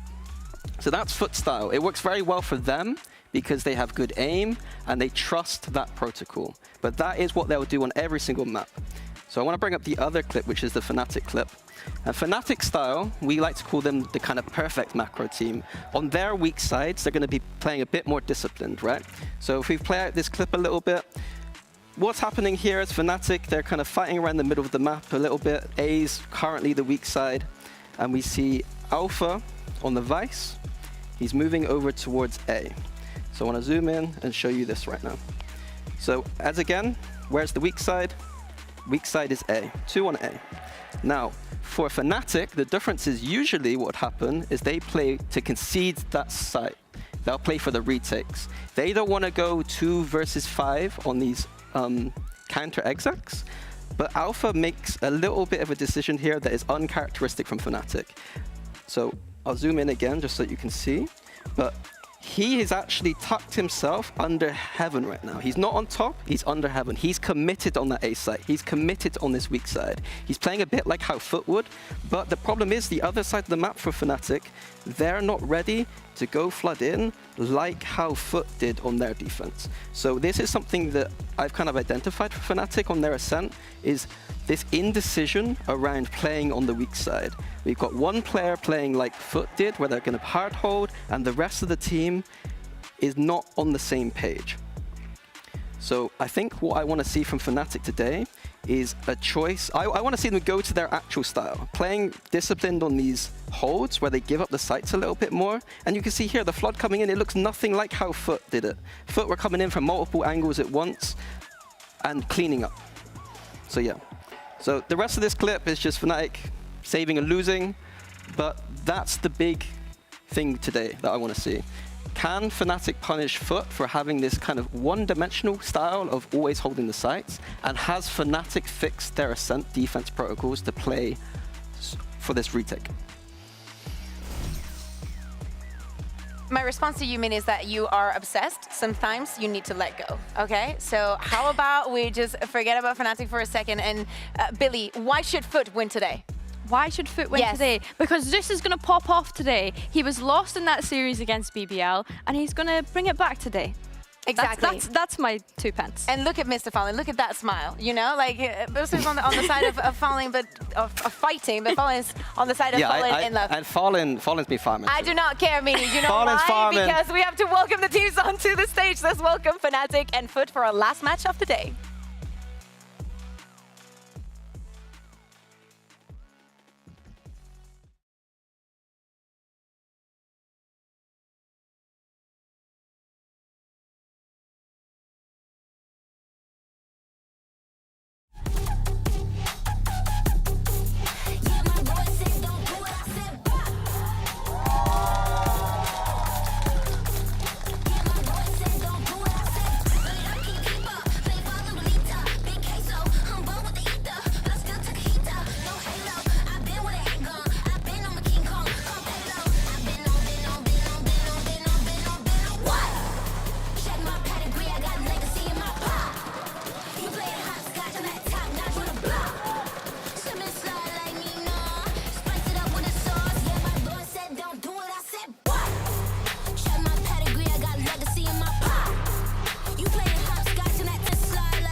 Teams go up against each other. It looks like the stakes are so high. Fnatic was playing here not that long ago, less than a week. They were playing their last match, but had a little bit more time to prepare coming onto this and to catch a break. But let's speak about the map veto. Mini, what would you like to see from today? I want to see Foot punish Fnatic by going to Ascent. Okay, Billy? Yeah, do you know what? I'm on board with that. I am very much on board with that. But so far, we're going to be teased all the way until the end. Foot selecting Lotus. Oh, we're not going to see the Ascent. That's quite Foot sad. picking Lotus is crazy, by the way. Fnatic, it's one of their how crazy. Strong, well, crazy in a veto 9. 9, yeah. I mean, probably it's because they've found their footing now with the Waylay and the change that they made. Maybe they're counting on maybe Fnatic having less time or them not showing too much on that map. Maybe. I like what you did there, finding their footing. Yeah. I like that. I like that a lot. Listen, do you know what? If they are comfortable on it, and Zeus, like I said, is going to pop off today, then yeah, I'm not against the Waylay. I think here, Foot banning Icebox is also interesting because I don't see a world in which Fnatic ever picked that map. So the veto is very strange to me from the Foot side, but Guys is clearly confident that they're the better team, so it seems like they're just playing into that. I think that one thing that Guys is also doing is that he knows that every single time that Split has been open this stage, Fnatic has picked Split. So if you're already in the idea of I'm going to be picking the Lotus, you put Fnatic in that predicament of, I guess, Split. But you're right. It's not like Icebox was a map that they could have banned, but maybe that was the curveball that Fnatic had ready. I think it's like a read into the read. And to be fair, if Fnatic I'm sure would have expected it some. So they would have been practicing and prepping that all week, I imagine. So that might be part of it too, knowing that Fnatic are strong on Lotus, so they probably wouldn't have prepped it as much, and Foot could play into that, but it still is a curveball. I think to come back to the Icebox point, I think it's actually really nice for Fnatic that Foot have like just completely taken that away, because now they're just getting to completely hide their map pool for the rest of playoffs, right? We've not seen them play Pearl, we've not seen them play Icebox. The more that they can keep these uncovered is going to pay off for them in the long run. Well, let's focus on this first map. Foot, just Mr. Fallen going on that breach. Apparently, no bigger changes from what we saw that they showed the last time around, Vinny. Yeah, and the Waylay pick on Lotus, I liked it, but it didn't look like Team Liquid levels of Waylay. Like, I think Team Liquid have the best Waylay on Lotus right now, And I want to see, hopefully Foot have had some time to implement some of those ideas. It felt like they were just letting Zeus just go by himself places and didn't really have as big a plan on their defense around the Waylay. So I want to see them mature out a little bit there. I have to agree. I think a bit of Foot's game plan recently has been the kind of Zeus go kill, and that they trust in him being able to take those aim duels. You kind of heard Gaius mention it in that interview, is that he has this firepower and he's able to win out those aim duels, and was exactly what they were looking for when they were picking up a new duelist coming into this year. So yeah, I'm expecting to see a better performance coming out from Zeus this week, especially given the performance that he had against BBL in that very last week. He went completely missing in that series. And if Waylay is going to be the new agent that he's jumping onto, then so be it. I'm looking forward to seeing it. So from the Fnatic side, and since you absolutely love speaking about Fnatic, Mini, when you look at the compositions that they've been running a lot, you love the Viper, especially on this map. What is the #1 thing that they can do to be successful against Foot and what they're and the Waylay? The Waylay in particular? I think it's just recognizing the fact that Zeus on defense is probably just going to be aggressive on Mound or Rubble every single round, and if they see him there... Alone or with someone? Mostly by himself. He doesn't have too much support when I watched them play, especially on Mound, so they could identify that and try to, you know, isolate him out. Generally speaking, the Foot composition doesn't have the best C hold on their defense, so I think that Fnatic might lean into attacking that C site. They only have the Cypher really to defend, which I think historically has not been the best agent. If you look at Fnatic's side, they've got the Viper and the Killjoy with the Orb, the Killjoy mollies to really defend that C site.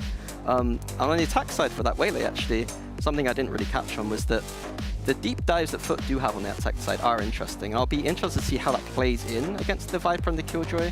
The Viper, Killjoy, and C is nasty to hold, but the Waylay does allow you to kind of get past that, and then if it goes a little bit south, you can refract it. So that could be some cool interactions there.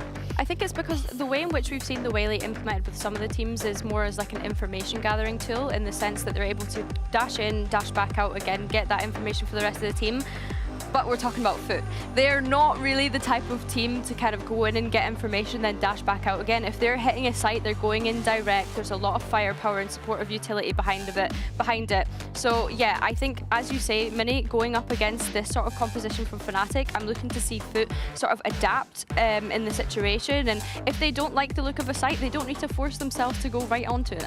The other thing from Fnatic, I know that the telestrat we looked at is sent, but this is a 3-site map. If Fnatic can isolate out the weak sides, where it's 3-site maps, there's going to be a lot more weak sides because they're spread between 3 sites. So if Fnatic go in, identify that, XX strong, it could be a good attack site. I want to see Ada Captain doing a lot of what Kiko was doing and just being aggressive with the Waylay as well. But the wait is over, so let's toss this over to your casters for today. It is Pansy and Hypog.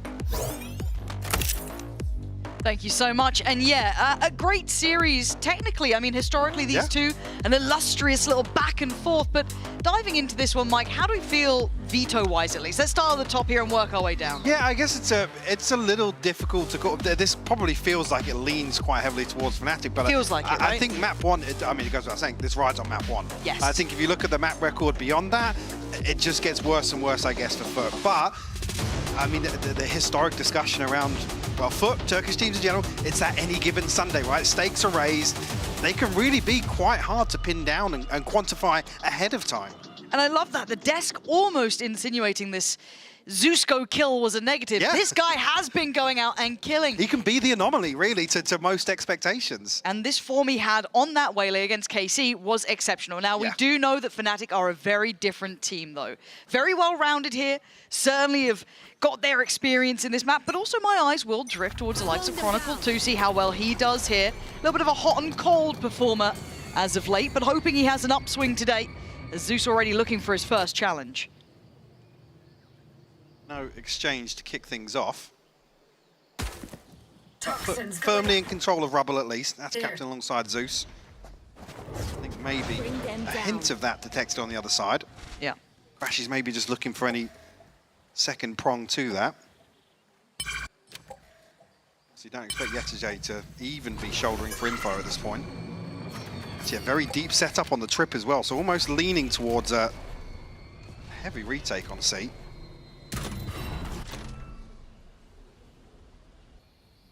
stance towards A though. Zeus still here. Had a captain as well. Both prepared. Paranoia primed in hand. And there's at least good info of that. Potentially two small. Don't doubt Zeus.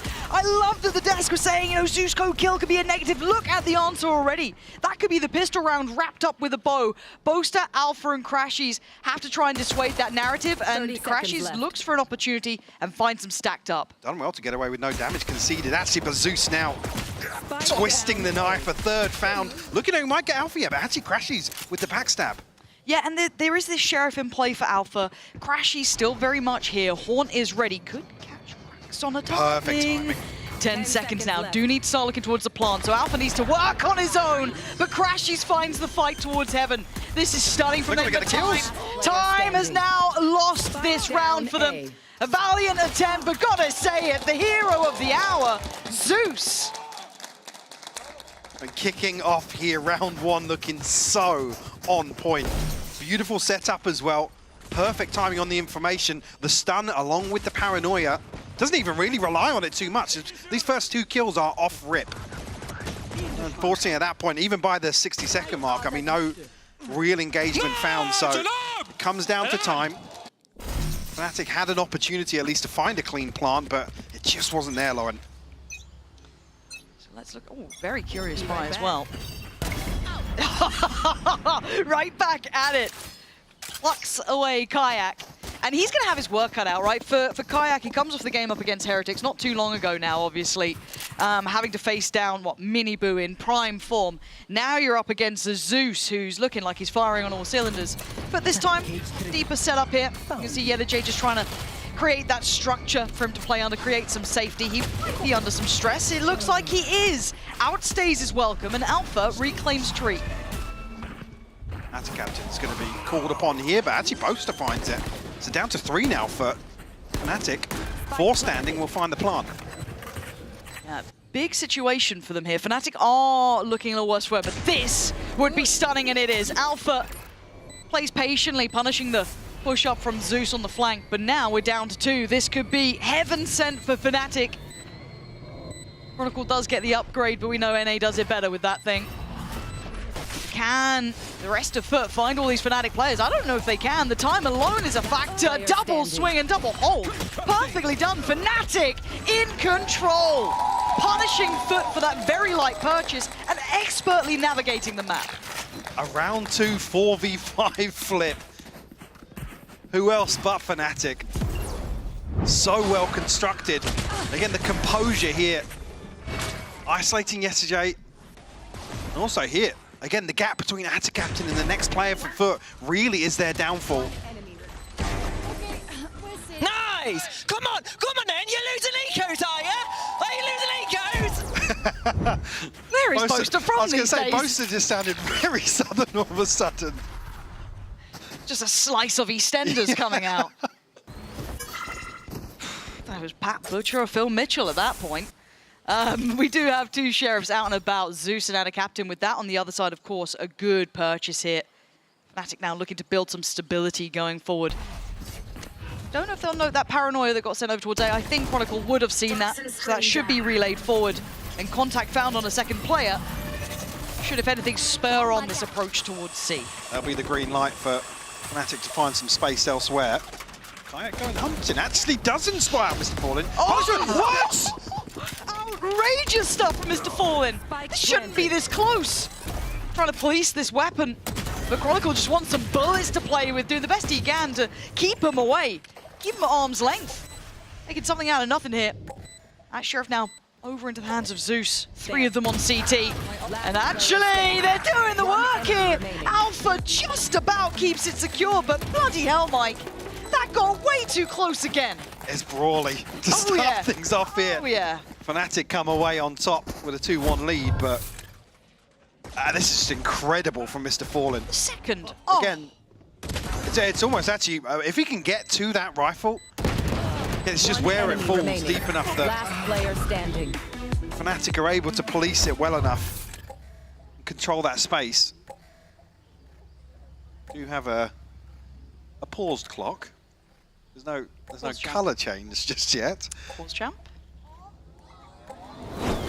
see it. I can see something. I can see clearly now. The stage is red. Sorry, we shouldn't take over Meg's song. No. She's been really trying to graft that tech pause issue. Looks like Alpha. Looking like a keyboard issue. His mouse, keyboard. No, keyboard it looked like. Key. So it should be a quick one. Looks like we're maybe just a second to test things, but I mean, this again, the start to map one that you'd almost expect from both teams. To be honest with you, Foot happy to go toe to toe. Again, maybe a little overzealous in the second. I mean, flipping that 4v5 is wild. Ridiculous. I feel like we've had some. Even though it's 2-1, it does feel like such a high-octane sort of start to things. It feels like no round safe, right? This is what it's kind of looking like. So Alpha just having a little test around. He doesn't look happy, and I'm seeing the relation to what it looks like in game. It doesn't look good yet, so might need to just fix that up for a second. Hopefully those issues are cleared, and once we obviously get the nod of what's going on, we'll let you know. I think we've figured it out ourselves, but we're getting pretty good at that. Yeah, which is, it's probably not the best talent we have. It is. Yeah? Yeah, I was say it. finally in control, but we're not. I've never been in control. No. Well, Tarek's watching today. So, yeah, so the Americas audience get used to this now. Welcome. Welcome to EMEA. That's not going in the highlight reel, is it? Streets run red, yes. Welcome to EMEA! This is EMEA. Wasn't it? This is Rocket League, that line? Yeah, I think it was, yeah. That's a banging line, to be fair. I'm quite jealous of that one. Yeah, not much to really dive through into the first 3 rounds, but it looks like the stage is cleared. And we're back into game, so hopefully, all good. That is not surprising. No. The lowest stinger usage rate of all the regions. Again, we're just not very good with it. No, honestly, like if you looked at G2, I bet they've probably had more success or even use than the entirety of the game together. 100%. Like, not even close. All right, back into this though. Buy coming out for both sides. Alt-wise, Zeus does have his. And speaking of ults, there's goes Crashy. So should identify a fair bit of presence already played on site. That's Yenajay and Cracks. Early noted, good paranoia as well. Landed actually as well. And lovely staging to this Boaster, even taking the space behind it. But the high-low setup going to be difficult for them to try and get past, as Cracks already removes Kayak. So that should force Fnatic back, who look a bit lost here in this post plant. Come through from Zeus. Create a little bit of space for Foot, and obviously Fnatic have had to concede all this. The plan being actually a ton of damage done from the Nano. Yeah, that's shredded him down, but tap on the spike draws the attention, but all of Fnatic here, what's the plan to disrupt these players? A shot in the dark or two, sure! But Chronicle holds the line well. 2v2 now, Boaster had his success from this spot, but Yenajay cleaner. Boaster gets the kill that matters! Done it again. Puts the pressure on Yenajay! Have we been here before? Are we going to see it again? His nerves tested, and I don't think there's time on this for Yenajay. It's close. Oh! Boaster back-to-back Red Bull clutches in this scenario. Beautifully done.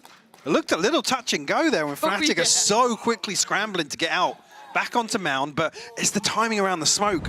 Not sure if maybe it's a miscommunication or something, but a little hesitancy to get that first half on the spike. You see at this point here, 2 falling to Chronicle in very quick succession. Almost seals the deal. It's a long way back for Yenajay to get back on the spike. Fnatic 3 on the board now. Again, a beautiful pace change coming out. That completely caught Foot off guard. Had to respect the utility behind that as well. Boaster maybe saw that stat pop up on screen. Oh! Dude, his first shot accuracy with just any gun is just beautiful.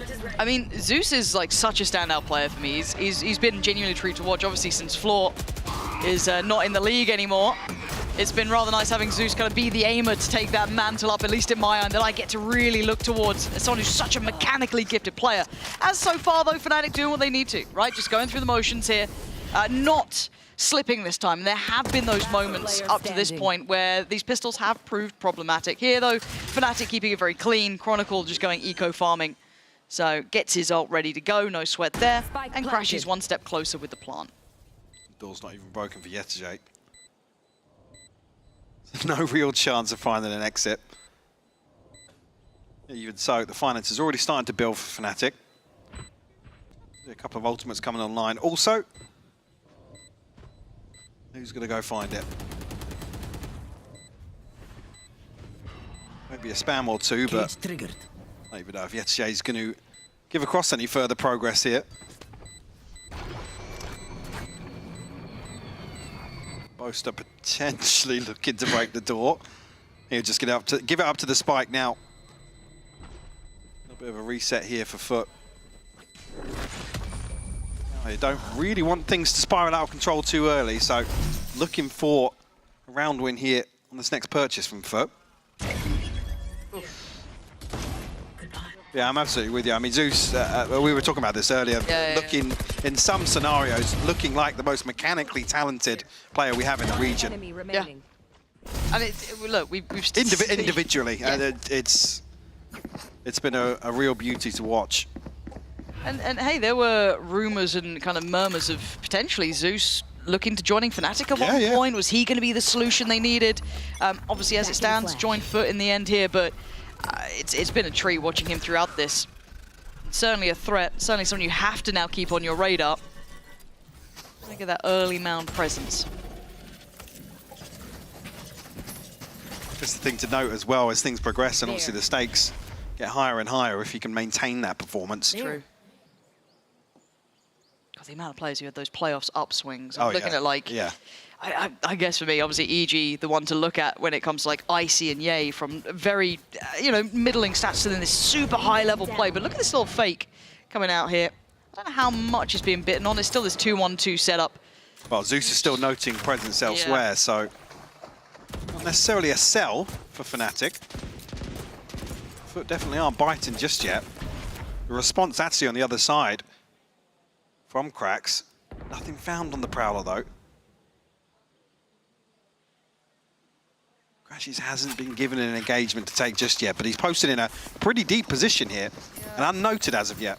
And again, they still feel there's a little bit of safety, at least with the utility from Yetche placed across B, so they can cheat a player over if they need to, but for now, it feels like it's inevitable time-wise. They're banking on this lockdown to basically facilitate the plant, but Mr. Fallen fancies back in, tries to get some space off this, but the lockdown's going to come through. Cracks might be screwed here. I don't think... Oh! What is that? Just goes absolutely ballistic for a second.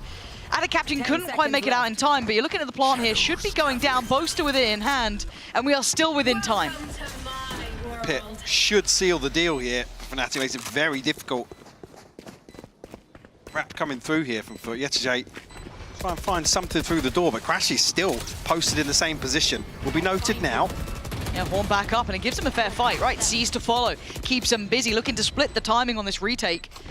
Zeus creeping the smoke closer though, and Crashies dips away. Nicely played for him. Just buying plenty of time and takes a second glance. This is really nice. I mean, a little bit of an attempt there from Foot, but they've cancelled this one. The pit itself almost doing enough to dissuade their way forward. Absolutely. Forces them into, well, a position to really readdress their approach. It's Crashies and Boaster to shut that down. Unfortunately, as captain and Yetche had to find something breaking through from door, but again, with such a huge part of site covered, Fnatic can really sit back, sit a little deeper. Cracks with a snap. Onto Alpha, there. And the lockdown's invested in such a deep position, and 3 members of Fnatic pushing beyond it. So they can't, well, Foot were unable to deal with that. Timeout, it's all good. It's a Foot one, don't worry. They called this. And with hear a yelp from the crowd there. Yeah, we have given them PTSD, and I'm really sorry. I'm so sorry you're getting flashbacks. But at this point for Foot, they kind of need a resolution here, because it feels like, again, very competitive rounds, apart from the last one. Right then, there was a lot of ults invested. It was quite late in the round. Clearly some structural pieces that Fnatic were depending on to get that to work out in their favor. But beyond that, these have been competitive, but they've just not been tilting Foot's way. I think whether or not the plan on the previous, obviously with Cracks being one away from ultimate, Mr. Fallen having the Rolling Thunder, if they did want to sit towards a retake, well, potentially towards A or B. Like I said, the pit is really the worst thing to have to overcome in that scenario. Yeah. It's the one thing that does then swing things back in Fnatic's favor, but we'll have rifles at least coming back into the next. And kind of not necessarily broke just yet. No, and if I'm not trying to lean on stats too heavy or even score lines really, but at the start of the day, kind of talking about Kayak and Zeus here. Kayak yet to get on the board. On the other side, obviously Zeus very much towards the top end here, but also Chronicle. Well, yeah, something Eco actually. farming, but yeah, big impact for him. Especially on this map as well, is where I think we've seen him maybe struggle circumstantially the most. Definitely a positive for Fnatic there. Again, how much criticism to ride on Kayak when they're 5-1 up. I mean, if it does become a problem. It feels like avoid the waylay, and away we go. But that's big info off the ult. Very early, though. But don't really benefit anything off that other than maybe a rotation of an extra body, but no expectation of Fnatic following through on that.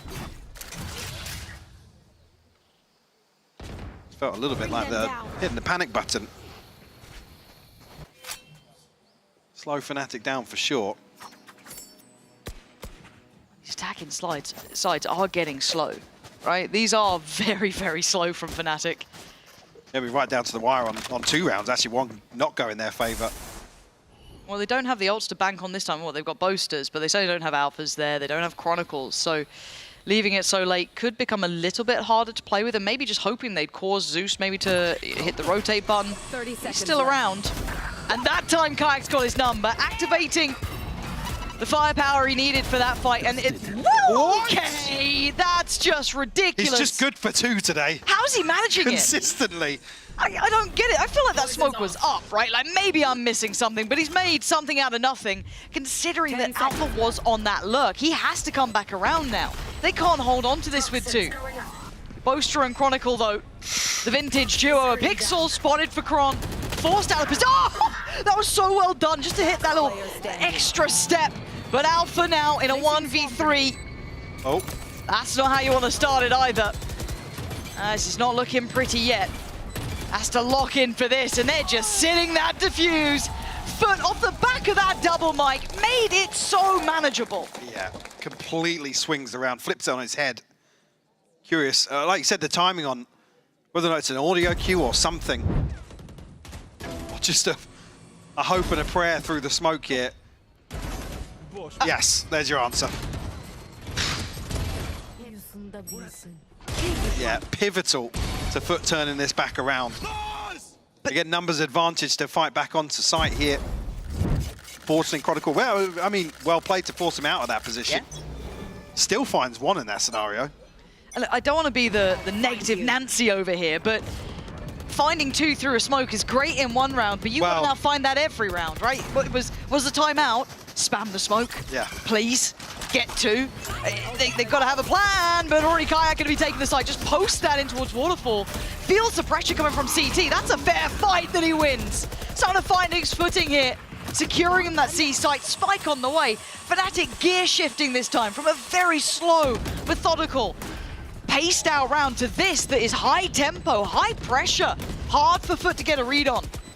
They're really looking to flip the script on some of these rounds. Second pace change towards C site. Fnatic continuing to dig deeper and deeper towards spawn as well.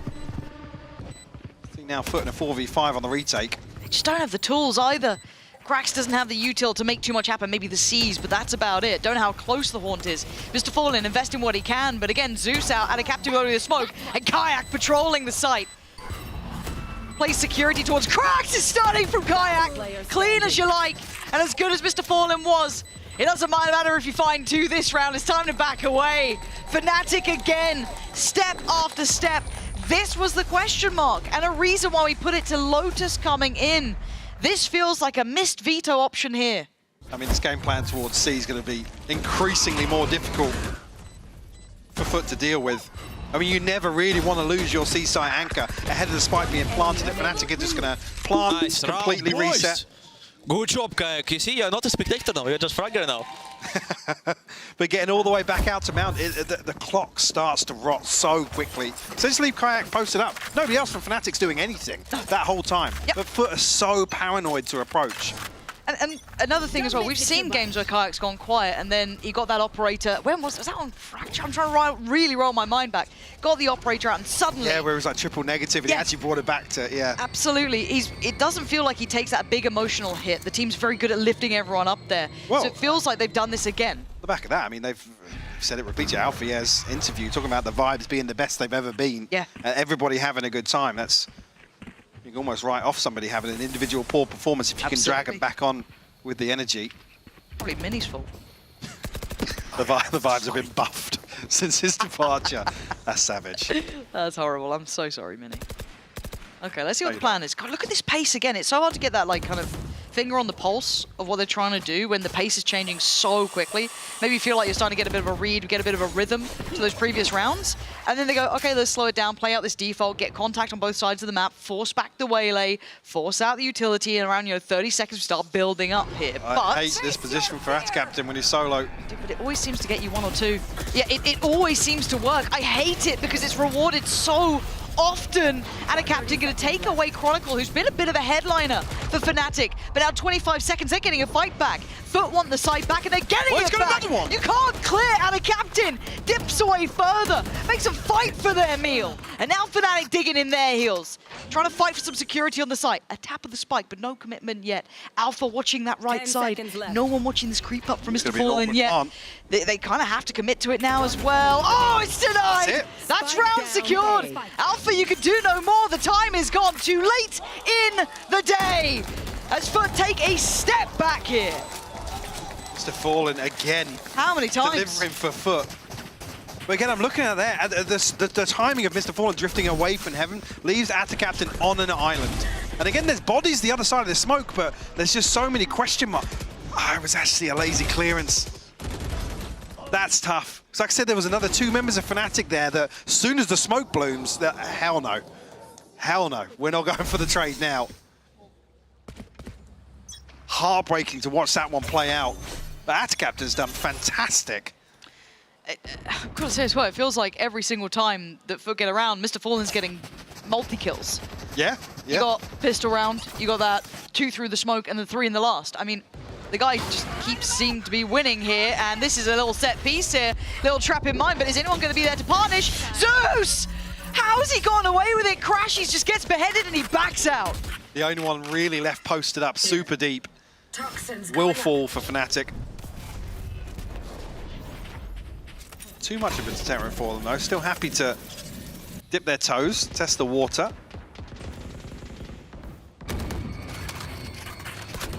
Curious now what the game plan is. Back to the same sort of timing on a round where Fnatic have been a little more active. But in this time, Foot have pushed up towards rubble, so it's going to be very hard for them to go back to that late still got the paranoia. You can't do it. So I guess test B, right, is the logical conclusion. They dealt with the trap earlier on. Mr. Fallen's going to be able to get something done here with his utility. Mr. Multi-kill waiting. Well, there we go. 3rd time's the charm, 4th time potentially, but Fnatic are in on the site. You're going to look at the pressure coming back from that mini door, that blue room. Here we go, swing, it's perfect. Oh, the synergy is off the charts here. But absolutely fold them in half like a lawn chair. Alpha, 1v5, mate. 6 seconds. It ain't happening. Beautiful reaction from Foot. Another instance here where the clock being Fnatic's main enemy. And usually credit their ability to mid-round effectively, and we've seen it so far already in the first 10 rounds. A number of times, but just here, I mean, look at the clock though, 120 here. And even regardless, then it comes down to a 15-second sight hit where all of this utility just are able to crunch Fnatic so effectively. And that's probably why we're seeing the timeout called now. Yeah. There's another example of just the round passing them by. Again, as much as they obviously couldn't go back to rubble at that point, not defaulting that utility out of them just screwed it, right? You can't hold for that pressure back in towards B, so time for a chat and maybe an overall change up here. Look, they've got 6 rounds. It's certainly doable at this point. Foot, though, have kind of found their own stability in the last couple, finding a little bit of what works for them. And it's weird, though, because a lot of that did feel like it came from over deliveries from players, but if that's what spurs you forward, fair play. And then you see that last round was just picture perfect. You take that every day of the week. Well, previously sitting from a 5-1 to bring it here now. Yeah. Regardless of how the victories come through, you're absolutely right. You'll take them. Even here, this feels like it's been the best example of Foot understanding what Fnatic's late round will look like. And previously it's felt a little scrappy, a little scrambled, and it almost felt like Fnatic are the ones to fumble at the final hurdle, not Foot clear them off it. Alpha's big chilling. Yeah. Crashy's smiling. Still grinning. Most actually look the most serious out of all of them, which isn't probably a good sign. I don't know. 6-4 now.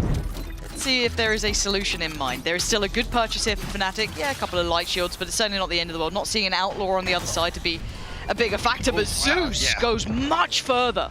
And actually had to captain first probe outside B in the early round. That will be the catalyst for Fnatic to head towards A, but Yetajay is adjusted. You should run. Lockdown again. Now, last time they used that as a late piece to almost allow them some safety towards this A site. Now, much earlier in the round, 120 that kind of coming in. Just playing patiently to get this plant. That's Crash's duty done. Still got retake cameras here as well, and a trip. So that's actually a ton of information for Foot. See how well they work off it. There's the cam popped. Sees nothing close. Spots one by tree and one towards site. A little bit of info. No flank yet. You should hear that alarm bot be triggered soon-ish. There it is. Zeus now looks forward. Got to win this 1v1. Big 1v1, yeah, he does. It opens up the floodgates, because look at this post-plant positioning. It's very dedicated towards site. Fnatic wants space back, so they look towards CT. Kayak removing Mr. Fallen is perfect. It gives them a new bit of room to play from. And now they flip the script. Chronicle, Kayak, perfect reaction to the pressure coming back in. I was looking at me, I must have looked away for a second. I didn't notice when Kayak had actually drifted that deep. But he catches Mr. Fallen in the stun. Again, this, all things considered, this looks like a really, really beautiful approach from Foot. Like I said, a ton of information. The fact that that trip's not broken, still had the retake camera as well. Well, it doesn't give them too much of an idea of what's going on. Nice but at least then they know that Fnatic kind of backs against the wall. That's it. That's the Kayak. Beautiful stuff from Fnatic. My favourite phrase. That's the Kayak. That's the Kayak. Absolute badger. Zeus went walkabouts before, right? Super deep over towards C. Still posted up there. I mean, this battle between him and Alpha seems to be raging on the whole time, but still focused towards A. And a captain playing on the corner. Kayak has been really shaping up. Yeah, he's popping this. Bye-bye, get out of there, get the hell away. Oh dear, he's found you anyway. Sent down to his grave, and a captain couldn't escape the inevitable, and now Krax tries to play around the smoke. Does he see a No, okay, so Kayak kind of knowing the limitations here, but Krax wants to play forward. Alpha on the counter swing, really nice. Kayak drawing all the attention, but Alpha very ready in backup. See now in a 3v5 what Foot can get done. Yetajay first on the chopping block, potentially alongside Zeus, but so it comes out here. Now it would just come down to Yetajay as Chronicle to seal the deal on an 8-4 half here for Fnatic. A strong finish, all things considered. Yeah, found their adjustment, got back to where they wanted to be after a couple of shaky rounds. Foot trying to stay competitive, but they're certainly not out of the woods yet. It's 8-4, and we'll be back in just a sec.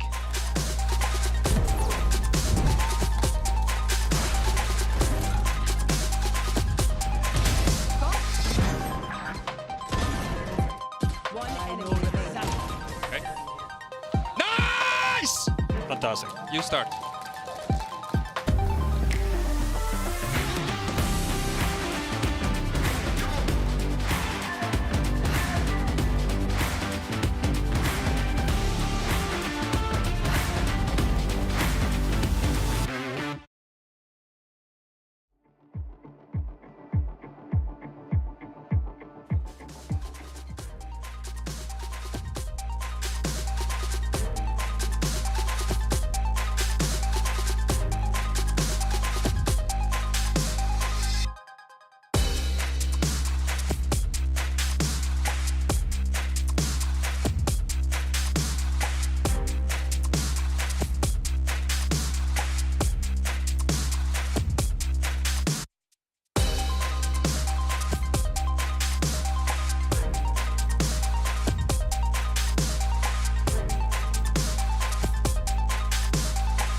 competitive as those rounds felt, Mike. The issue is that with Foot sat on 4, do you see this as being anywhere close to enough? We've seen good impact from Mr. Fallen. We've seen Zeus hitting shots.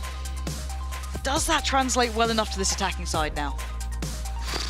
Yeah. Oh, wow, that's a tough question. Yeah, I'm sorry, wow, mate. Wow.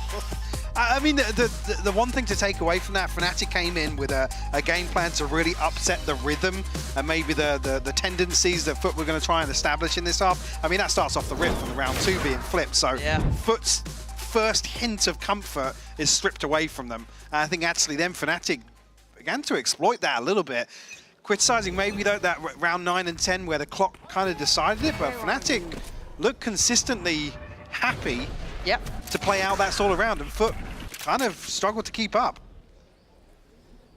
Saw the stats there, not the strongest area for Fnatic now, as Yetajay already removing the singular man, Chronicle, after a great first half, the first to go down here. Not really what you want to be seeing in that. Does need to keep that in mind. I'd love to see what the shot was from Yetajay. If it's just one of those shots that he's hit, fair play. Yeah. But got to see Cron be careful about this, because now you can see that they have to dismantle that initial setup with that heavy emphasis towards the B side. This has left an opportunity on the table here towards A. It's Kayak to try and find, and actually does find a response here. We'll get away from the paranoia as well. Yeah, looks like we've got Prius in the building so far. There we go. Zil's taken over. Crack's going to find Crashies and try and keep this in favor of Foot, but the plant now going to be worked on. Kayak going to post in the paint shell. Nice the plant to start with. That's pretty big. Buys a couple extra seconds for the support system to arrive. But there's not much utility here to play with. There's what, a TP with Boaster, and that's about all she wrote. 6 seconds on a turret. I mean, 5 on the smoke again. If they clear out a captain, it might be game on. Mr. Fallen replies, and Zeus still firing. There's Boaster left in the 1v3. He's been pretty clutch. This is tough, though. That's a great beginner. It's going to make them question. No way. No! That was so close. It's down to 12 HP. Boaster came into that with 47, by the way. That's ridiculous. Yeah, look at that little grin. He's like, yeah, I was pretty close on that. I was right there. I mean, Grin's on the other side of things for Foot as well. Oh, okay. Ah, fair play. Yeah. I can't even. It looked worse from Chronicle's view, to be honest. I can't believe this from Boaster, though. Almost. Bro, that was unlucky. The guy... I mean, yeah, it was pretty unlucky. Yeah. He said 12 HP separating these teams. Find you. Round 1 of the second half. Ay, ay, ay. Oh, just wants to live. Quite a big stack of players. Now, you'd really want the round 2 conversion to come through this time. Yetajay a little far ahead here with the Bulldog, to be honest. You don't really want to see him dig his heels in here. But it is just Yetajay. That's what I mean. You don't want to see him even tempting fate in that scenario. Obviously not shaken by the second round in the first half. I feel like I'm waiting for this to go wrong because they've taken so long to get here, and now I'm worried that the spike's slowly coming over towards the stack site, even though I'm getting scared. I'm getting scared, Michael. I don't like it anymore. Cracks. All good, all good, all good? Question mark? Everything's fine. Everything is smooth sailing. Foot making it up to 6. And look, we know Fnatic's track record in these pistols, certainly not their strong suit, but now they got to fight back. See, now you do credit the purchase. The other side for Foot will be coming in pretty well rounded. That's a captain down on a stinger potentially, depending on where Mr. Fallen settles for. Bravo! Boaster straight onto the heavy weaponry. No surprises where we'll see him positioned. I hate it. Hate it so very much. Kayak, though. One to receive the most attention so far. And the second that door swings, has to fall away. The paranoia is in. There's not a comfortable escape route here. You can see how well-rounded that side take was. Spike now to be planted up next, but there's a lot of threat here. Counter paranoia, do they try and push off this? Slowed down on the way, they don't make the most of that. I mean, it's going to get awkward now. Yeah, I was going to say, if the plant doesn't come through, Foot have to consider a different approach here. Look at the split from Mr. Fallen as well. Yeah, they're trying to cross over. Kron, he can hear the steps, he can see the smoke, but he can't really stop it just yet. It's Alpha who's in trouble. He's trying to find a way out, and he's going to go for CT. Seems like the safest route here. Bloody hell, team up with Chronicle. As I start choking, hopefully they don't. 3 on the flank here, Mike. A lot's about to happen. Whether or not the first engagement will even come through from Chronicle. Atta Captain's actually slipped into a deeper position now. That's where the Stinger will really pay dividends. 29 HP though. Got to try and slow Alpha down a little further, but not going to be able to achieve that. No ults to bank on. It is the guns in hand. Here we go. Kayak looking for the way in. It's actually Boast to take the first couple of steps, but Foot are loving every second that passes. It feels better and better, but Fnatic finding back, taking away 2. And the site now under scrutiny. J looking to buy those precious seconds, and it is going to start running low. But Boaster sprays and prays with crashes. And they're well within time on this one. Diffuse there, and Fnatic play it back in. So there's a moment where Fnatic almost slowed down after those first 2 kills, expecting maybe Foot to find a response, but end up becoming a factor here. Finished. Unlucky for Foot, because I think forced into a pretty tough decision here. Like I said, that plant doesn't come through on the first kind of engagement on B site. And there's kind of 4 of them kind of stood looking at each other like, I mean, once you find that rotation through water, it's so awkward. It just so happens that they're able to kind of completely negate Alpha's setup. Luckily, he's able to get away.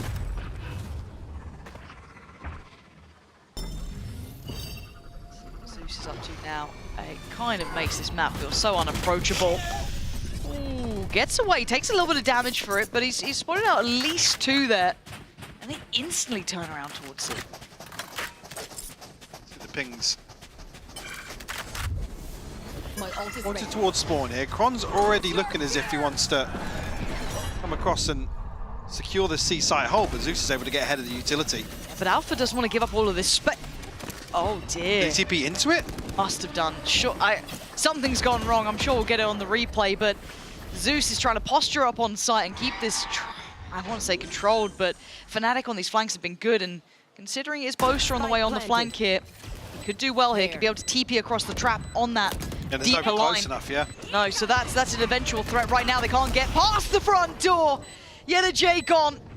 And Cracks and Mr. Fallen don't even know about what's coming their way. That paranoia, God knows where that's going. And it's all down to Cracks for the heroics now. A 1v3 is not gonna happen. I've got to say, Fnatic's retake so far, Mike, I love how well they pressure every lane. It's not just through CT or Waterfall. There's consistent flanks. It's well-tempered and it's well-considered. Yeah, and I think conceding a body so early, like I said, Yetijay's posted all the way up, basically backing up onto the wall alongside Sport. Does he? Yeah. That's the alarm bot as well. Oh. Actually, I was going to say, I didn't see the assist coming through from Chronicle. I thought maybe there was like a snake bite come through, but there, yeah. TP's across, alarm bot goes off, and he actually backs up into the nano. Yeah, bro. You try and abuse me. Try and abuse me. One more. Come on. Come. More. Alpha welcoming them back onto C site. And he stayed seated, which is the more important factor. Alpha not getting up from the chair, which obviously invites the curse. This is much better. He's learned. You and your crystal ball. Stick Meg.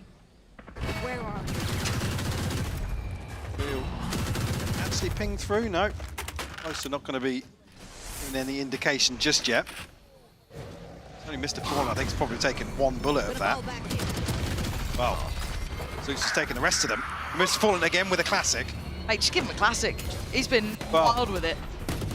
At this point, though, it's not just a singular fight. As much as you may be able to clear Boaster out of the tree, if you're feeling like that's an option, there's still a lot of players close by. Because, hey, they put a lot of faith in Alpha, and you can see why. Alpha's been doing exceptionally well, just kind of like solo anchoring out that C site. He's got his util, he's backing away well, he's not overly rotating. He's holding his own, pretty much on the other side of the map, so they're able to reinforce Boaster if he's under pressure. And for Fnatic now, they can just keep the numbers. The work really is now on foot to try and take a positive step. It looks like 11 is very likely. 30 seconds left. Beautifully synced there. I almost forgot about the voice line. I'd love you to be the announcer in game. Can I pay for that? Yeah, we'll do Right, we'll honestly, do a sound pack. You can monetize it. I know you guys like that. That's fine. We're down. Okay. Whoa. It's Hold on. Yeah. Ooh. Ooh. 10 seconds left. Oh no, that's a spike. Spike That's the down spike A. that's gone down. Yeah, Jay's gonna go Enemy back. remaining. Wait, so Time. Time is just too late. show me the replay on Kayak getting the satchel kill. Wait, the satchel got the kill. The satchel got the kill. The satchel that he got caught in his hand with. Show me it. Show me got it. a kill. Please. Please. There's no way. Did I just like blank that out from my mind? Here we go. Please. Is it there? Here it is.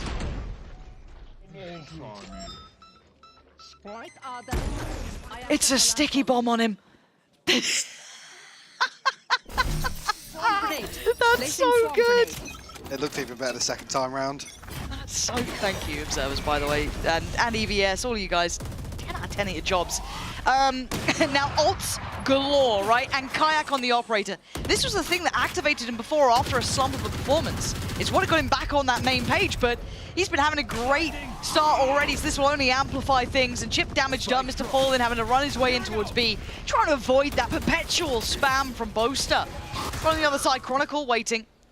Shows a little bit of presence, and as I said, he knowingly falls away. Well, Alpha and Crashies both have their ultimates, so this is almost playing into Fnatic's hand here.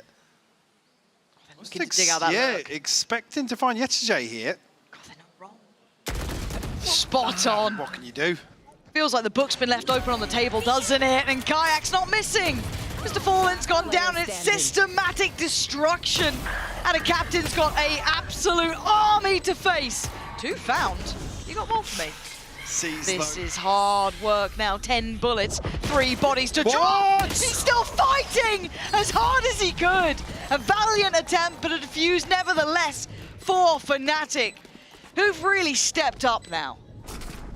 Themselves their 12th round and didn't even rely on the ultimates either. No. Kayak now 1 away from the showstopper. Chronicle 1 off the pit as well. Just an elbow out of place.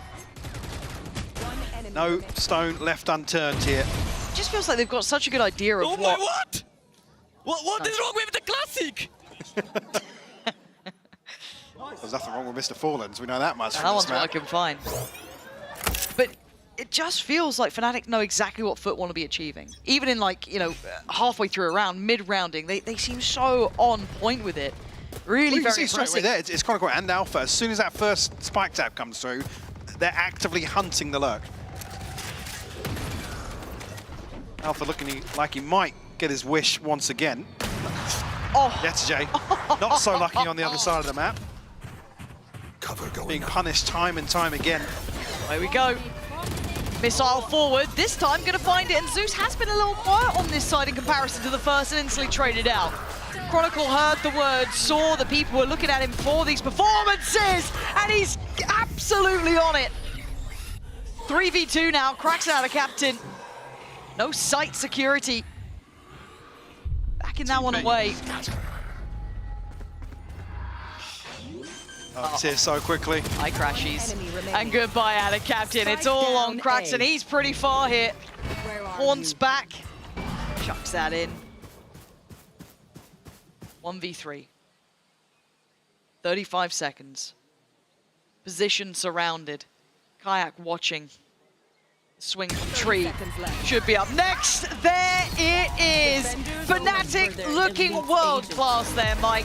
First half competitive, yes. Some really close rounds. The second half, that was an absolute masterclass. Yeah, overall looking very well drilled in the second. Few question marks in my eyes on the first half, but I think coming in with such a diverse game plan, maybe you could give away some of those round losses.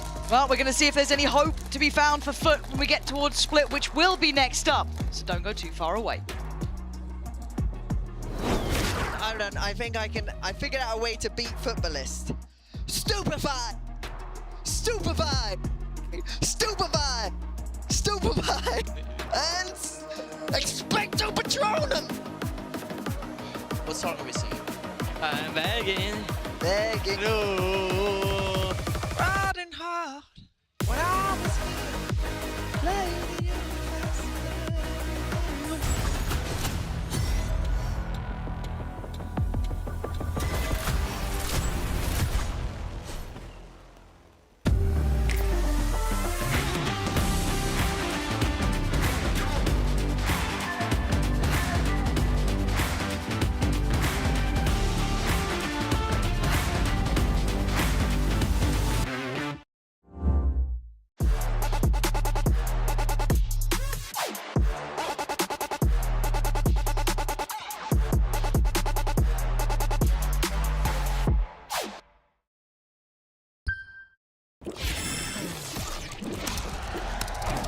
Red Bull gives you wings.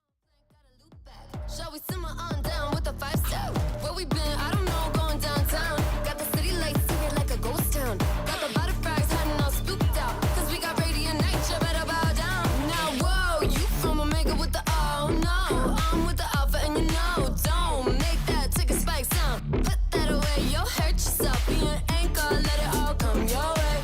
We got plenty for you, boy. Just say we got sheriffs, so sorry-eyed boys. Got the banner highs, going to the banner world. Who's there? Know this. When my back's against the wall, all the mirrors will dissolve. Bring the heat, bring it on. Watch me ignite.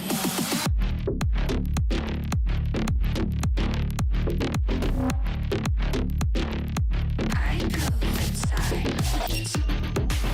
No footsteps.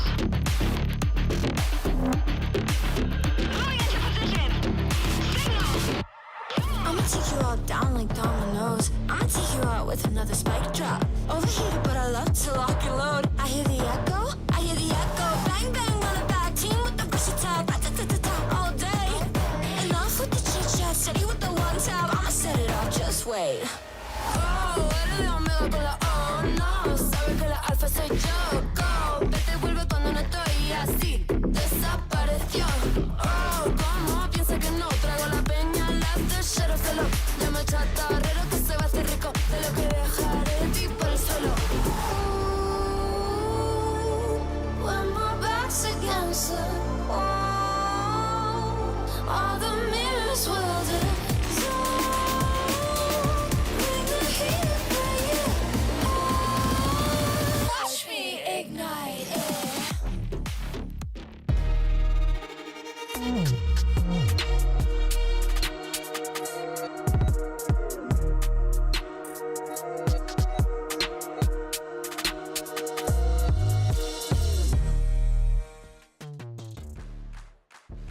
Welcome back, everybody. Fnatic, they managed to get the win in Lotus over Foot. Even though Foot was the one picking the Lotus, we spoke about how Fnatic has always been comfortable in this, but did we expect the level of play that we saw, Bailey? Because it literally looked like Fnatic had the upper hand for most of it.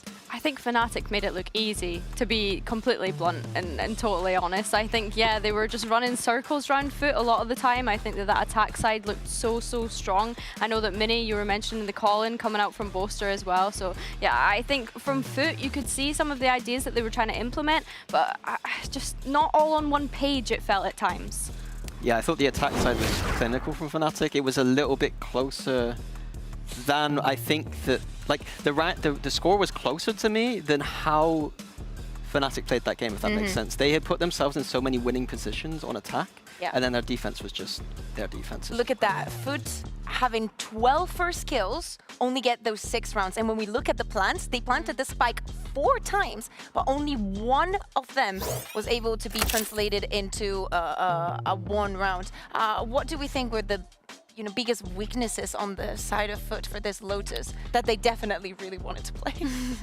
In terms of the kind of post-plant idea you're touching on, I think it goes back to what I was trying to touch on the Telestrator, where Fnatic are just extremely good at knowing when to play weak side and delay and chip damage, and then their retakes are just so strong. So I think for the post-plant specifically, I don't think Foot did too much wrong. I think on defense, they just didn't show much creativity. They had that one Waylay ult round that seemed nice. But apart from that, it didn't seem... It was a bit empty, you know? It was like, I expected some follow-up. Yeah, no, I have to agree. I would love to take another look at that Waylay ult round, because when we were watching it, I was just kind of like, I can see the ideas that like Zeus is trying to have, and I'm just like waiting on the rest of the team to be able to follow up with it and actually help them execute the idea that's in mind. But again, like I say, it didn't feel like everyone was on the same page at times. Yeah, and something that we did see on the previous weeks that we were speaking about, the clutch potential, we saw again today. It was a round that ended up in a very, very close, but it literally felt like we had been here before, Minnie. Yeah, I feel like flashbacks to Boaster doing this earlier on, I guess. But again, yeah, something I highlighted earlier was this C site for Fnatic being somewhere to go, and they abused it at the start of the game. And then Boaster just a clinical, easy clutch for him in the post plant. Yeah, this was a round as well where Fnatic really sort of upped the tempo and just did a direct hit on C, which was something as well that Foot were never really able to kind of gauge, you know, like where are Fnatic going? Like as much as they were trying to prop Zeus on C mound and down C long to kind of get that information, they're always super, super late to any sort of rotations to be able to contest the site. It felt like Foot just let Fnatic do what they wanted the entire map. Like Zeus early on would use his refract sometimes to fight for space, but Fnatic didn't even seem to mind, and we're playing their typical slow style where I think they're the slowest attack team on Lotus in EMEA right now. Yeah, probably one of. And so if you're using that refract early from the Waylay, you're not going to get value later on. So I think that Fnatic just had... So what I'm getting is more like it felt like Fnatic was the one who picked this Lotus and Foot was just there. Is that what I'm getting? A little bit, especially we didn't even see Fnatic on what they consider their strongest side. Like I know that traditionally Lotus is an attack-sided map, but they're so good on that defense. Yeah, the so they could have had an incredible... They could have won out that defense there.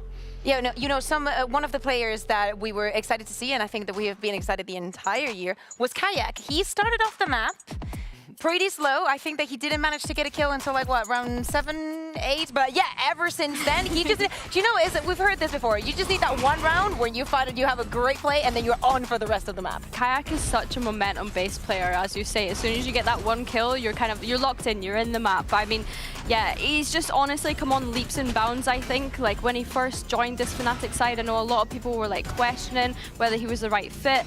Obviously, Derko's kind of big shoes to fill, but I mean, he won EMEA Ascension in 2024 for a reason, right? And I think that he's definitely living up to the sort of expectations that at least all the tier 2 defenders had of him. So yeah, it's nice to see him kind of fire up on that stage now.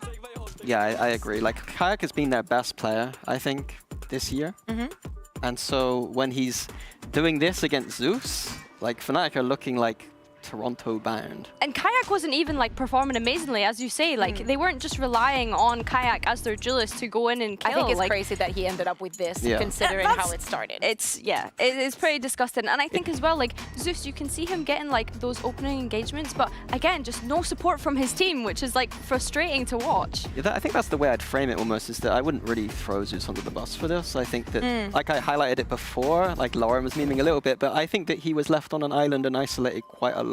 Yeah. I don't think that they had a great game plan to set up Zeus for success. And on the other side, Fnatic with all their positive energy, why is Kayak going to feel like he's, you know, like down in the dumps? Better, like the system's working, they're all hyped up, Kayak's able to perform, he's not feeling the stress of being 0-6 down.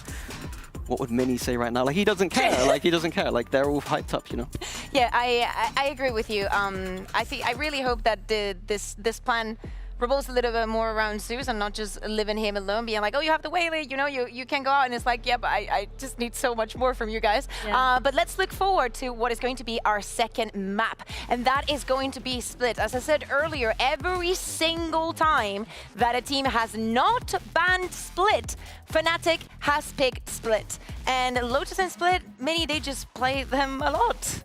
Yeah, I'm a bit disappointed that we're not seeing a team again punish Fnatic for their map pool. Like, I think Fnatic map pool is good, but they're not being exposed on some of these weaker maps. Like Giant X exposed them a little bit and had a close game with them. So I think this is a tough one for Foot.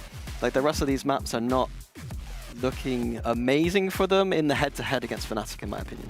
Yeah, I think coming into Split, it is going to be difficult for Foot to be able to get this over the line, because it doesn't matter what side Fnatic start on Split either. They've always gone and had an 8-4 half the 3 times that they've played at this Split. So as long as they have an 8-4 half, I see Fnatic winning Split.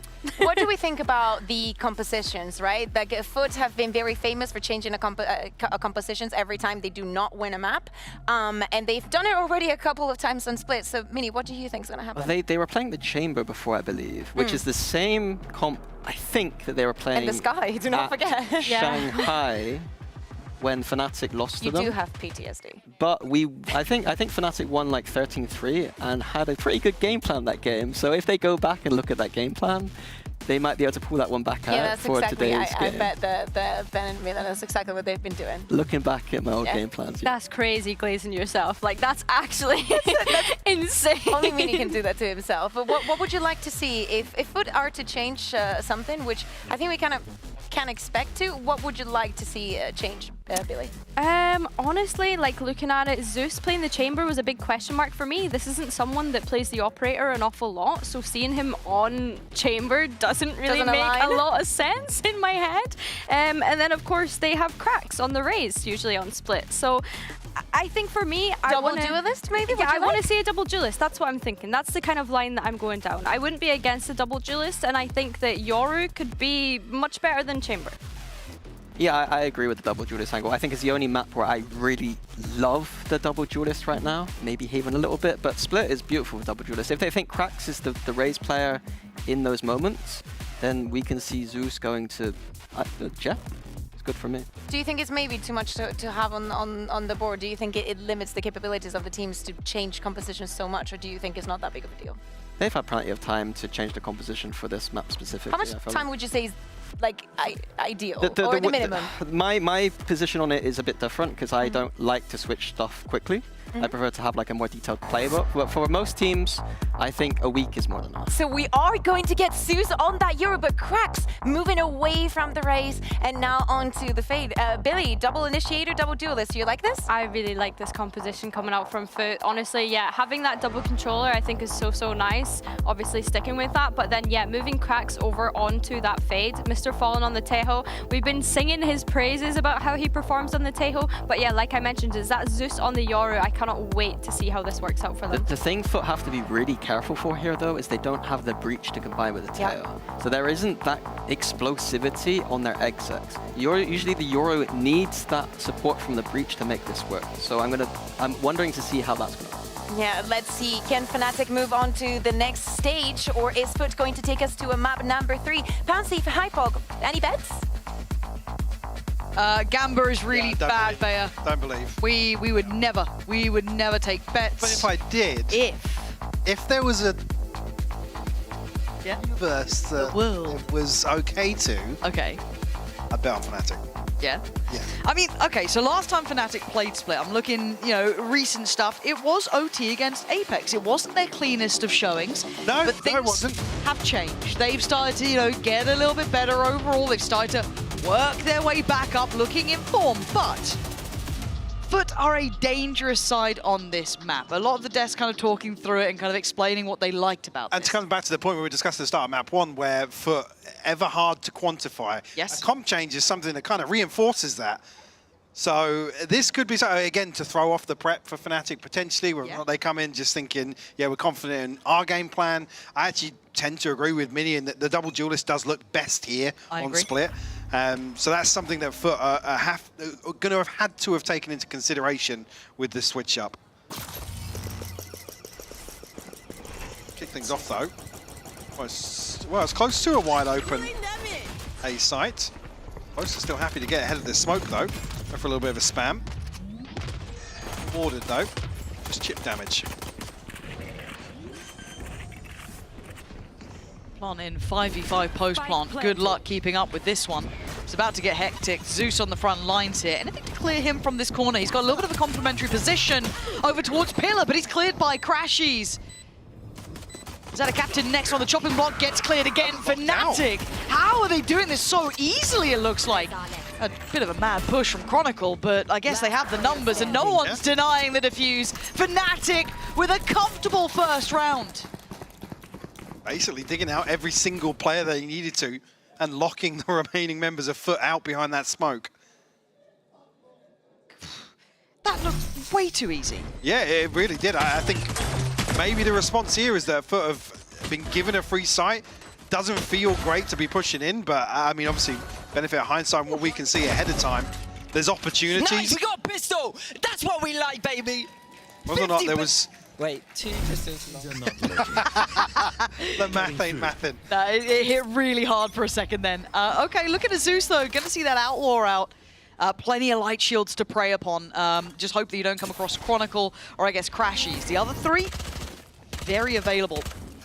And looking at this though, he does have Chron up towards those vents, so that would be the first potential contact, but Zeus gonna be taking that space. Going to be rewarded. The start of the round, not necessarily. Flag for the rifle Pushed up pretty deep on ramp here as well. Crashes a ton of information.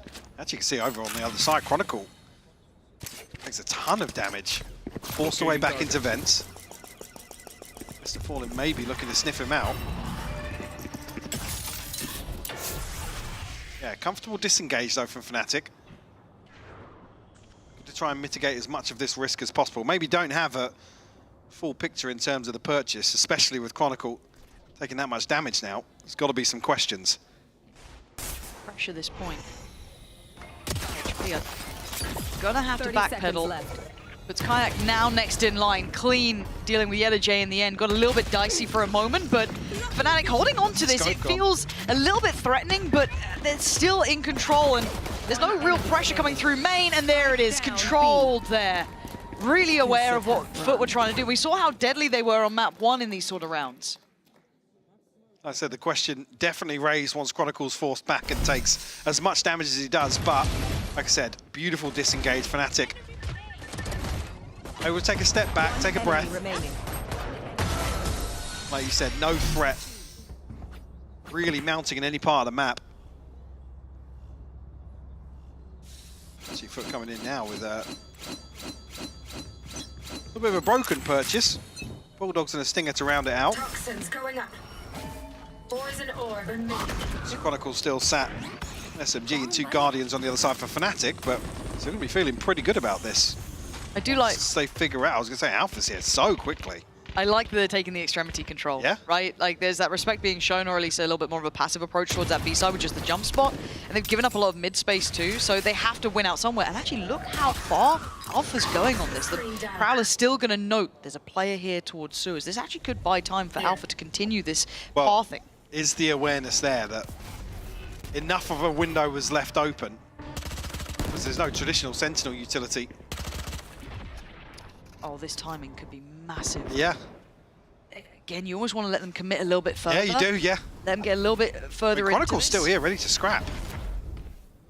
Because he's got the SMG, he still wants to play up close and personal, but... This timing to be everything. Kayak's even taken away cracks. They're so stacked on this site. This is without that eventual lurk coming into play. Alpha finally pulls the trigger, and he's got the spike. Reads the play well, posts out. Just a little bit of a denial as Crashy's on the swing. Fnatic converting the bonus. Beautifully done. Such finesse to it. Really, keeping all the optics on that one just perfectly. Again, the fact that Alpha was able to slip the net so well, still trying to sell him that story, with Crashy sending out the Prowlers, keeping note of everything. Just the energy itself to this round was so good. Be curious to know whether or not the awareness is there. I did genius movement, bro. We will do it VOD review on that. We will do VOD review on that. Well, we didn't catch it, unfortunately. No, what was it? I'm almost intrigued to go back and look. What was the ingenious move? Poison orb emitted.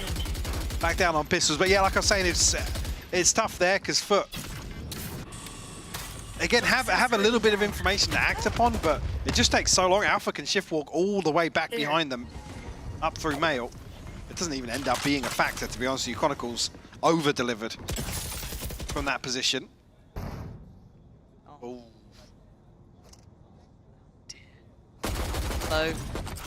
No, there's some rats in the vent. For Foot, they're just not getting many ways in. This feels like repetition, though. You're looking at Boaster kind of playing a little bit deeper on towards those rafters. This is the first time we're seeing this space being identified, so maybe Yeta J can relay this later round. Yeah, this is weird to figure this out on a round where you come in with classics, though. You almost don't want to give it away that you maybe noticed something. And that is a huge flaw in the system. Can't get the gun. Chronicle quickly handles it, but he's going to disrespect the util and slip ahead. Oh, the confidence is sky high.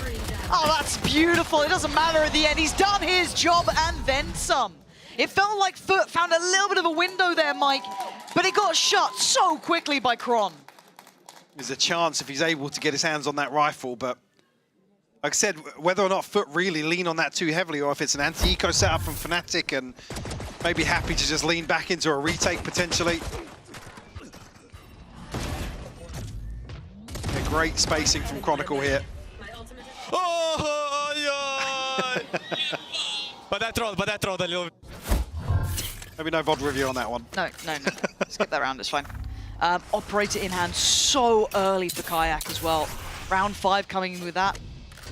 A new layer to this. They could actually potentially now post up and fight towards middle, which maybe Kayak's considering. Does he walk the smoke? Surely not. I mean, Kron's feeling confident.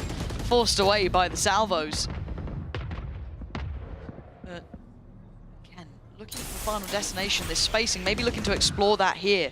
It was left open before, but now you're seeing where Crashies is positioned. It looks like that's been shut. Feeling the pressure here. Mr. Fallen was caught sleeping here on this drift up mid. Chronicle will catch him. Spike now noted as well. She's able to get away from that, but Alpha's found the back half of this. Yes, Crashies found the second. The push and pull between these guys is fantastic. Again, you saw the kind of consideration wanted to get towards that mail room initially, right? That first step towards it, Kron's caught the cross. And then this back and forth, that little 1-2 over towards A. And instantly look at the new reposition coming out from, I believe that's Alpha and Kron up towards Heaven, making it near on inaccessible. Look at it. And then just a jump spot for Crashies hit. There it is, info, that's both. And beautiful shot from out of Captain, but the numbers just simply not there. Fnatic in full force. Said it on the first map, but looking so well drilled now. There's such little risk here. Again, after every single engagement, a reset back to a deeper position, an extra body in hand. Ready for Fnatic. Unfortunately, Foot just can't find a way in. Nope. Fortunately, now back in a position where... Low 5, low 5, low 5. No synergy back in the coach camp, though. It's got just shambles back there. Not on the same page. Hands up here, Bod low review. 5. What's this about? Yeah, low 5. Low 5, behave. You can't be doing that. Now, timeout coming in. Foot calling this one, and rightly so. They've not found any access points. It feels like Fnatic have gone back to the drawing board a little bit here. I don't want to say surprised seeing Split come out, but it feels quite indicative that they've gone towards Split as their first option here, that something's been readjusted. And this looks, I guess, polished, I think is the best way to put it. Nothing massive changing, but you can just see the layering systems. Yeah, there's not necessarily any flair to what they're doing. It's very clean Valorant, to be honest with you. I think as well, it's probably how you need to approach a Foot that maybe has a question mark above them in terms of the comp change, in terms of even really seeing Split as the second map in this veto. You've got to feel like Foot would have come into this with a really, really cohesive plan to address that. Unfortunately here, maybe not getting off the starting block. You can see those ults start cycling now as well. Alpha very nearby, 2 away from Kayak. So they're really starting to get within touching distance. On the other side, of course, Crack's only 1 away, 2 away for Yedajay. So they've got a couple on the horizon themselves, but speaking of, instantly used here. At a Captain, this could be huge! Fantastic impact! Trying to get behind them here and do the damage from the back lines, but he needs help and he needs support. That's gonna be from Zeus on the site. Trying to just split between them, and Chronicle outnumbered. Foot pulling out a trick from the card of deck, deck of cards even, needing something to run, and it's worked really well. A little set piece to offset the scoreline that's been disastrous. Alpha trying to make something out of nothing, and it ain't happening here. This was a really nice set plan from Foot. That's Captain really finding a freebie on the back of the TP. Opens this one up. 1v5, the first will be Cracks if he can find it. It's an in-zone flawless response here from Foot to find their first. And maybe actually get off the starting block. But now the timeout. We're in a decent position behind this as well. See, Crashies unfortunately. Ult goes out, and because he falls Chronicle, I mean, he's just put in a really rough spot. Yep. Maybe go 1-for-1 at best in that scenario, but really clean exec from Foot here. Getting off on the high 5 as well. The synergy's just both camps struggling. Shocking. Speaking of those ults, so Chronicle's got his and Alpha's got theirs now, 1 off from Kayak. So Crack's got his now ready. Zeus 1 away, Mr. Fallen 1 off. And a heavy emphasis towards this mid take, and it's pacey too. Kayak instantly sitting a little bit deeper here. Crack's looking to invest the ult this time. Gonna catch at least one. Alpha's response is to send the rocket, and it's got the damage. Crashes in the meantime played it forward. I like that initiative. Play it deeper in towards main. He does get traded out on in the end though by YeTheJ. Now you're looking at Alpha in the off angle. Tricky timing on this. Boombot, I don't think found its man. No, it's still going to be noted as well. On the back of that, YeTheJ, luckily, find that one to Kayak just before he strikes.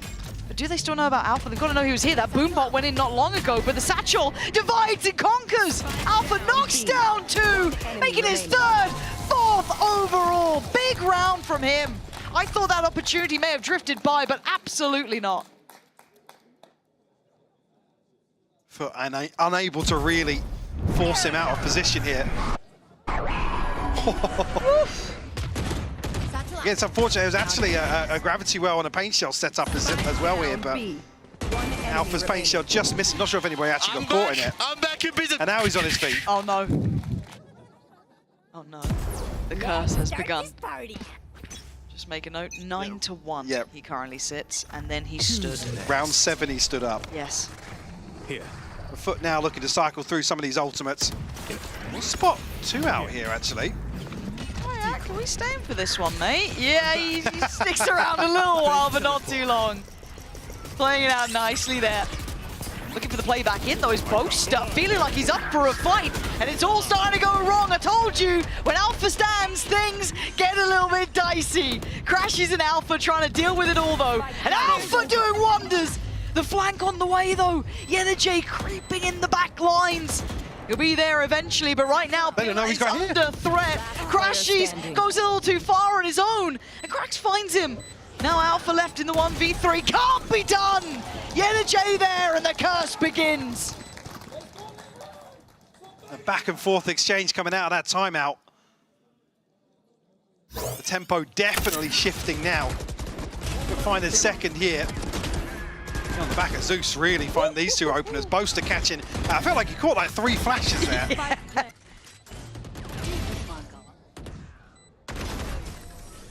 Nice! There's a moment there where Crashies drift onto default. It looks as if he was unnoticed as yet, but Cracks resetting at the perfect time to catch that. Time to jump. Alpha already at 11-2, by the way.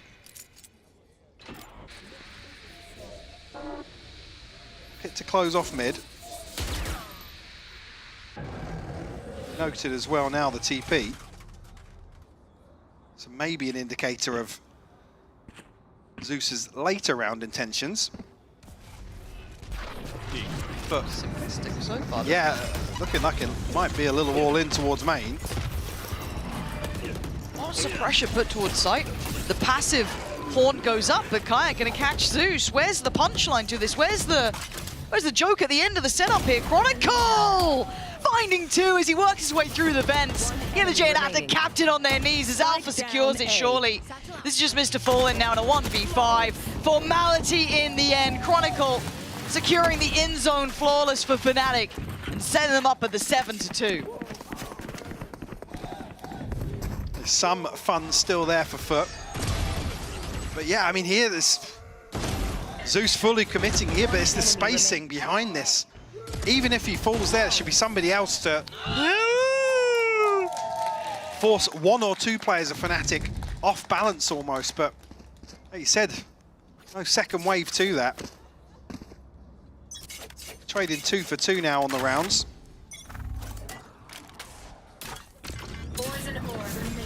Definitely a shift in pace here after that timeout. Be a chance here for Fnatic to break the money though.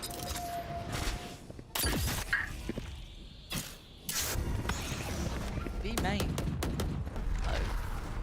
And a captain gonna have to kind of readdress that slightly. Probably have to re-clear it because whatever their eventual plan is, it feels like again they're just in the wrong place, wrong time. Alpha trying to track that felt impossible. But they go for a 1-for-1. At least they trade back in here. You want to see that captain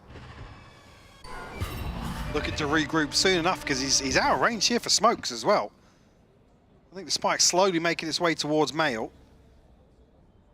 Would lean towards Foot taking B. I think Boaster just figuring that out now as well.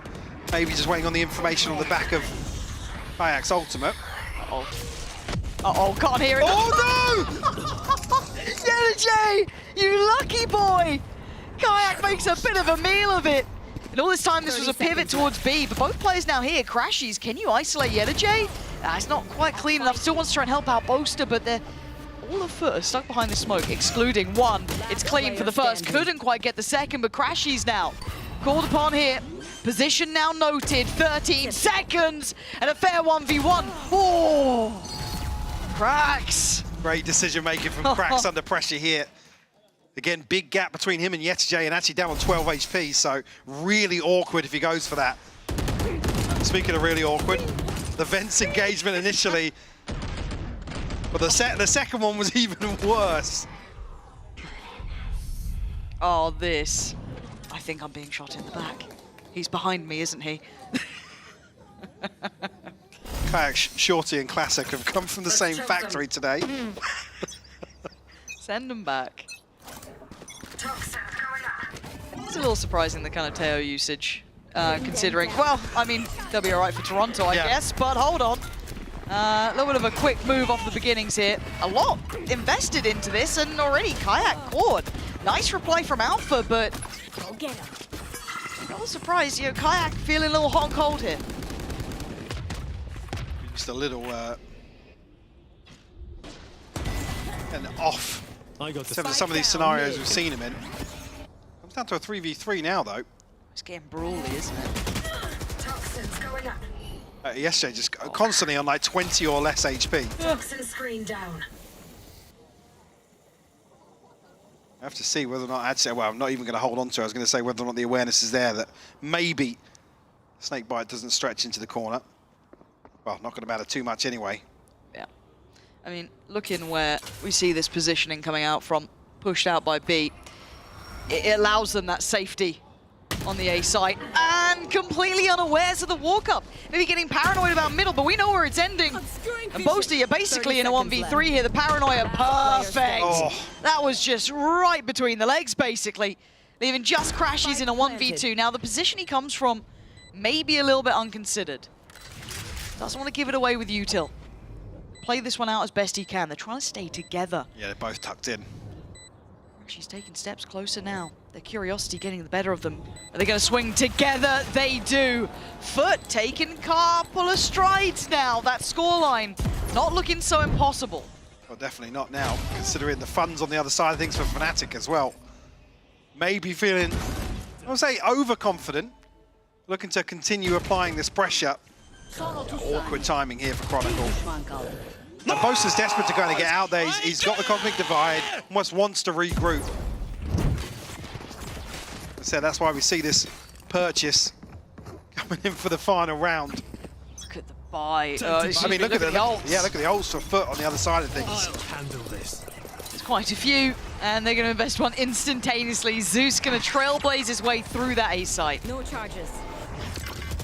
Crash is looking to out the ultimate pretty early on. There's already a flank coming down through sewers.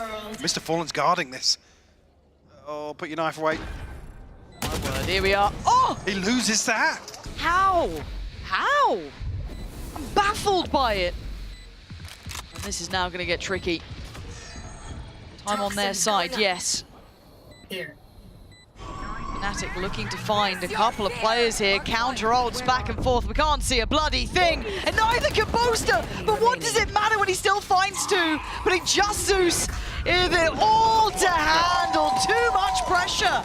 As Fnatic make it through the mists of utility and get themselves the defuse. Set up here for success with the judge. A broken purchase converted. An 8-4 half here. Same comeback required once again for Foot.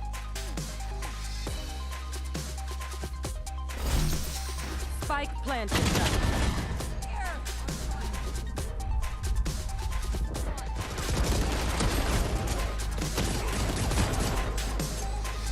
I was like a fucking bee! Boom, boom, boom, boom, boom, boom, boom! Tung, tung, say, oh! Baby, if they get...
Well, it feels like similar scenes from map 1. At 8-4, Foot have their work cut out, Mike. This hasn't been an easy game so far. I think our worries started even in the veto, really, seeing these two maps.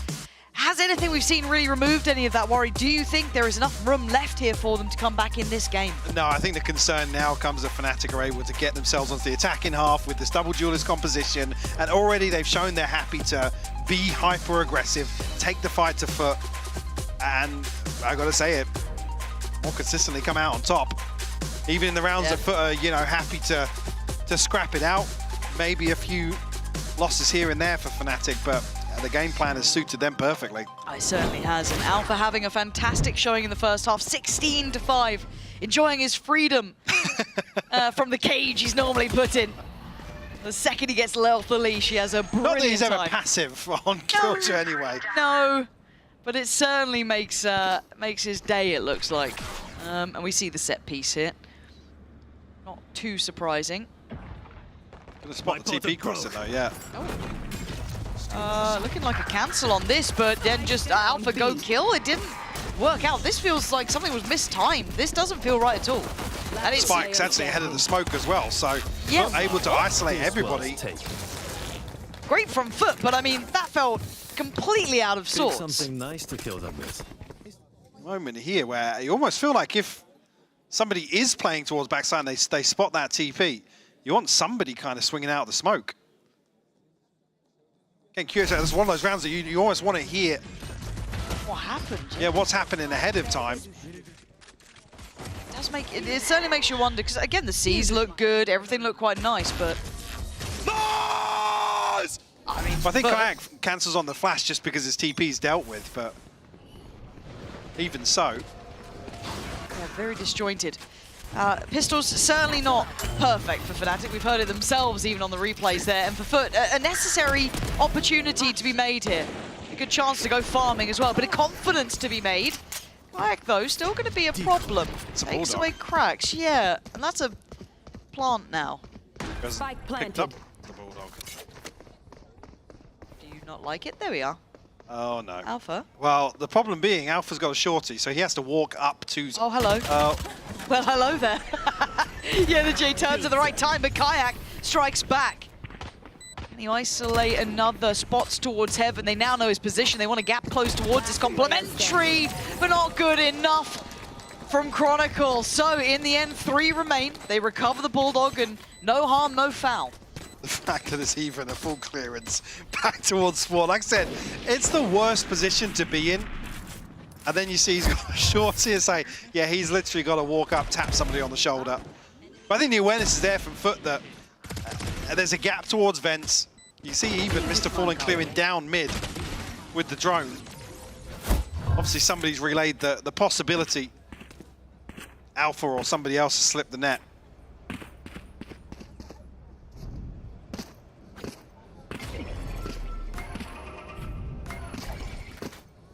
Figure out what that means. I was... Michael, you're the analyst. I looked at it 3 times and I was like... Rower. I'm used to me. I love our stats guy, but I'm just stupid. I can't figure it out. 8-6 though. Gotta focus now. Stop giggling like Muttley next to me. We do have a Bucky. Bucky enjoys around the world. Time to focus. Rejoice. Yes. Your life can't have that much joy in it, so now's the time. All missiles away. The patient beginning here. Maybe Fnatic trying to just find out if there is Stallo. There was no patience for either captain. That was a paranoid to be main and just solo swinging. I'm sending it, boys. Well, he found Alpha. Well, there was some supportive utility from Mr. Fallen, but again, didn't feel like the most considered approach here. Give Fnatic the man advantage. I think actually, yeah, Zeus would have caught those steps as well. Deep enough position on ramp. 30 seconds left. Out of all the players though, Zeus is here with the Bulldog, so going to be found by the Prowler, and that's it gone. 18 seconds, it's getting a little low on time now though. get worried. We've got Yeta J here. These positions that buy a couple of seconds. Oh, the Bucky. Oh, good God, the Bucky. Oh, it's not going to work out this time. What the hell was that? It's fine. Fnatic make it out with 3 standing, but it got a little dangerous in moments. Feeling a little reminiscent of some rounds on Lotus, but maybe just hyper-conscious of a scrappy purchase from Foot and walking into maybe some ratty crossfires. Alpha's actually the one to master the rat position here. Don't necessarily want to see it left that late on, I was saying anti-eco, but the anti-bonus here for Foot. How do you feel about those?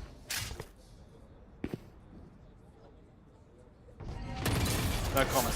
No, Kayak. Kayak. Without a paddle now. Backing away from mid after this early little exchange.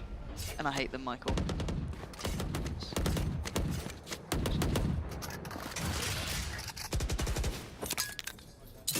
Still keen to try and dig Yetche out. Rather the snake bite pretty early on as well. Poison orb emitting. The next step really is obviously the Season 8 doesn't catch. Almost feels like a big win for Foot in that regard. Down to 50 seconds. Fnatic don't really much time left to at least pin somebody down. The pacing from Fnatic now is so slow. I mean, this is the thing. It's hard for Foot to really kind of get a grasp on the rhythm, but as long as they don't give away a kill here, Fnatic aren't really going to be rewarded. 30 seconds. Oh no. Oh, it's all or it's nothing. Actually, it's somewhere in between. My statement was completely incorrect. Zeus, though! What? He's out of this world! Zeus is one of a kind! We said it before, mechanically, one of the best. And that was a prime example of it. That was absolute filth. Give me that highlight reel now. That was so clean onto Alpha, then the reset to Kayak. Oh, even slow-mo. The second comes over the top of the box on Alpha. And yeah, you're absolutely right. That's one of those scenarios. Cutting through. We just look so gifted. Bring Foot within 2 now. Still a little bit of risk here. An Alpha one off Showstopper. Kayak has his ultimate, and actually they both have rifles. Well, the Guardian one of them. Like I said, still risk.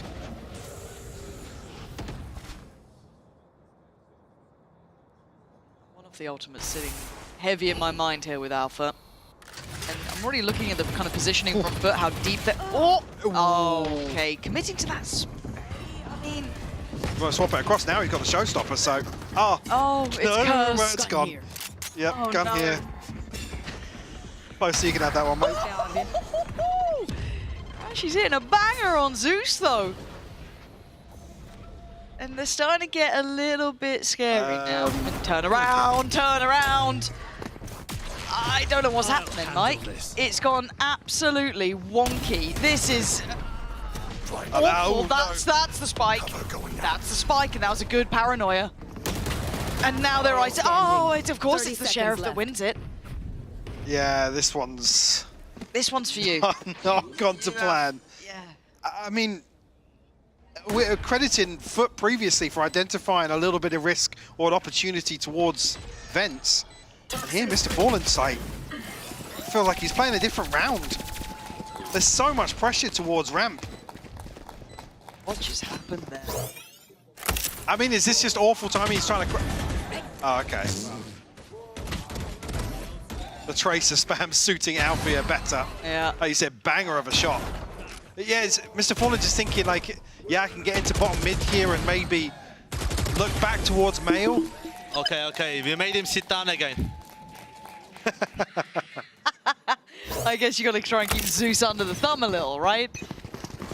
Again, 15 to 12 for him, 21 on the other side for Alpha. So as much as we do, obviously, when we're talking about mechanical capability, I'm not talking about just simply posting up large numbers on the scoreboard. I mean, you can watch this guy's aim. It is a treat. But speaking of, Little off angle towards mid.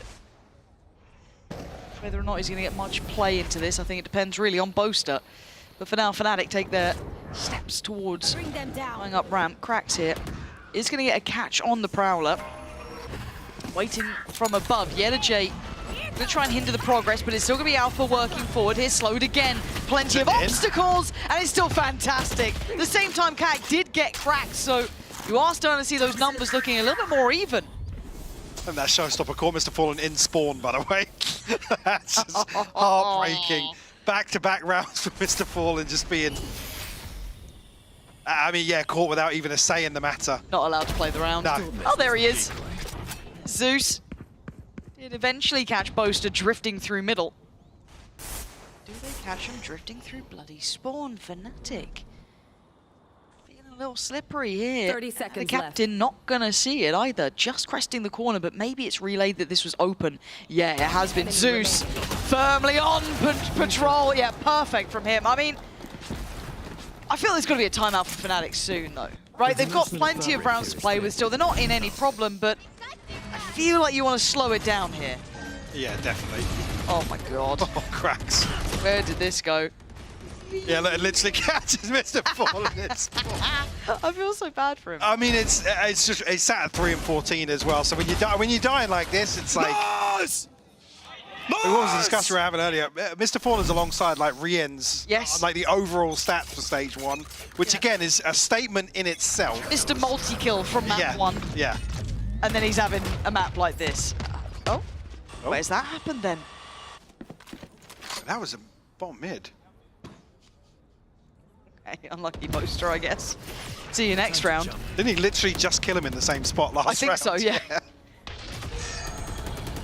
Go. Now looking for their next steps forward here. And probably a big indicator here that no commitment behind the TP. Keep Yetajay's eyes trained towards mid. He actually did take a tag. I didn't even spot that until now, but he's down to 10 HP. This would be a slow but steady march back into this game. Going to hear the ult on the other side of the map. That's, I think, Zeus, looking for information.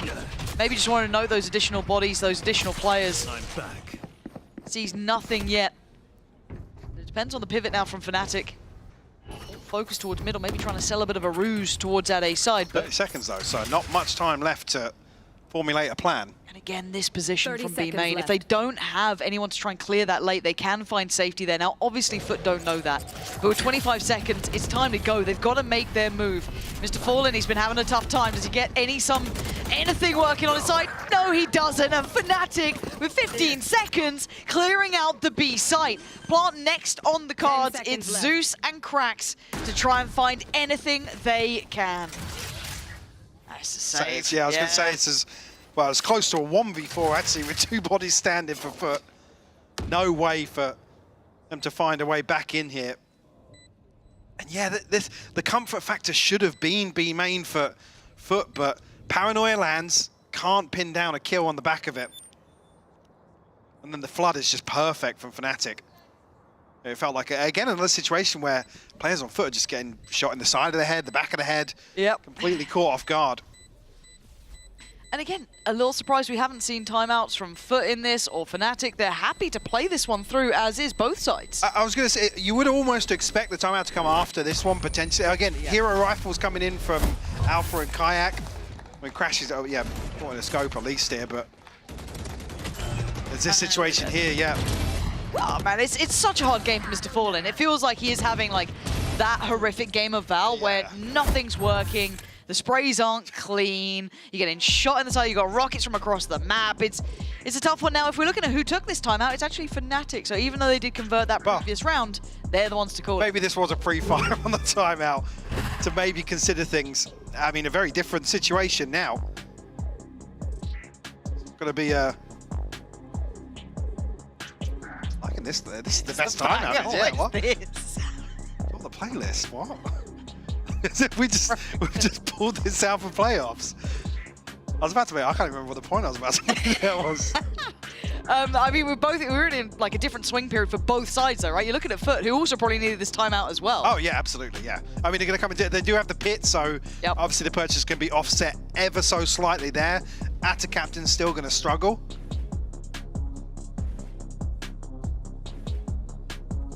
So yeah, this is I mean, feels like do or die now. Fnatic looking towards the 12th.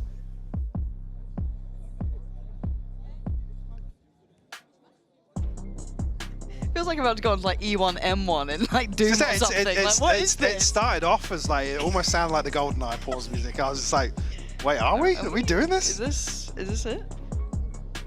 Very tense. And here's us chuckling over the top of it, yeah. So we're trying to do something nice for you guys. You've absolutely wrecked it. But this is a huge round, right? Because it's 8-11. Foot trailing here, but they still have a purchase. It is not perfect, though. You're going to see Light Shields. You're going to see Bulldogs. You're going to see them at the very length of their finances. Concern being they are flat out broke after this. So Fnatic do find 12 here. They have the upper hand in terms of the finances, and you could argue some key ultimates that lean towards a set piece. Form of Boaster. And Crash is actually Chronicle 2 away from the pit on his side. 1 minute again, this slow, steady pace, almost no contact shown as well, right? It's very, very passive in approach. This is the first bit of committed utility we're even seeing about the minute mark, and they're already pretty deep. That's it, yeah. Ultimate sent out from Cracks. I think, well, actually, yeah, caught Alpha, but necessarily a catch two way to paint the picture. I think actually, yeah, I saw 2 trails there, and the pit on the back of it. But this feels like it's almost forcing Foot to commit towards this triple hold on A side. Do they walk CT? Do they go through vents? There's a huge gap now in the defenses. Is, but there's 35 seconds, so they've got to make their minds up and make it up now. Do they go into the stack of 3 that they don't know about with the pit coming up? One of the approaches. Look at Boaster. Boaster's already repositioned towards B main. But then you're walking in blind. You're going in so unknown. A re-smoke towards B main.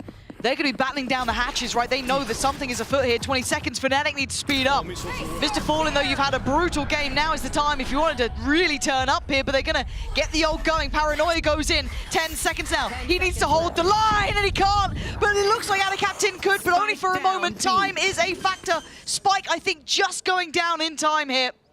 Right to the very end of that. But it's a 4v3 and favored to Fnatic, who left it till his final seconds to pivot. You're looking for that long flank from YeDaJay. It's so far off. He's got to pick up the pace. He's so paranoid of somebody positioned deeper, and Chronicle is in vents, but will Zeus find him? He's going to hard clear him. Oh! But Kron wins that. Ridiculous. And now Fnatic starting to really turn the screws. YeDaJay's options, it looked late, and now it looks impossible. Denied. In the 20th round, I thought Foot had it right. Even though they were a little bit surrounded, segmented, yes, but still, that late round run. Most will actually find YeDaJay. And I think what's really, really indicative here that there's potentially a reinforced stack on A site. There's no rotation through vents or spawn. As soon as that pit goes up, you'd almost expect, right, that's the panic button. Panic button, and somebody's going to get caught off guard in the rotation. That's why Fnatic pause. I think they almost sniff out that this is the weaker side of the setup from Foot. Heads up mid-round from Fnatic here. And it's a risky call that late. Oh, it is, yeah. Because it takes them what feels like an eternity to dig out the 2 members on B site. But it feels like the nail in the coffin. It does. And Foot going for the timeout here. You know we want that coach camp. You know we want it. Give me that synergy. It's been on point. Gaia's camp right now. Give me a nice low 5 to round out the timeout. Switch up on the timeout. Yeah, we mocked Not as it. tense now. No, I like the other one. Guys, that's kind of chill these days. More chill. More chill. Yeah.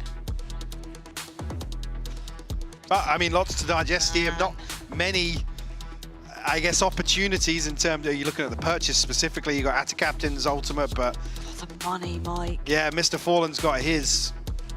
Unfortunately, not really. I mean, very uncharacteristic in terms of his stage 1 performance to see him sitting here at 3-16 and not really having a say in most of these rounds. Sure, as the IGL, but I mean, individually in terms of engagements, he's not been able to get himself rolling here.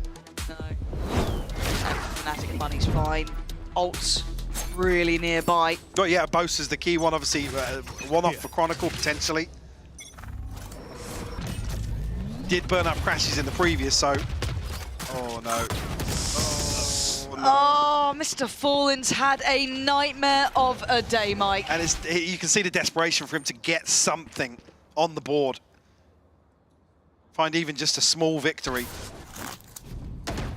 Might put your hopes then on the likes of your Yedajays, your Cracks, your Zeus's, right? Give me someone to step up and take a little bit of that pressure off the shoulders.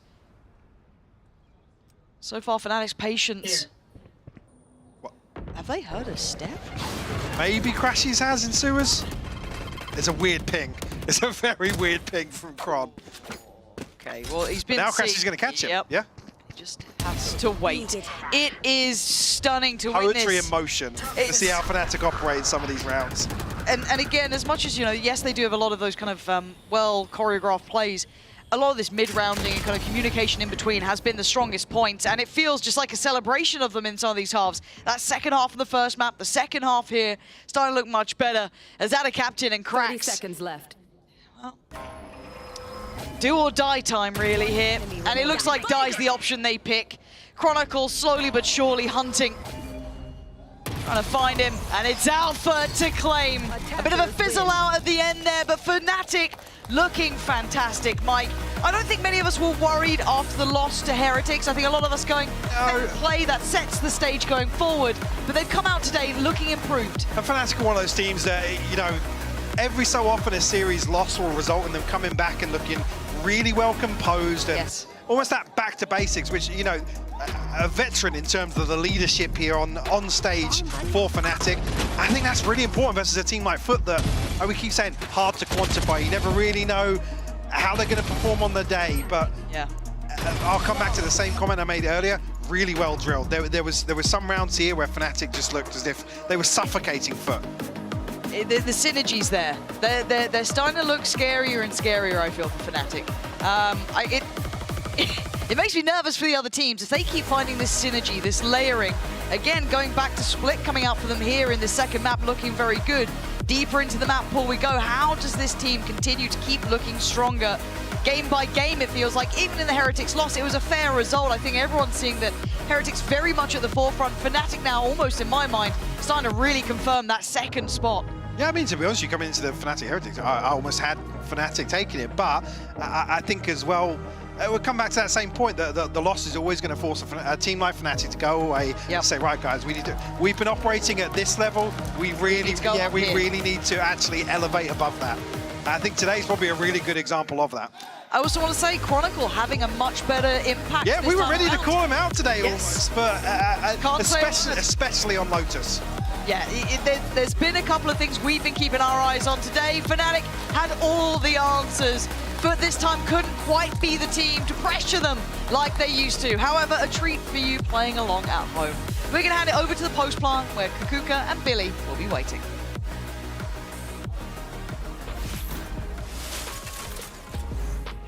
Thank you very much, Lauren. Yes, I am Kakuka here, joined by Billy. We will have two players from Fnatic joining us soon. That will be Alphayear and Chronicle. Yes, Lauren and Mike, you might have been ready to call him out, and maybe with the comparison that we saw between last week and this one, I understand that they went into the game with that idea, but Billy, Fnatic closes this in a 2-0 fashion, and what an easy way to close the day, isn't it? Oh, it's so nice. I mean, it's so nice for us being able to have a couple of 2-0 games. But yeah, honestly, doesn't happen often here. I thought it was going to be more competitive, right? We're in playoffs. Like, I thought teams were going to be like pushing us to that third map. We start off the day with BBL having their fourth 2-0 in a row, which is crazy to think about. And now Fnatic as well being able to close it out in a 2-0. And honestly, Fnatic just performed so well, right? And I think Lauren and Mike were hitting a couple of good points towards the end there of, like, you know, being able to step up, having that bounce back from the loss against Team Heretics. The synergy as well seems to be the buzzword that we're using for Fnatic, but it's so true. Like,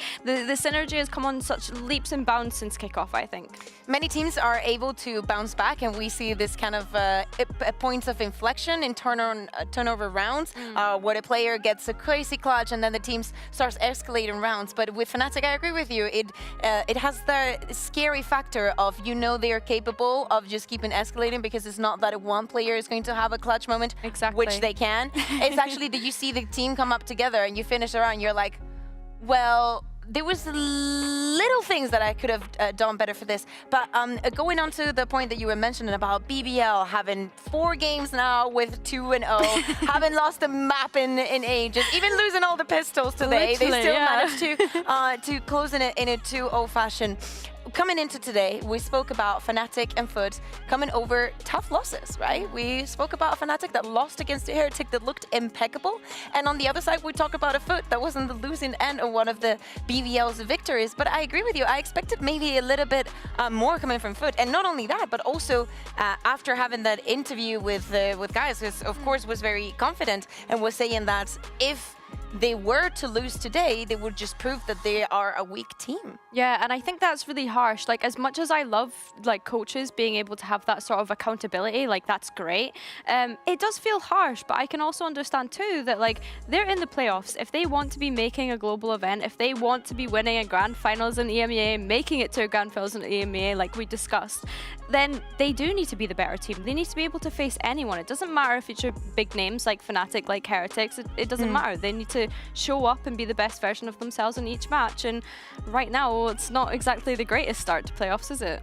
Yeah, but I think that we end up with very cool qualification matches, right? We have BBLs versus Heretics and Fnatic versus Liquid. In case you've never heard about El Clásico here, that's our Clásico. But the Fnatic Liquid, I think it's going to be very, very interesting, especially BBL. with the form that Team Liquid showed in a qualification match. Sorry to jump in, but BBL in a qualification match in itself just seems so crazy to me. Like, I'm so down for it. I'm so for this. I'm it's very such a cool hyped, storyline. but Like, yeah. so many other regions like sending new teams or returning faces. I think that we should be joining them as well. Like EMEA has to be sending some cool storylines because otherwise they're we need to be part of the gang. I don't want to be excluded. And speaking about being part of the gang, I believe that we have 2 wonderful gentlemen joining us today. Oh, you guys are so polite.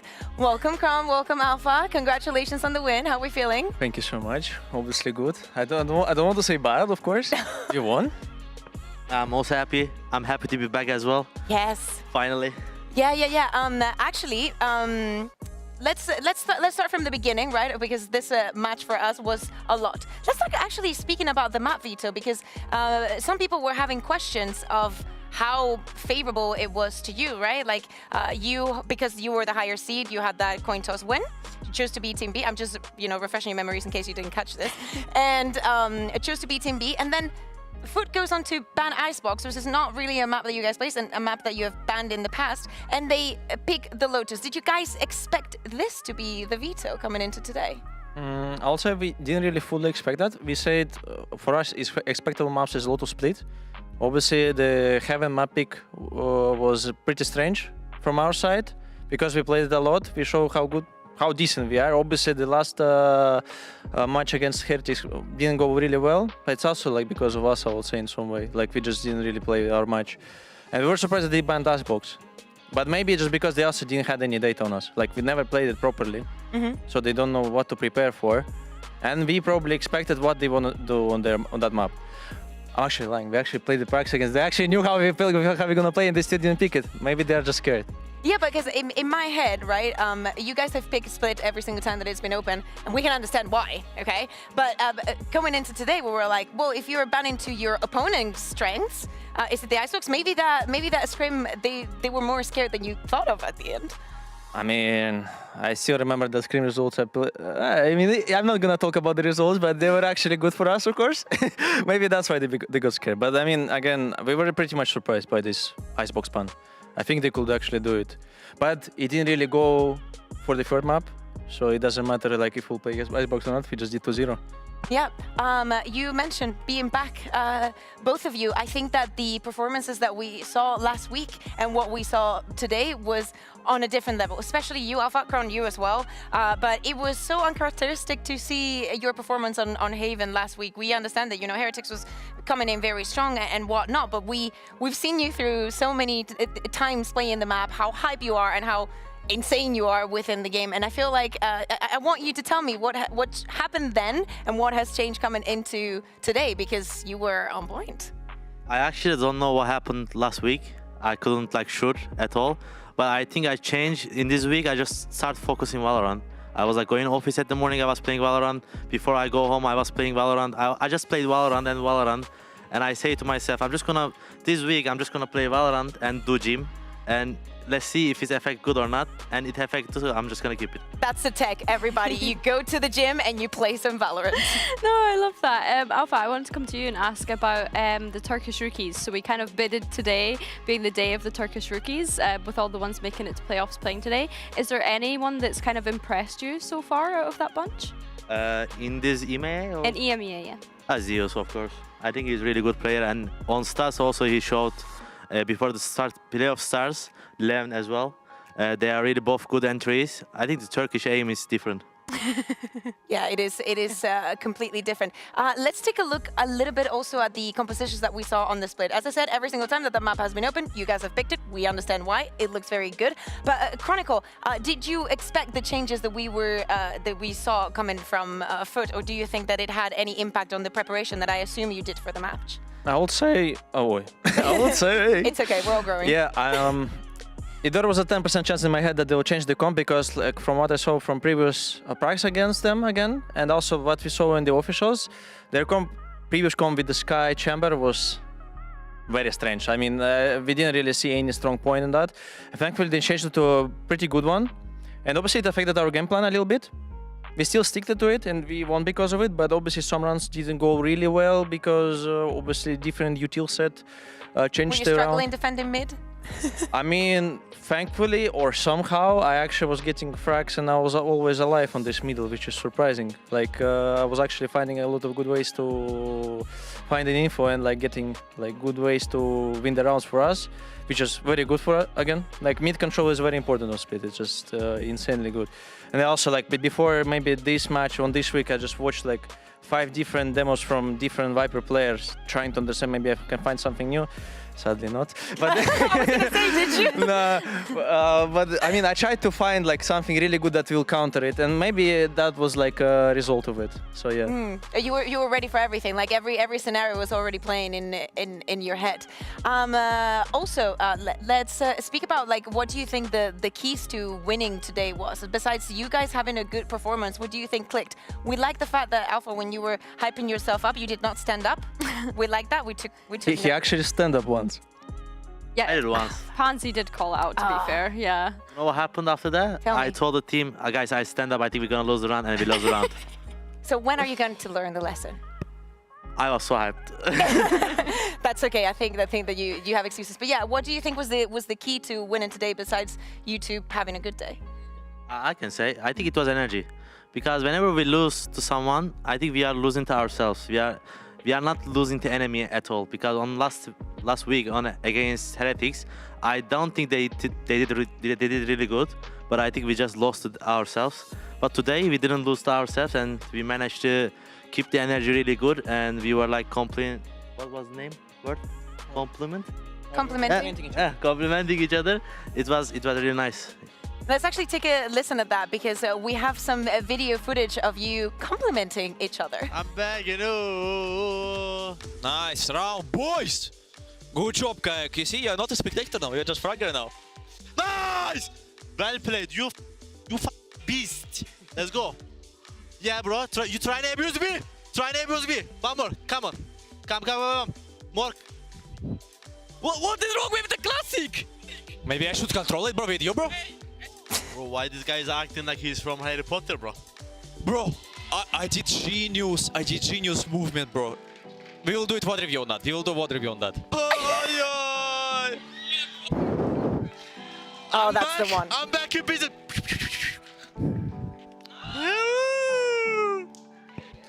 Okay. We made him sit down again. What was the round that you said you were a genius? Do you remember? I mean, so yes, it was around like a bonus. And the thing is, I started like obviously I was in middle. I just baited them a little bit. I did some movement, and I did some shots on rafters. When they already started executing us on B, they knew I'm on heaven, like on rafters. And like I just did a small run into the rope, and I did shift drop. So they actually didn't know I was under heaven, and I did easy 2K on them. It was like too smart. It was movement, 500 IQ, just genius. I like the fact that you said about we were complimenting each other, but actually you're just complimenting yourself in I that mean, video. you know, if no one compliments, you compliment yourself. That's good. That's that's the biggest energy boost. I love that. Honestly, I love that as well. Let's take a look also, Alpha, because we were speaking about how your performance today was night and day between. I don't want to, you know, hover over too much onto it and just reminiscent of what happened last week. But look at your numbers today. This is the problem, okay? You cannot. When we saw the column number 1, we're more used to column number 2 and number 3, so we're going to be worried about you. I mean, I'm happy that I played good today. I mean, like that's what I tell. I don't know what happened to me, but yeah, I'm How back. are you going to keep it up? I'm just gonna keep the same things. So going to the gym and playing a lot of Valorant? Of course, and Liquid, wait for us. Yeah, exactly. You're playing against Liquid next. Kron, I want to hear your opinion because you've almost topped your group. Liquid did top their group. They're looking pretty strong. So what is your opinion on the team right now? Pretty strong individuals. Not sure about their team play, but overall I think it should be decent, obviously, for their group because they smashed the teams that were like probably with the higher individual skill. So then they have a good balance of it. But I think we can do it. Do you think we'll get to see the Lotus between you two? I'm jumping ahead of myself, but I'm actually not sure what Liquid exactly play. I'm not really sure. yeah, they do the double sentinel with the deadlock and the waylay. You guys haven't seen it? I mean, we've seen it, but I saw so many matches. It was actually like it's hard to remember exactly everything. But if we play Lotus, it's gonna be a good fight. Like one of I'll be so excited. The match of strongest Lotuses probably on EMEA. I think it will be very, very hard. Yeah, we see so much Lotus here in EMEA, as you're saying. I also wanted to ask you, you know that we are celebrating 5 years of Valorant history. Lovely. So what was, I'll start with you, Alpha. In this 5 years, what has been your favorite memory? On EMEA or? On EMEA, or you can do global as well. I mean, I will go for the basic, lock-in, 2 versus 1 clutch. Okay, what about EMEA? Oh, 2 versus 1 clutch, don't tell me about it. It's the lock-in, yeah. When it's 11-11, I get the clutch on yellow. It was 1 versus 2. And I don't know how did I get it, but I just get it and we won. It was really good, yeah. It's my best memory. But on EMEA, I think I will say is my first 4K when I joined Fnatic is the first match against Navi. It was FPX back in the day. And I get 4K in pistol and everyone was screaming. It was really nice. It was a good memory. What about you, Kron? I mean, not saying his ones because obviously it's like our team as well. Like we had a lot of good moments. For me, Ace against Crew, same as usual. I mean, I'll keep saying that. I mean, that moment when I did it, obviously, like it felt different. Like it was a very hard round there, like 3 versus 5, and I just soloed the whole side, and I was like literally just winning a comeback against Crew, like to lead us in the grand finals. Obviously, we didn't win yet, or after that, but it's fine. And also, I will say the second moment, actually, I mean, the second moment was actually Champs 24 against G2, like when I won the last round. It was a good emotion because, like, holy shit. I mean, everything got stuck there. Like, at the start of the half, I got the, like, beautiful color palette on my butterfly knife, which is, like, super rare. Like, it's a 1 to 500 chance. I did insane rounding there, and I also won insane clutch there. I was just full happy because I could carry my boys there. But overall, like again, we have so many good moments. We were, like in Gambit, like I have so many good moments in Fnatic. It's just impossible to say every of them. Like, what's the best? All of them are super good. I feel like you could do like amazing moments with literally just these two in Valorant. Like, there's been so many. But I wanted to kind of like look ahead. Who do you have as your sort of front runners for making it to Masters Toronto? Front runners? You mean like who is gonna qualify? Yeah, who do we think will qualify in EMEA? Not saying us. Like, just because I don't want to jinx it. I believe Liquid can do it. Team Heretics will definitely... In the lower bracket, you mean? Who knows? But yeah, I mean, Heretics will... I'm pretty sure they will do it, unless they will got some pressure on them. But there's a chance, of course. And also, like the third one, obviously, again, because we are not including us. Let me look at this. Hey, you can take a look at the bracket there, of course. I want to be a KC fan. What is that color? Blue! What about you, Alpha? Okay, I will 3 be... teams excluding yourselves. Okay, I'm not Turkish fan, but I will say BBL. Yes! So Sorry, I am so on this board. I think they are playing really good. I will say Liquid. I think they are really strong. And the third, if I have a choice from other teams, I will go for Heretics. Oh, I was surprised that you left them from last time. Yeah. For a moment, I was like, maybe he's not going to include it. Crown. You know what's wrong with your list, bro? Yeah, we are out. Yeah. But not only that, bro. Like, Heretics and BBL, like, they're gonna play together. If we win Liquid, they will also play together in lower bracket. Who's gonna qualify then?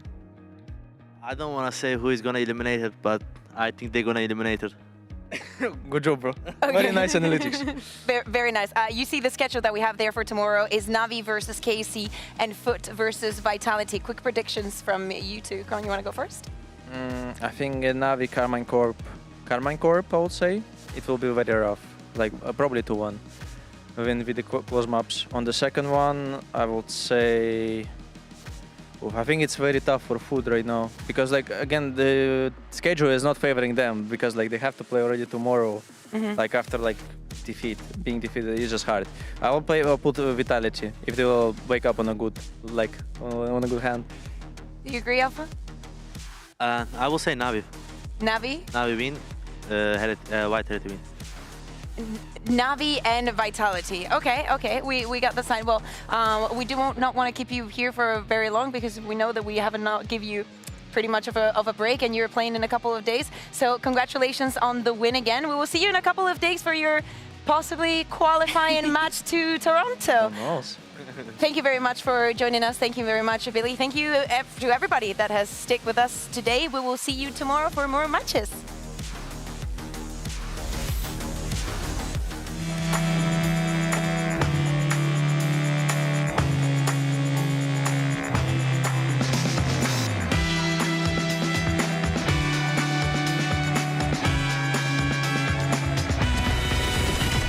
Boys, let's go!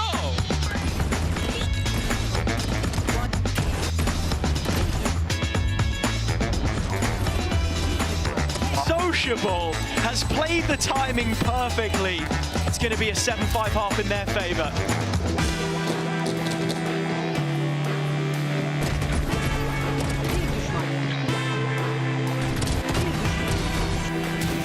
It's BBL to win, map number 1!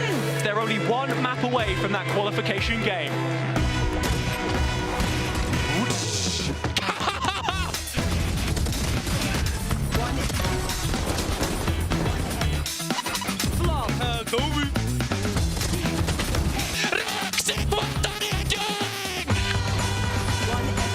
A quad kill that keeps Na'Vi going. Numpy's still biding his time, looking to win it out. The 1v1!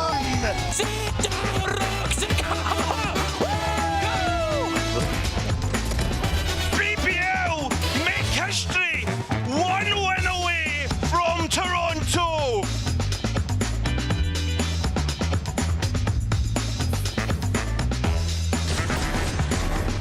You're losing ecos, are ya? Stupefy! Expecto Patronum! Here we go, swing, it's perfect! Oh, the synergy! Foot absolutely fold them in half like a lawn chair.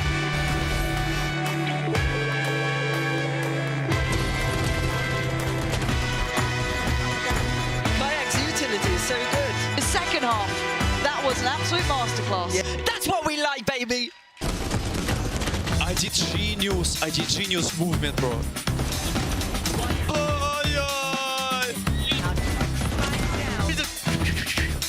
The curse has begun.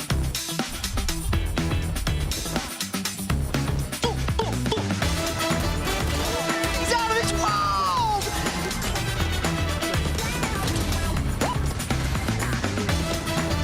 Out Fnatic's starting to really turn the screws.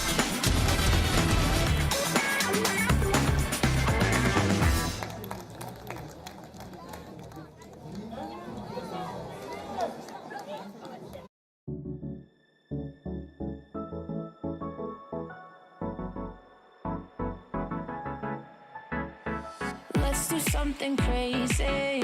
Get a bit wild today. Cause we don't do this every day and we deserve it. Life is so amazing. Nothing is in our way. Baby, let's fly away. Do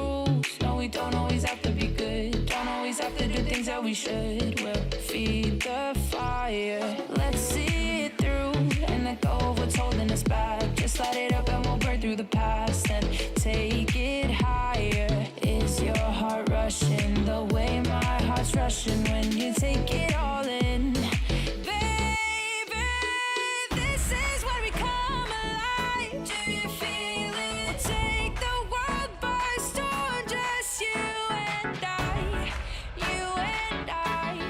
Can't believe it took so long to realize. This is where we come alive. Do you feel it? Take the world by storm, just you and I. Can't believe it took so long to realize what makes us, makes us, makes us. This is where we come alive. Do you feel it? Take the world by storm, just you and I. Can't believe it took so long to realize what makes us, makes us come alive.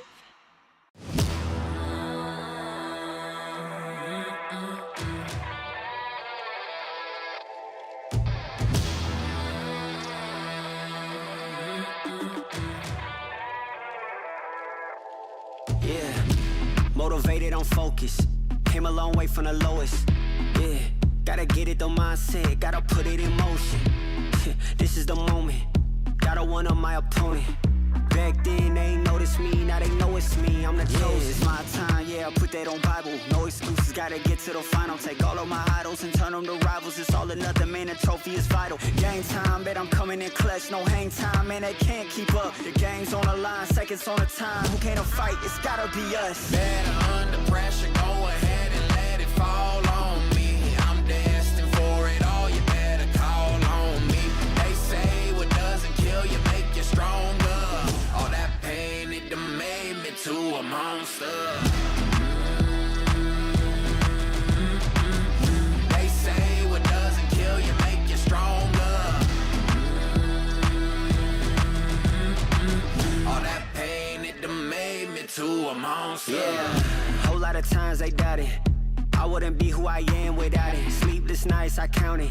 It all paid off, it's really astounding. I had to keep the faith to elevate. Hope for better days, they were coming. Now we can celebrate, knowing every day is abundant. Yeah, it's my time, yeah, I put that on Bible. No excuses, gotta get to the final. Take all of my idols and turn them to rivals. It's all or nothing, man, the trophy is vital. Game time, bet I'm coming in clutch. No hang time, man, they can't keep up. The game's on the line, seconds on the time. Who can't fight? It's gotta be us. Better under pressure, go ahead and let it fall on me. I'm destined for it all, you better call on me. They say what doesn't kill you make you stronger. All that pain, it done made me to a monster. They say what doesn't kill you make you stronger. All that pain, it done made me to a monster.